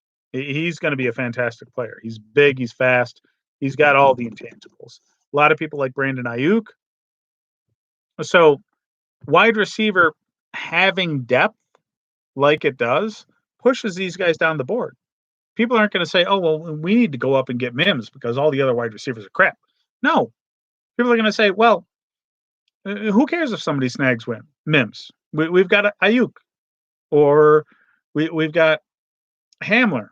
There's a lot of different receivers available in this draft, so you don't have to go get your guy." And right now, there's a lot of corners that have about the same talent level. So I wouldn't be surprised if any one of them went.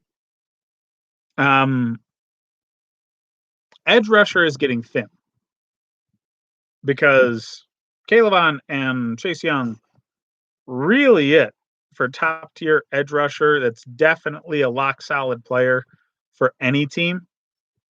Now you're at a point where it's got to be a guy that fits your scheme really well. Epinesa does make sense to the Vikings. I do think he ends up going to the Titans later on, but we still have Yetur Gross-Matos available and Zach Bond available. And I think Bond is a fantastically gifted player. And personally, I think he's a great New England pick. So here at 22 for the Vikings, the pick is in, by the way. We're just waiting on them to tell us who the hell it is. I think the smartest thing for them is to get defensive back because both Trey Wayne and Xavier Rhodes gone. So what the hell are they going to do at DB right now? You know, I think Jeff Gladney is the best scheme fit and talent fit for them. It would not surprise me if they went with Fulton or Jalen Johnson either.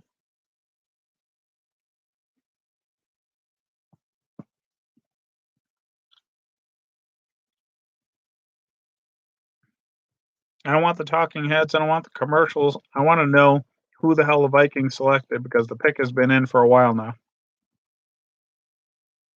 Bunch of crap.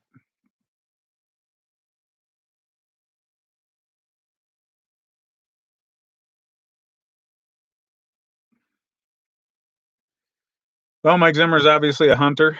He's got some game trophies on his wall here.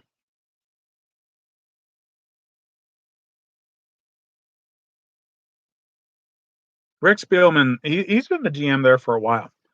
And he has kept the Vikings stocked with a good amount of talent. So I don't expect him to do anything stupid here.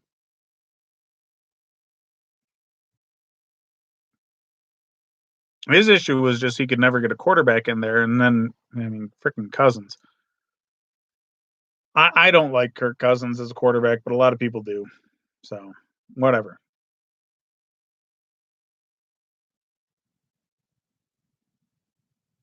Justin Jefferson for the Vikings. Holy crap. They went wide receiver instead. Was not expecting that. This is the pick that they got from Buffalo for a wide receiver.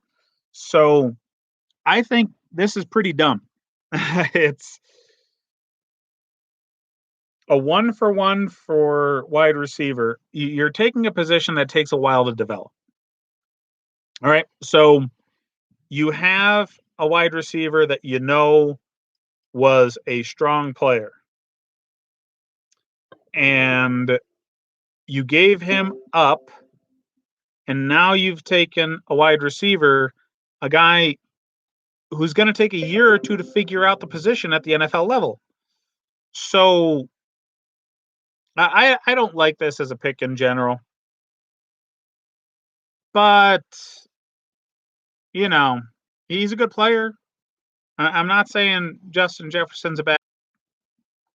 It just I don't agree with it as a pick in general, philosophically, for the Vikings right now.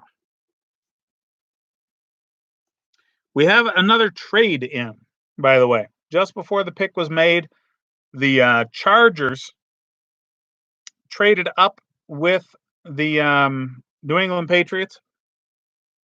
So, as expected, what I was talking about during the mock draft that I did earlier today, the Patriots trade down because they don't like first round picks. They like second round picks. They're not, going after a quarterback this year. They're waiting on next year and giving Stidham a shot this season. But the Chargers moving up here, this is odd to me because they got their quarterback earlier. So you have to assume that they're going after protection for the quarterback because their offensive line is really the only thing that's a huge need, that's a good value fit here. This could either be interior offensive line or offensive tackle. Either one would not surprise me. So Cesar Ruiz, the center or guard out of Michigan, wouldn't surprise me here. Josh Jones, tackle out of Houston, wouldn't surprise me here either. So I'm interested to see who the Chargers thought was worthy of trading up for, because trading up should be a team leader. Okay, you're looking at the quarterback or the quarterback of your defense, the middle linebacker, or whoever's calling defensive secondary calls for you. So they've got a strength of personnel at wide receiver and at, well, anything defense. They've got a great, well-built defense there. I could see them taking another corner, though, because they're going up against freaking Pat Mahomes all the time. So the news on what they gave up is in, and it makes sense. They gave up their second and third round choice this year for the 23rd overall pick. So now the Patriots have 2 second round and 2 third round selections in a draft where a lot of different players are dropping ridiculously. So the Patriots are doing their thing and they're doing it right.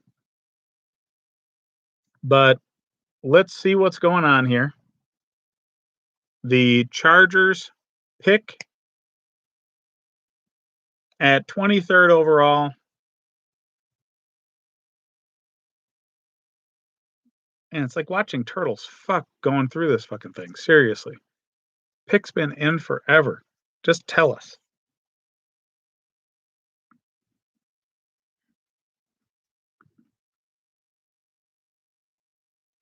All right, Anthony Lynn and Tom Telesco.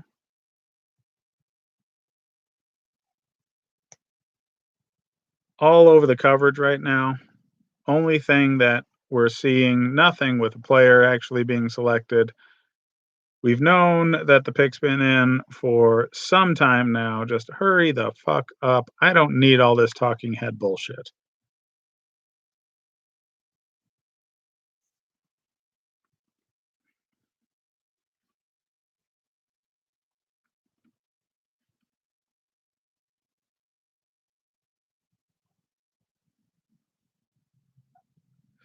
I don't know why they're showing Jordan Love right now.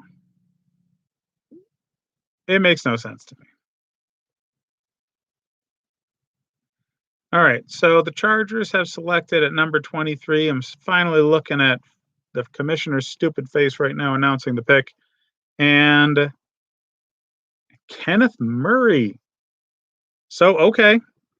Like I said, the only players that make sense to trade up for are either your defensive captain and, shot caller on your defense or your quarterback. And those are the two positions that the Chargers have addressed now. So, in getting Kenneth Murray, they get a very high character player, very high character. And he's extremely talented. Murray is the best middle linebacker available in the country this year. He's a fantastic blitzer and run defender. Not as good in coverage as Patrick Queen out of LSU, but he's not a chump in coverage either. So he is the most well-rounded middle linebacker available. He'll fit in with their 3-4 scheme. Coming out of Oklahoma, him being recruited and coming to Oklahoma gave them a defensive viability that actually made them national title contenders. Before that, Oklahoma was always all offense and no defense, and it was a shooting match. They're always allowing 50 plus points and scoring 50 plus points. Kenneth Murray stabilized that defense in a way where they were only giving up like 30. Now, they also have Neville Gallimore in front of him, really soaking up blockers and keeping him clean. But like I said, the Chargers have built their defense extremely well. So now adding Murray to that mix, Chargers defense is pretty fucking dangerous now. And I would actually select them with fantasy football. They've just got so many very talented, very fast players on that defense now. I would expect them to cause a lot of turnovers and get after the quarterback extremely, extremely well with Bosa and Ingram and who's the Notre Dame nose tackle they got? The name will come to me when I'm not thinking about it. But either way, a lot of good defensive players now on the Chargers. They're very obviously worried about their competition with Mahomes and the Chiefs and think the best way to deal with it, instead of also running up the score themselves, is to actually put a good defense on the field. So I'll be interested to see how effective that is for them. And now we're at pick 24 with the Saints. And Denzel Mims makes a lot of sense to me here. They've just got such a well-built roster that you could say they have a need at linebacker, but it's really the only position you can say they have any sort of need in. And so linebacker is the running back of the defense. Okay, you can generally find linebackers later in the draft that are going to be effective. So Patrick Queen makes sense. He wouldn't even have to move. Sure.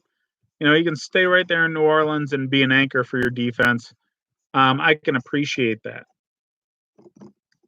But I could also totally just see them going with a wide receiver and just give Sean Payton and Drew Brees another toy to play with on that offense and put them over the top in the Super Bowl conversation. So I would love to see Denzel Mims go here. I really would. Brandon Ayuk's also available, but Mims is far and away the better player out of the two. So Patrick Queen is the sensible pick. Mims is the go for broke. Fuck it, we're all offense pick. I'd love to see Mims. Patrick Queen makes sense though, so it's a possibility as well. Heck, I mean, chat away if you feel like it. We got nothing going on in the chat right now. Let me know what you guys think makes sense here for the Saints. Again, I'm not sure if you're keeping track well enough to already know what's off the board, but yeah, wide receiver and linebacker are the most sensible things for me. They could also pick up a corner. I mean, they have one absolutely fantastic shutdown corner, but the guy on the other side is a body. So, Gladney or Johnson makes sense here. Same with Christian Fulton.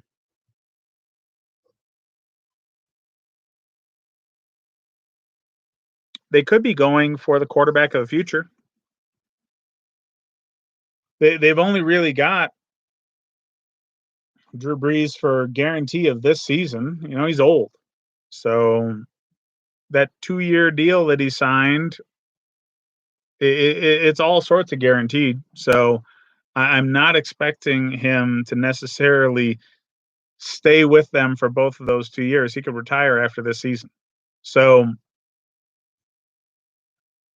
Jordan Love could be a possibility. You have to believe what they actually say, though. They haven't bullshit anybody at this point.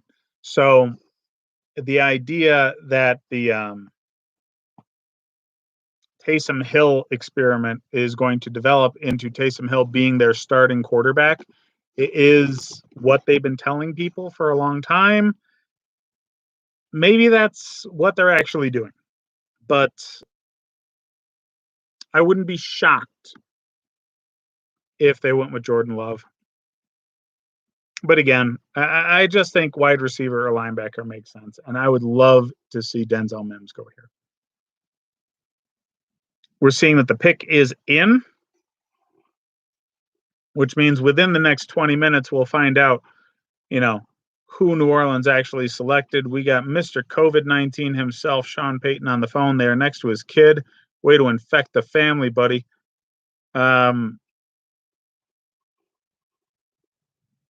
a lot of product placement going on. Either that or these guys just really love sugar. I'm looking at cans of Coke and Orange Crush, along with some Twizzlers.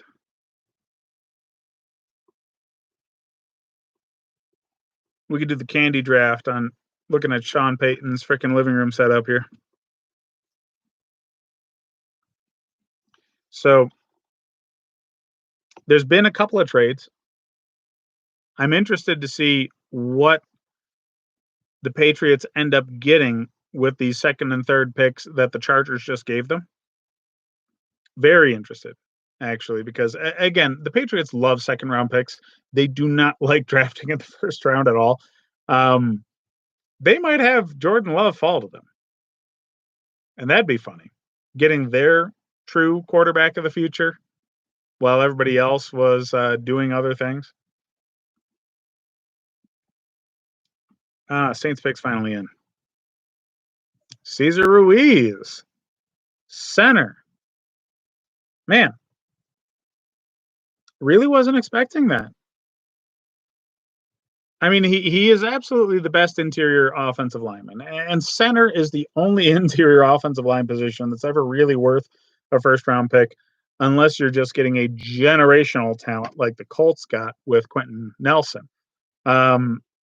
But yeah, solid center. I wasn't necessarily thinking that they were horribly weak on the interior offensive line for the Saints, but maybe they've got more moves that they're planning on making. I mean, they've got to eventually retool this roster. They're going to lose Brees at some point, so they might have to make some moves on the offensive line to make sure that they have salary capabilities to move forward from Brees. Also, Brees is making a shit ton of money. And when he leaves, they're going to be replacing him with a guy who's not making a shit ton of money. So they're going to have more cap space to fill all those positions. Look at what's going on with the Chiefs right now. The Chiefs have like $38 before they hit the salary cap. And it's because they loaded the roster with whoever the fuck they felt like putting on that team because they have a cheap quarterback contract with Mahomes. That ends after this coming season, by the way. They're going to have to pay that man a boatload of money. But right now, while he's cheap, the rest of the team is stacked. And that's going to be what the Saints can do if they select a young quarterback between this draft and next draft. So Ruiz going there might just be, hey, we've got our center who's a long-term offensive line solution, to make sure that whatever young quarterback we pick up ends up being protected and growing with the center over a long period of time. That's always a smart decision to have a center and quarterback have a long-term relationship. So interior offensive linemen typically have very long careers. Okay, you're definitely going to get 10 years out of these guys. You might even get 15. Quarterback isn't necessarily a lock for as long a career. Drew Brees, um, Peyton Manning, Tom Brady, these guys don't show up all the time. You know, the Brett Favres of the world that everybody thinks is going to retire for 7 straight years don't happen all the time. So drafting the center before you get the quarterback does kind of make sense. You want them to have a long career together, and center is more likely to have a very long career than quarterback is. So I get it, but I just would have loved to see them say, fuck it, and let's just go for it with a skill position talent. I just, this offense with yet another outside weapon like that, with Michael Thomas drawing the kind of attention he does from defenses, it just would have been super fun to watch. But Drew Brees makes a living of turning no-name homeless people into fantasy football studs any given week. Um, I don't know who the hell their depth is at wide receiver at all, but I can tell you honestly, at least one of them outside of Michael Thomas is going to be a worthy fantasy football starter almost every week. You just never know which one. You know, 1 out of 5 guys off of their bench could go off for 2 touchdowns randomly because Brees is an exceptional talent at quarterback. So he doesn't really need a talented wide receiver. I just would have loved to see him with one. But better protection on the front gives him more time, gives better blocking for Alvin Kamara. So it does make this offense more dynamic, but it's more of a trickle down effect than a direct effect.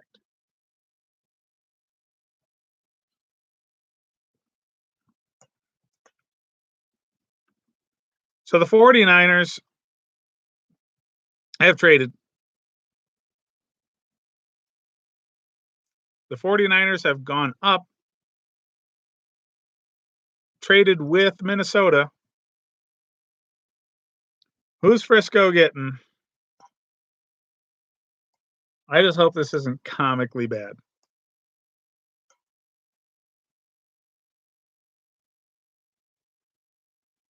Because they got Javon Kinlaw earlier, and that's just silly on their defense now. So there's wide receiver talent available still. Denzel Mims is a fast motherfucker. So that makes a lot of sense to me. But yeah, a corner makes sense to me too.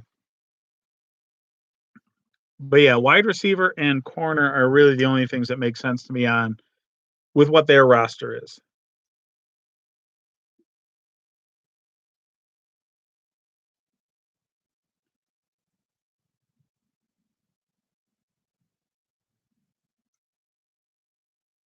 Oh, Brandon Ayuk. He's good. I don't like him over Mims. He's more of a leaper than a runner. He's not fast at all. But he's got a very good vertical and he's tall. So I just I don't see him as better than Denzel Mims. I think Denzel Mims is way better than Brandon Ayuk, but Brandon Ayuk was like a do everything kind of player for his squad. So, you saw him as a player who's very, very dangerous with the ball in his hands. He's not necessarily a polished route runner, but once you get the ball to him, he is going to do some serious damage with it. Um, he's not extremely tall. So somebody who's not very tall, you would expect him to be very, very fast. He's got good playing speed, but he only ran like a 4.5 40 time at the combine, and Mims definitely beat him by a lot. He's more like a 4.3 guy. And Mims is tall and is also dangerous with the ball in his hands. So yeah, no, I like Ayuk. He's a good player. I just like Denzel Mims so much better. So yeah, dangerous with the ball in his hands after the catch is probably the factor that they're worried about here. Considering they're in a West Coast short pass style offense, um, it fits with the Shanahan model. So you could have also gone with Laviska Shenault and got sort of the same kind of deal. But yeah, we're waiting on Miami's third first round draft pick now. Xavier McKinney's still on the board. Grant Delpit still on the board. Both of those guys would fill an immediate need. They need interior offensive line. Cesar Ruiz is already off the board. They could go with the who's the Ohio State center guard kind of player? You could also go with a guard at LSU, Lloyd Cushenberry, but I'm trying to figure out the Ohio State guy. It's a J name. Either way.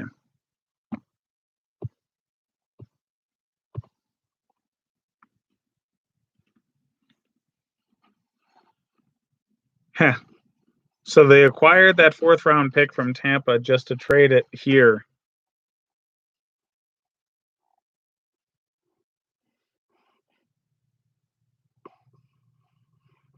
So they move down one pick, collect a fourth round draft pick, trade that fourth round draft pick to move up, 5 spots later on. So they got more value out of that pick than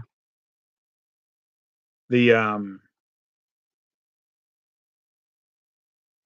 who the hell traded with them earlier? Drawing a blank here. But yeah, they collected a fourth round pick in the trade previous when they moved down one spot. They trade that same fourth round draft pick away to move up from 31 to 26. That's not the extent of it, but that's the most valuable pick that they gave up in this shift here.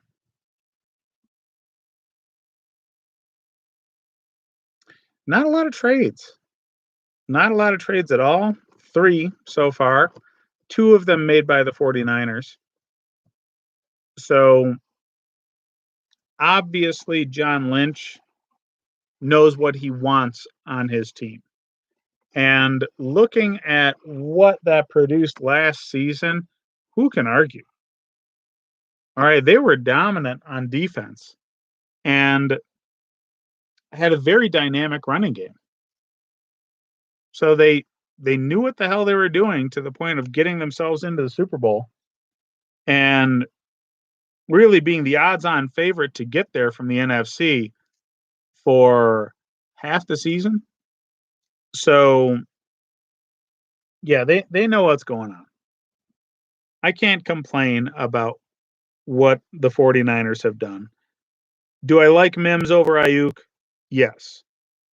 But I also mentioned Ayuk as a talented receiver just moments before, so it's not like I think he's a slouch.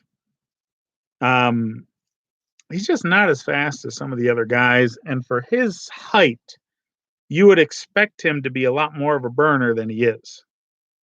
He's more of a twitchy, make guys miss kind of person than he is a top end speed pull away from the pack kind of guy.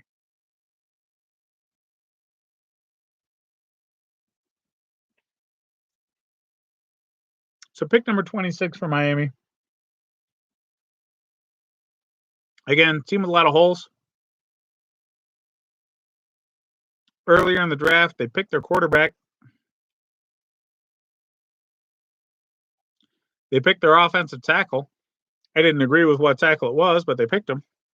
So, edge rusher, they could go pretty easily. They could go safety pretty easily. Either one of them would make sense here. There's a lot of value at both the safety and edge rusher position because you have Xavier McKinney, who's again one of those more position fluid players, which would make a hell of a lot of sense with the defensive staff that they have in Miami. But it would not surprise me if they went with one of the edge rushers at this point. Zach Bond is still available, who's another, tweener, flexible kind of position player, and he's more on the edge rush side of things.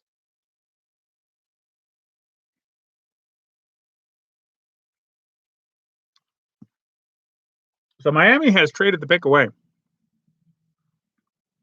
to Green Bay. So the Green Bay Packers are now picking at 26, not the Miami Dolphins.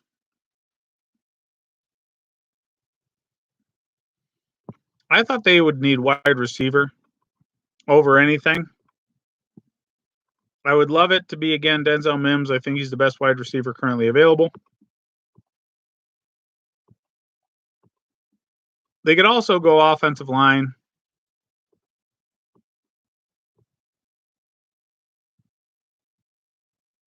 Or the quarterback of the future because, Aaron Rodgers is old. So they might really like Jordan Love. And he's the guy on camera right now, so that's looking like it. Typically, I don't like trade ups unless you're going for your guy as the leader of your defense or the leader of your offense. So it looks like LaFleur is picking up Jordan Love.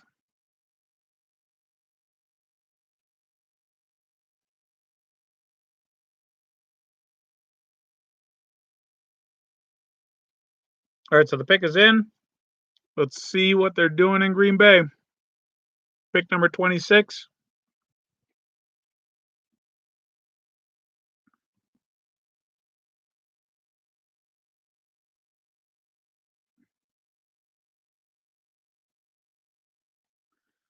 We're just watching a bunch of stupid kids and freaking Brian Gutekunst's first round.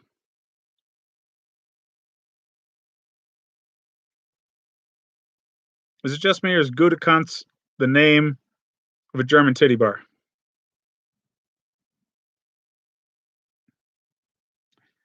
Anyways, what's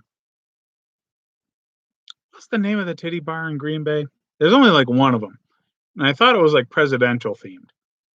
I was there a couple of years ago for a Packers game. I won a contest at work. It was a very, very fantastic experience for me. But all the staff that I went there with went to the titty bar afterwards, and I just went to fucking sleep.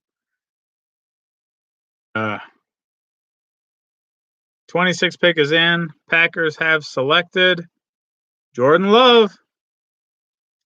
So they're rotating quarterbacks.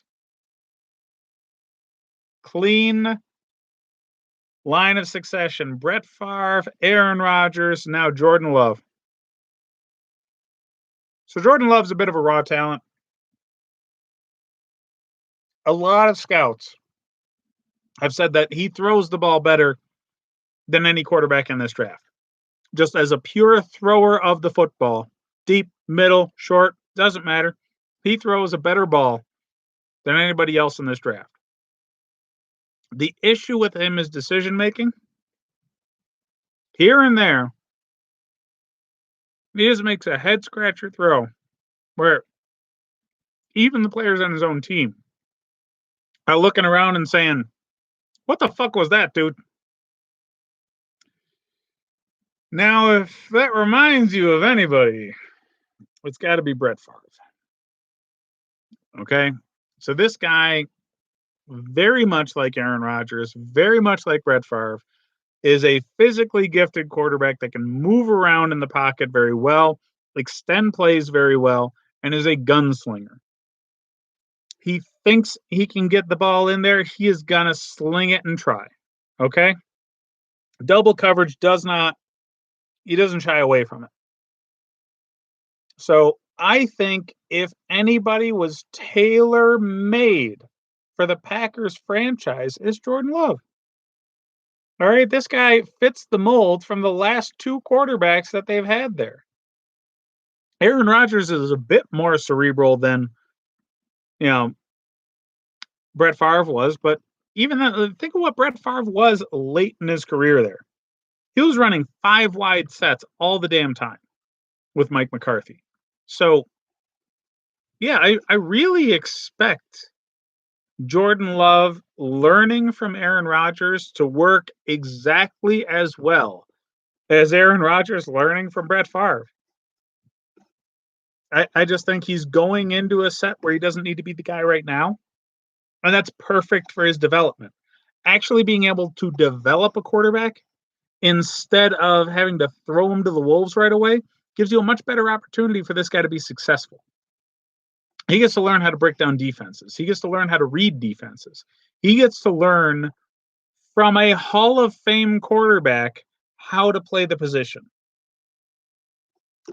Much like the last time a quarterback change happened in Green Bay, this is exactly what Green Bay fans, I'm sure, were dying for. But they didn't do anything for right now. So Aaron Rodgers has got to be pretty angry. But I think Green Bay fans should be happy with this because they have a guy who's going to develop behind their Hall of Fame quarterback for a year, maybe two. And they have they have the ability to get the wide receiver that they needed a little later in the draft. Now, mind you, they traded up to get to this spot, so they probably gave up one of the picks that they could have used for it. All right, so we've got Seattle on the clock here now. Seattle, 27th pick. This is one of the picks that I was thinking could have been traded away to pick up Yannick Ngakoue and go to Jacksonville. Let's see what's going on with them.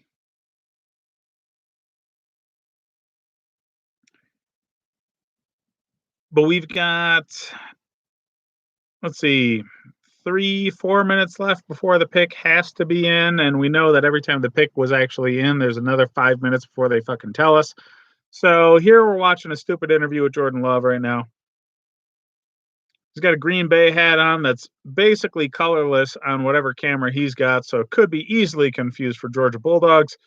Because with this angle, with this coloration from the camera he's got, it's just looked like a black and white hat.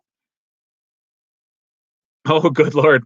I was giving shit about the men on ESPN's coverage having like no makeup and looking like a goddamn crypt keeper. And this chick on the coverage, just her hair's all frizzed out all over the place. So, you know, the hair and makeup people are really the superheroes of television. I look better than all of these people, including the women.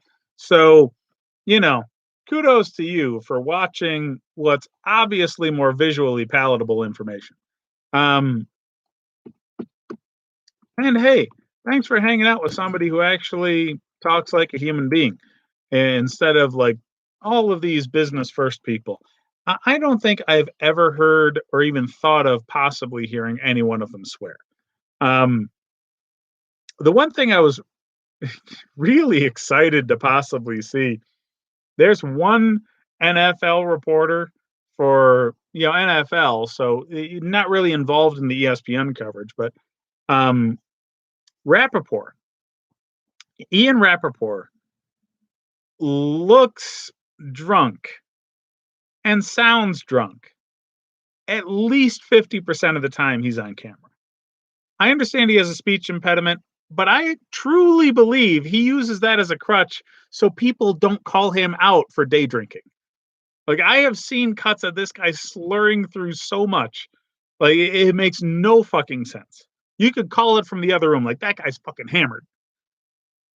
But anyways, that's the one thing I really would have loved to actually see. But Adam Schefter is the only reporter that they have on these things. So the pick is in for the Seattle Seahawks. We're still watching people freaking out about Green Bay getting another quarterback in the long line of succession there. So no information from Seattle just yet. But they did not trade. They actually made their pick. So let's see what's what.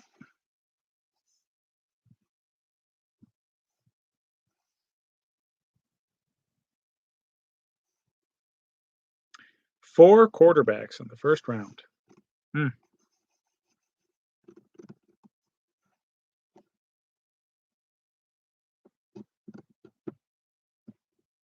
So Brian Gutekunst and the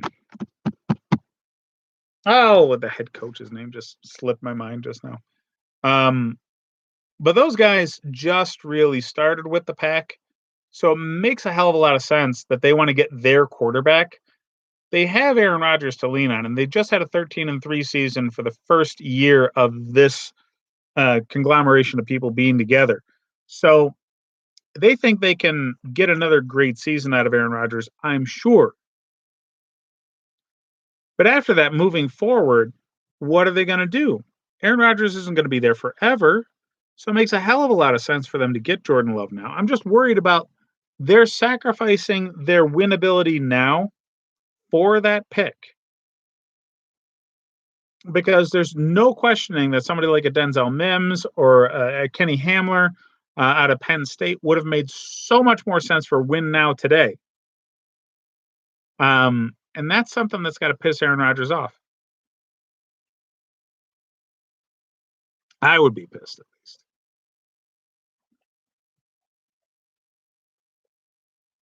Pick's been in for the Seattle Seahawks for a solid 5 minutes, and I'm watching a fat chef with a Seattle hat instead of actually seeing who the hell they picked. Stupid fucking coverage. Pisses me the fuck off. I missed the days of the draft where you could just pop on Twitter and know who was picked like a half hour before they fucking announced it. Just they're controlling the flow of information better now, and it's pissing me the fuck off because I don't want to see all these fucking commercials. I don't want to see all these talking heads. I don't want to see the fat fans with the bad hats. I don't care. I just want to know who the fuck they picked. All right, so the Seattle selection at 27 is in. Again, didn't trade it away. They have instead selected, I think edge rusher makes sense for them here because they didn't get Clowney. So let's see what they pick up.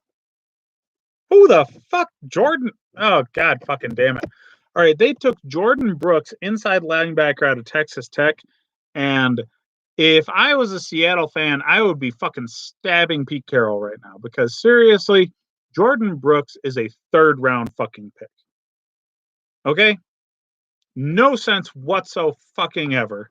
There's not a single inside linebacker that should have been taken above Patrick Queen, and really none of them make sense for this defense over an edge rusher. None of them. So, God, Jordan Brooks out of Texas Tech. All right, I have to say, Jordan Brooks is a good player. Okay? He is a solid tackler. He has played in a system that is fluid between 3-4 and 4-3. He'll be a scheme fit for them. He's okay in coverage. He's not Patrick Queen. He's worse in coverage. He's better in run defense than Patrick Queen. I'll give that. Man, Brooks ain't the dude at this position. He isn't. Late second, early third is where I had this guy rated. But I will say Seattle does this shit all the damn time. Okay, Seattle, very analytics-driven front office. So they do crazy shit. Okay? They drafted a running back when nobody thought they fucking needed one. A couple of years ago, it was like a Perry. They picked up, and that was fucking stupid. But prior to that, same guys, all right, same GM, same coach. I remember they picked Bruce Irvin or Irwin, whatever the fuck his name is. They picked him up in the first round, tail end of the first round, and nobody on the planet had him higher than a third round pick. So this is now the second time that I've seen them draft a defensive player that literally nobody but them thought was worth that. I don't fucking know what the fuck they're doing there. I mean, they produce a winning program because Pete Carroll is an it factor kind of guy. Russell Wilson is an it factor kind of guy. They have leadership on that team. They have a lot of leadership on that team that they've managed to keep together. So I do think that they have a certain way about them that works for them as a franchise. They've got themselves pigeonholed in that, and they need to play a little more poker with this. Okay. They need to realize that it's not just about what they're going to do. It's about what other teams are going to do too. And if you can look at Brooks and say, well, fuck, nobody else is going to pick this guy up until late in the second round. Why in the fuck are you picking him up in the end of the first? It just makes no sense to me. But hey, who the fuck thinks it should, right? All right. So just as a thought experiment here, scrolling through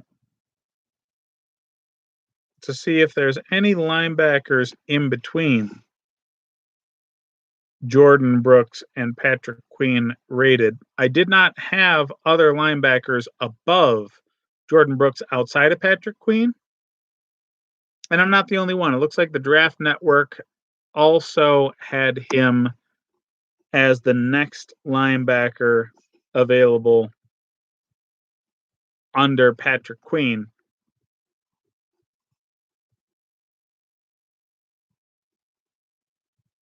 Yeah, linebacker is undervalued now, just like running back is. You can find linebackers that are going to be good players in the second and third round. You look at Darius Leonard out of the Colts. He was a second round pick, first team All Pro in his rookie year. The Bills got themselves a good one in Matt Milano. He was like a fourth or fifth round pick. So you can find linebackers throughout the league that are drafted really late. So I just don't understand the Brooks pick. It doesn't make any fucking sense to me. There's higher value positions available right there that you could pick up and get more of a difference maker. Just don't get it. Not going to. So the Ravens at pick 28 have selected. We're waiting on a stupid truth.com commercial because they've already killed cigarettes, so now they're trying to kill heroin addiction. Good for them. But opioid addiction, whatever the fuck. It's really funny for me because when I was younger, I was like a pack and a half a day smoker, and this is before the truth.com people or whatever they were putting all those ads out about cigarette smoking and everything. I quit before then, but now the idea of smoking cigarettes amongst teenagers just seems like it's a very ugly proposition. Whereas it was a normal thing when I was growing up. So strange for me to see the development of that. Something so popular turned into something so absurdly negative just within a span of 10, 15 years. But I'm sure there's plenty of things that people older than me have seen come and go that is surprising as shit to them. So the Ravens pick is in. Patrick Queen. You got to be really happy that Brooks went ahead of him. This is great for the Ravens. All right, so Patrick Queen, not so much a run stuffer, not the aggressive tackler, but he is good in blitz packages. He's an extremely good coverage linebacker, very very fast and rangy, and that fits really well with the kind of amoeba sort of a defense that you see in Baltimore. They have a lot of people that will float between linebacker and safety and defensive back almost. So they're very, very coverage happy with those positions, but they want big bodied guys that can also cover. So what this does is it makes it so you never really have to leave your base defense. You can be in your base defense regardless of how many wide receivers or tight ends are on the field. And the Ravens do that better than almost anybody. They've done that better than almost anybody for a very long time.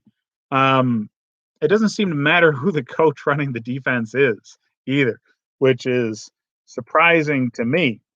But yeah, they've moved from Rex Ryan to Mike Pettin was with Rex Ryan there. He moved on. Who did they have before that? Baltimore's 20-year head coach was a defensive coordinator there, and I can't fucking remember his name for whatever reason. Not Baltimore, fucking Bengals. The Cincinnati Bengals head coach that was there forever. I'll remember it when I'm not thinking about it, of course. But we have the Titans on the clock. And AJ Epinesa still there. Could be big for them. Ross Blacklock could be a good fit for them as well. Interior defensive line instead. I also like Neville Gallimore as a scheme fit for them. But yeah, interior defensive line is coming back into play at this point in the draft. And there's edge players that fit this scheme that are also available right now. So I like Epinesa to the Titans. That's the pick that I would make. But I would not be surprised to see one of the defensive tackles, a Ross Blacklock, a Neville Gallimore, or Brandon Matabuke going to the Titans here either.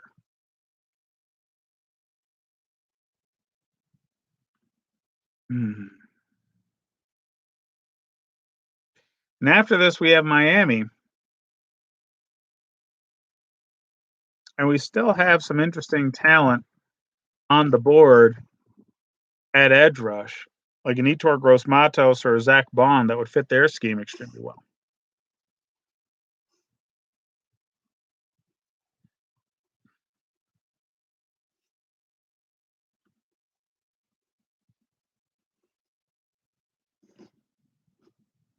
It's really funny to me. Like Patrick Queen, I would have pegged as the best linebacker coming out of this draft, just because of his coverage ability and what defenses are doing with speed these days. And we saw two different linebackers go ahead of him in Brooks and Murray. And that's crazy to me.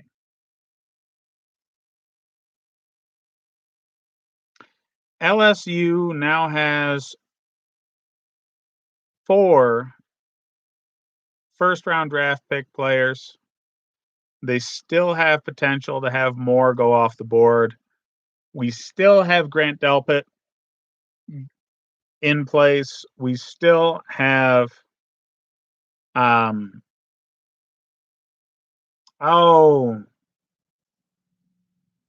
Edwards-Helaire is not going at this point. Christian Fulton. So 2 of their defensive backfield could be in play. And really both Minnesota and Miami coming up here, and even the Chiefs coming up here, all 3 of those teams could potentially pick up any of these defensive backfield players.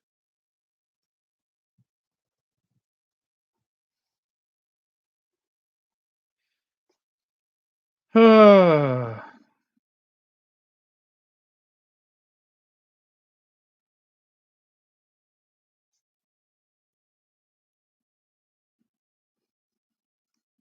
on the clock. We got 2.5 minutes left.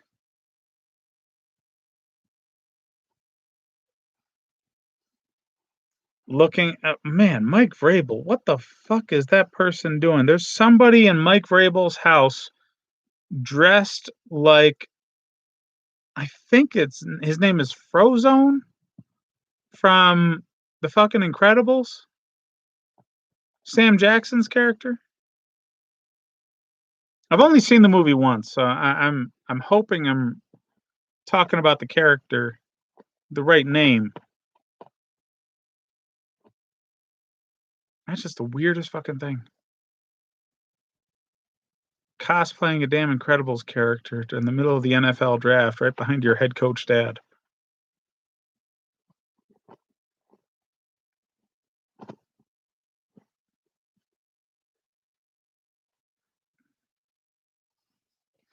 I'm really upset with the lack of dogs that I have seen in the GMs and coaches' homes.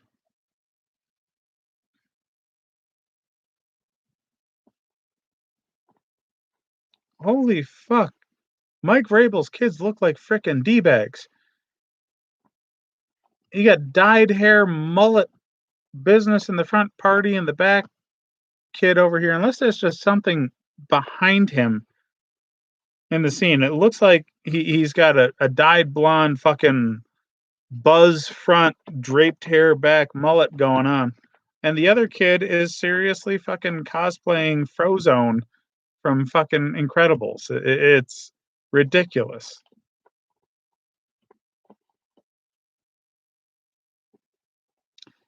So Titans pick is in. We're just waiting for it to come up.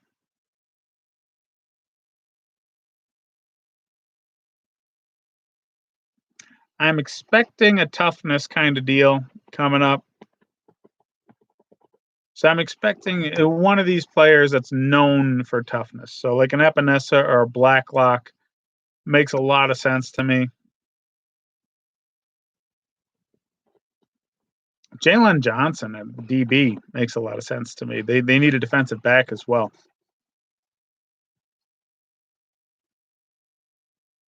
Selection is in. Pick number 29. Tennessee selects Isaiah Wilson. Oh, God. All right. So the second overdrafted tackle of the night.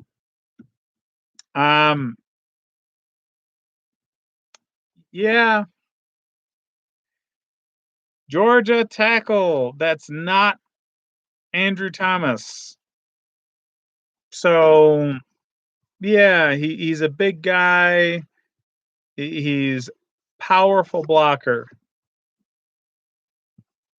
He's not a bad player, okay? You could have easily gotten him later on. I did hear a lot about him flying up draft boards just like Austin Jackson earlier, but yeah, just Josh Jones out of Houston's really got to be pissed about that pick too. And they're obviously focusing on their offensive line because they are a run first team. But man, they needed to address the defense. The defense got a lot of losses in this offseason. And you lose a defensive end, a good edge rushing talent to the Broncos in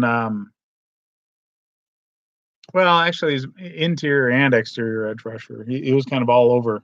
Casey was all over the defensive line for them. So losing that player really pushed me towards thinking defensive line was going to be what they addressed here. They also, have allowed Logan Ryan to sit around in free agency forever at defensive back. They could have addressed that. But going with offensive tackle, they're, tripling down on Derrick Henry just being a man child and running the fuck over people. So Run blocking translates very quickly. Pass blocking takes time to develop. So Isaiah being drafted here means to me they care more about their run blocking scheme than their defense. And Derrick Henry was far and away the most important player on this team last year. So it's not a bad decision necessarily, just most certainly not the one that I would make.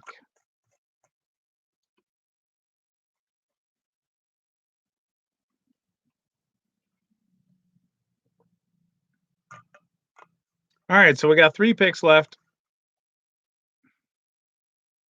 Miami coming up here, having early traded down with the Packers to allow the Packers to select their quarterback of the future in Jordan Love.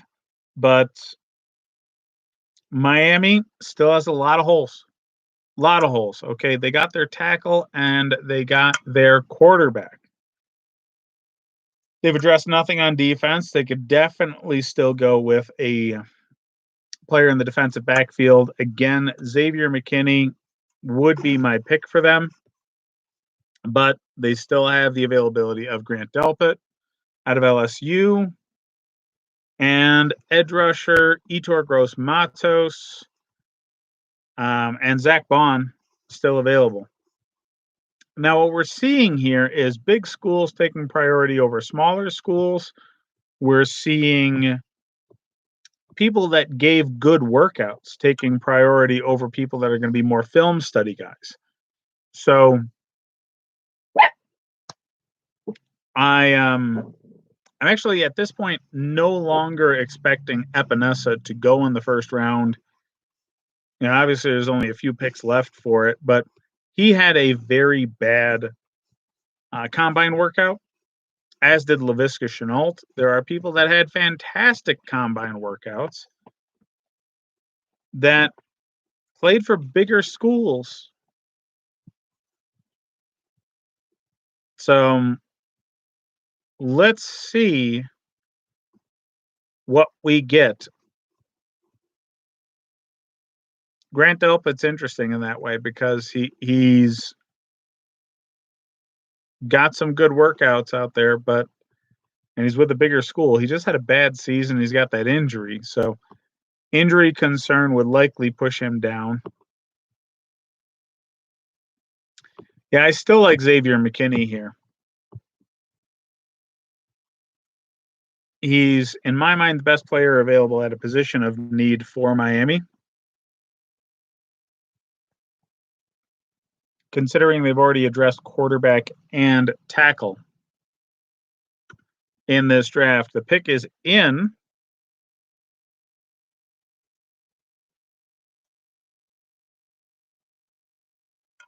They're just going through the highlights of the earlier top picks and showing us some crappy chicken nuggets commercial from frickin' Burger King.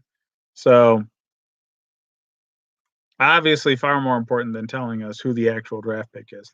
I love the interior of Tua Tagovailoa's house, by the way. It's very, very rustic feel. A lot of wood, weather worn wood all over the place. Leather furniture, very, very warm, cozy, lived in feel that you're not seeing at a lot of the other homes.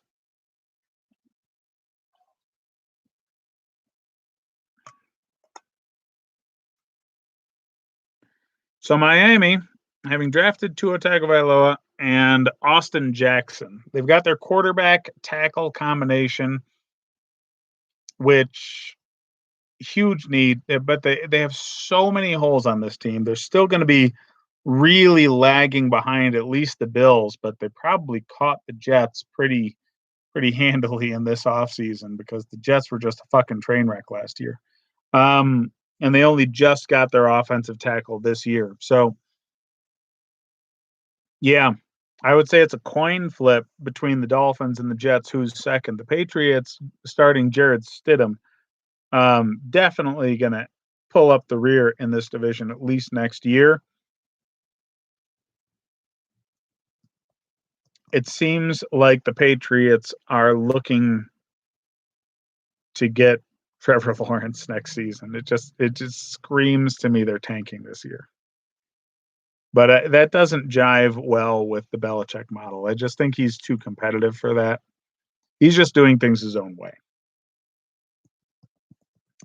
Pick has been in for Miami forever and now. Just fucking tell us who the fuck they're getting, okay?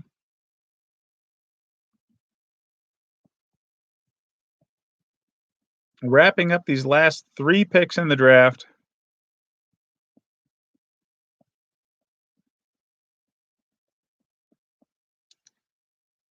Oh, we're seeing Jonathan Taylor footage right now. Running back.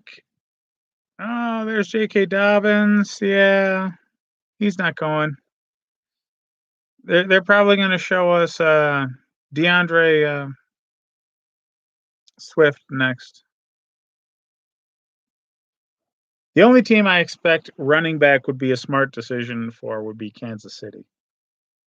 Miami still needs to address some more defensive players, and they already picked up Jordan Howard at running back this offseason. They can get a running back in the second round. Because any one of those guys is going to be available.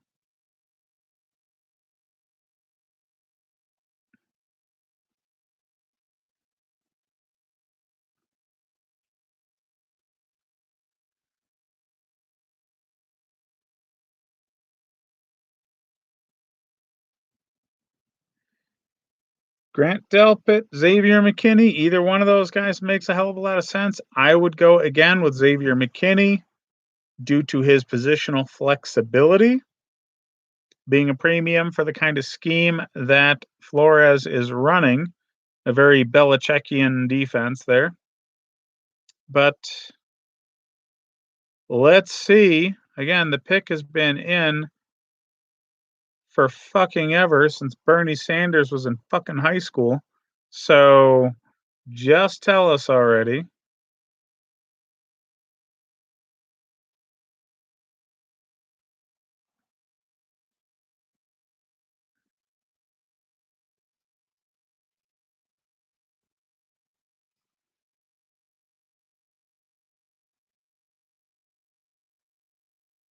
Here we go.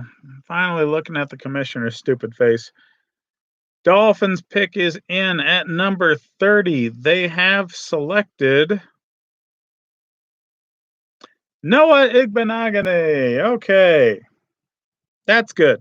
That's good. So, Igbenogany is one of the multiple defensive backs that I slated as better and more talented than 2 of the DBs that were selected over him in AJ Terrell and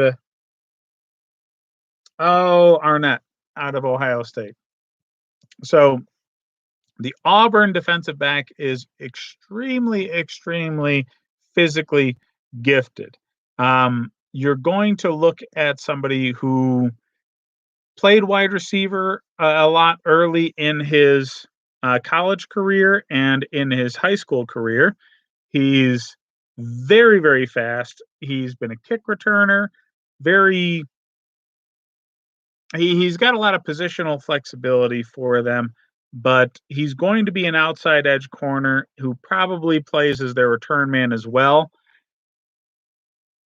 I don't think he's going to be very technically sound immediately. He doesn't have a lot of experience. He's a big upside guy. He has some tenacity.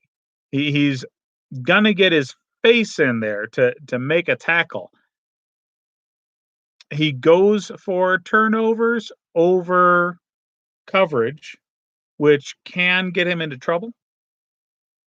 But I think he's going to be a very good player once he fully develops.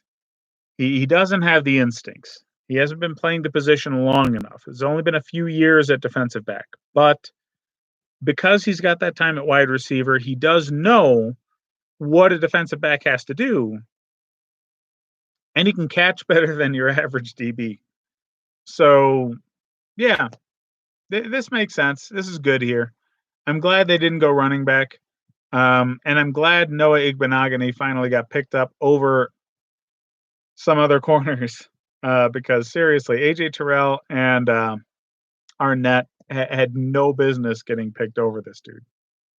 And there's still, three, four more corners on the board that I would think are better than those two guys. So either way, pick is in for the Vikings already.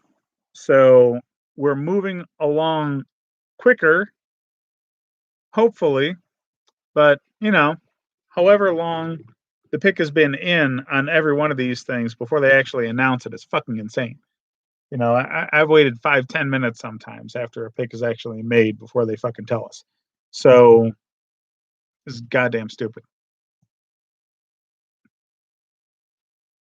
I think it's funny that Booger McFarland's very obviously in front of a green screen, but the green screen has like bookshelves and football helmets and the other kind of accent pieces that you see behind people that actually put some effort forward to make sure they were in a nice area of their home for filming.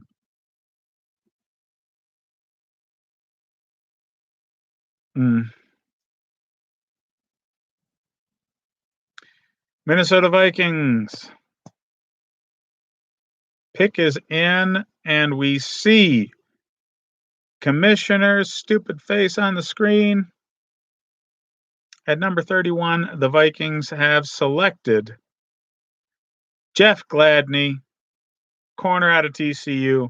I thought that the Vikings should have drafted him a few picks earlier. So I'm very glad that he landed with the Vikings. He is just tailor made for this defense.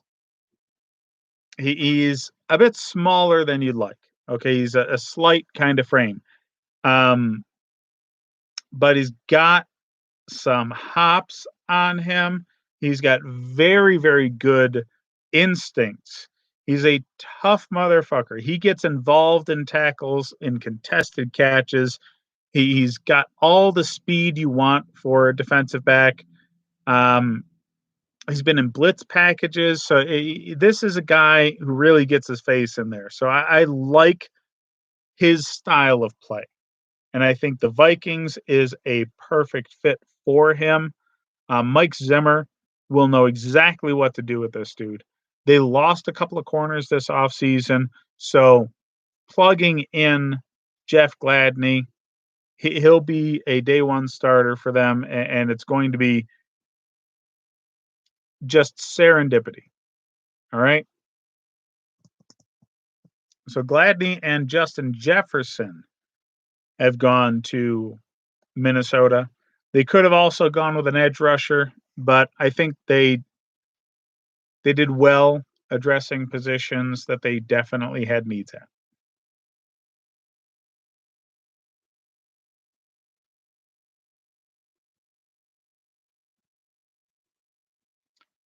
So Kansas City's on the clock. Last pick in the first round. And we are going to see something interesting because the Super Bowl winning team really doesn't have a hell of a lot of holes. Their most glaring hole is at running back. Nobody's taken a running back to this point. DeAndre Swift makes a lot of sense for Andy Reid's setup. Um, you could also say that they could use a corner. I wouldn't argue with you at all there. Um, but a lot of the defensive backs that I actually expected them to be considering at this position were taken already. But that doesn't mean they don't have their better options because seriously, AJ Terrell and Arnett got overdrafted earlier. So they have good defensive backs available at this position. So Jalen Johnson makes a hell of a lot of sense to me. Yeah, I like Jalen Johnson here a lot, actually.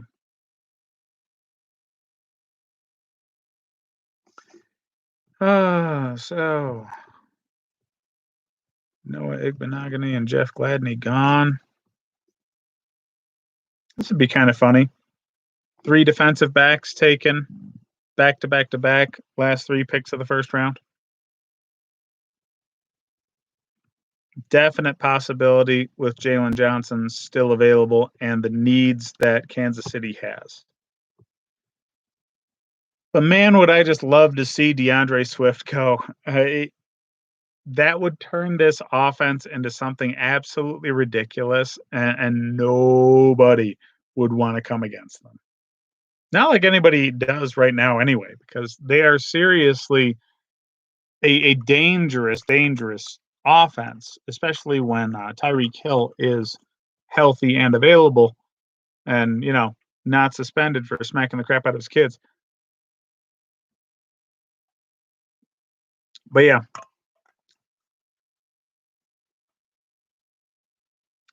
I like DeAndre Swift to Kansas City, but it makes more sense for Jalen Johnson.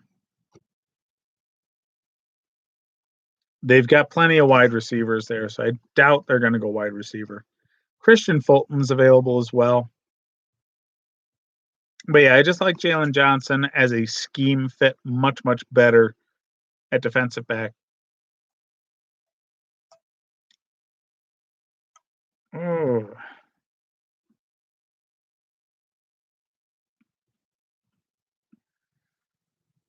So we got 2.5 minutes left on the clock, and I'm watching Andy Reid with his stupid freaking Hawaiian shirt. Surprised he's not jamming his face full of cheeseburgers right now. Walrus looking mustache he's got on him. These jerks. Seriously. They have their pick of running backs at this point. I'd love to see it, but hey, pick is in at number 32. So we got, within 20 minutes, they'll actually tell us who it is.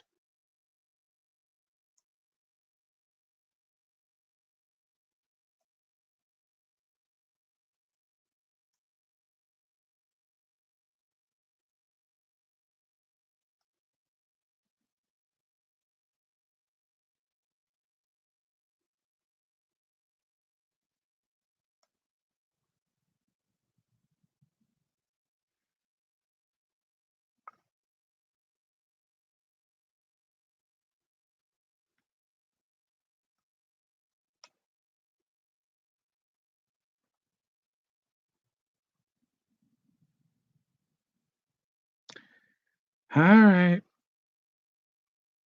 This is a lot of watching stupid talking heads right now just for them to tell us who the pick is. And I hate it. The pick has been in for frickin' ever, and I'm stuck watching this stupid frickin' Hawaiian shirt from Andy Reid instead of knowing who he's on the phone with and who Brett Veach is texting right now.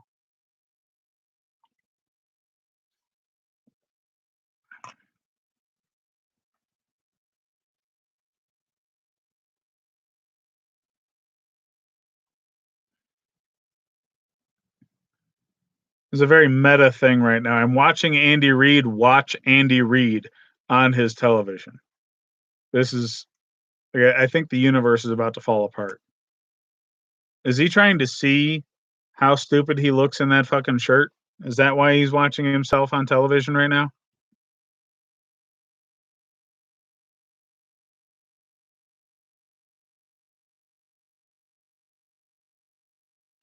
All right, pick is in, and I'm looking at the commish right now.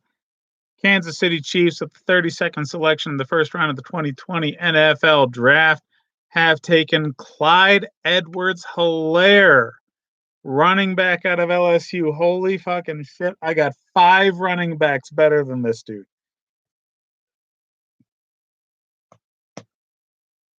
Clyde Edwards-Helaire, everybody.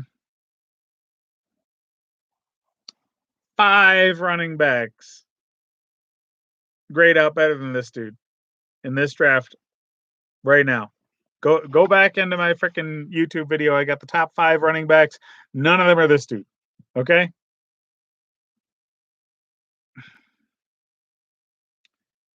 Clyde Edwards-Helaire is a joke pick. God, I don't. is going to piss me the fuck off. There's no way in shit. This guy goes over J.K. Dobbins, DeAndre Swift, Jonathan Taylor. Fucking nuts.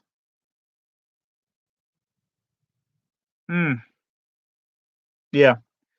Go back and look at some of my videos. I've got a top 5 video for running backs coming out in this draft, and Clyde Edwards-Helaire certainly was not fucking one of them. He is benefiting from the fact that he played for the championship team. I'm not saying he's a terrible player, okay? But running back, you're always going to get 4 or 5. They're going to be very good in any given draft. And I just think there's 4 or 5 better than this dude. Okay? Hilaire's got good feet. He can make people miss. He's heavily utilized as a receiver out of the backfield by Joe Burrow. You can get that same kind of play out of DeAndre Swift, and DeAndre Swift has more tread on the tire. Okay?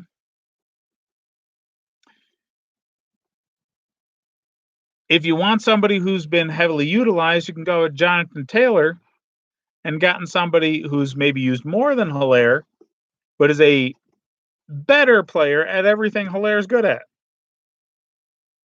So, yeah, I don't agree with this pick at all. I think it's dumb.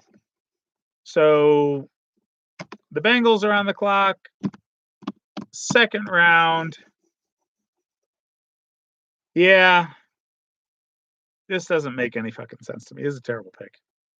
Terrible, terrible fucking pick. Clyde Edwards fucking Helaire. Really? Yeah.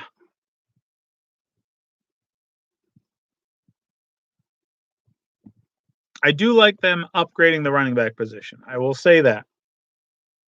Clyde Edwards-Helaire is not the best running back in this draft, not by a long shot, but he's better than what they have at running back. He fits their scheme.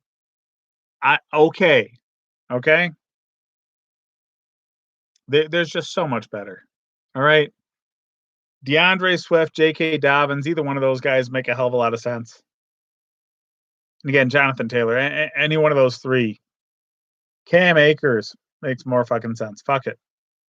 Just, God, that's a terrible fucking pick. The Chiefs are usually decent. Usually. Even the Walrus makes a mistake now and again. So that is it for the draft this evening. Second round tomorrow. Yeah, we'll see what's going on then. But seriously, I'm thankful that there's only been 2 truly stupid picks.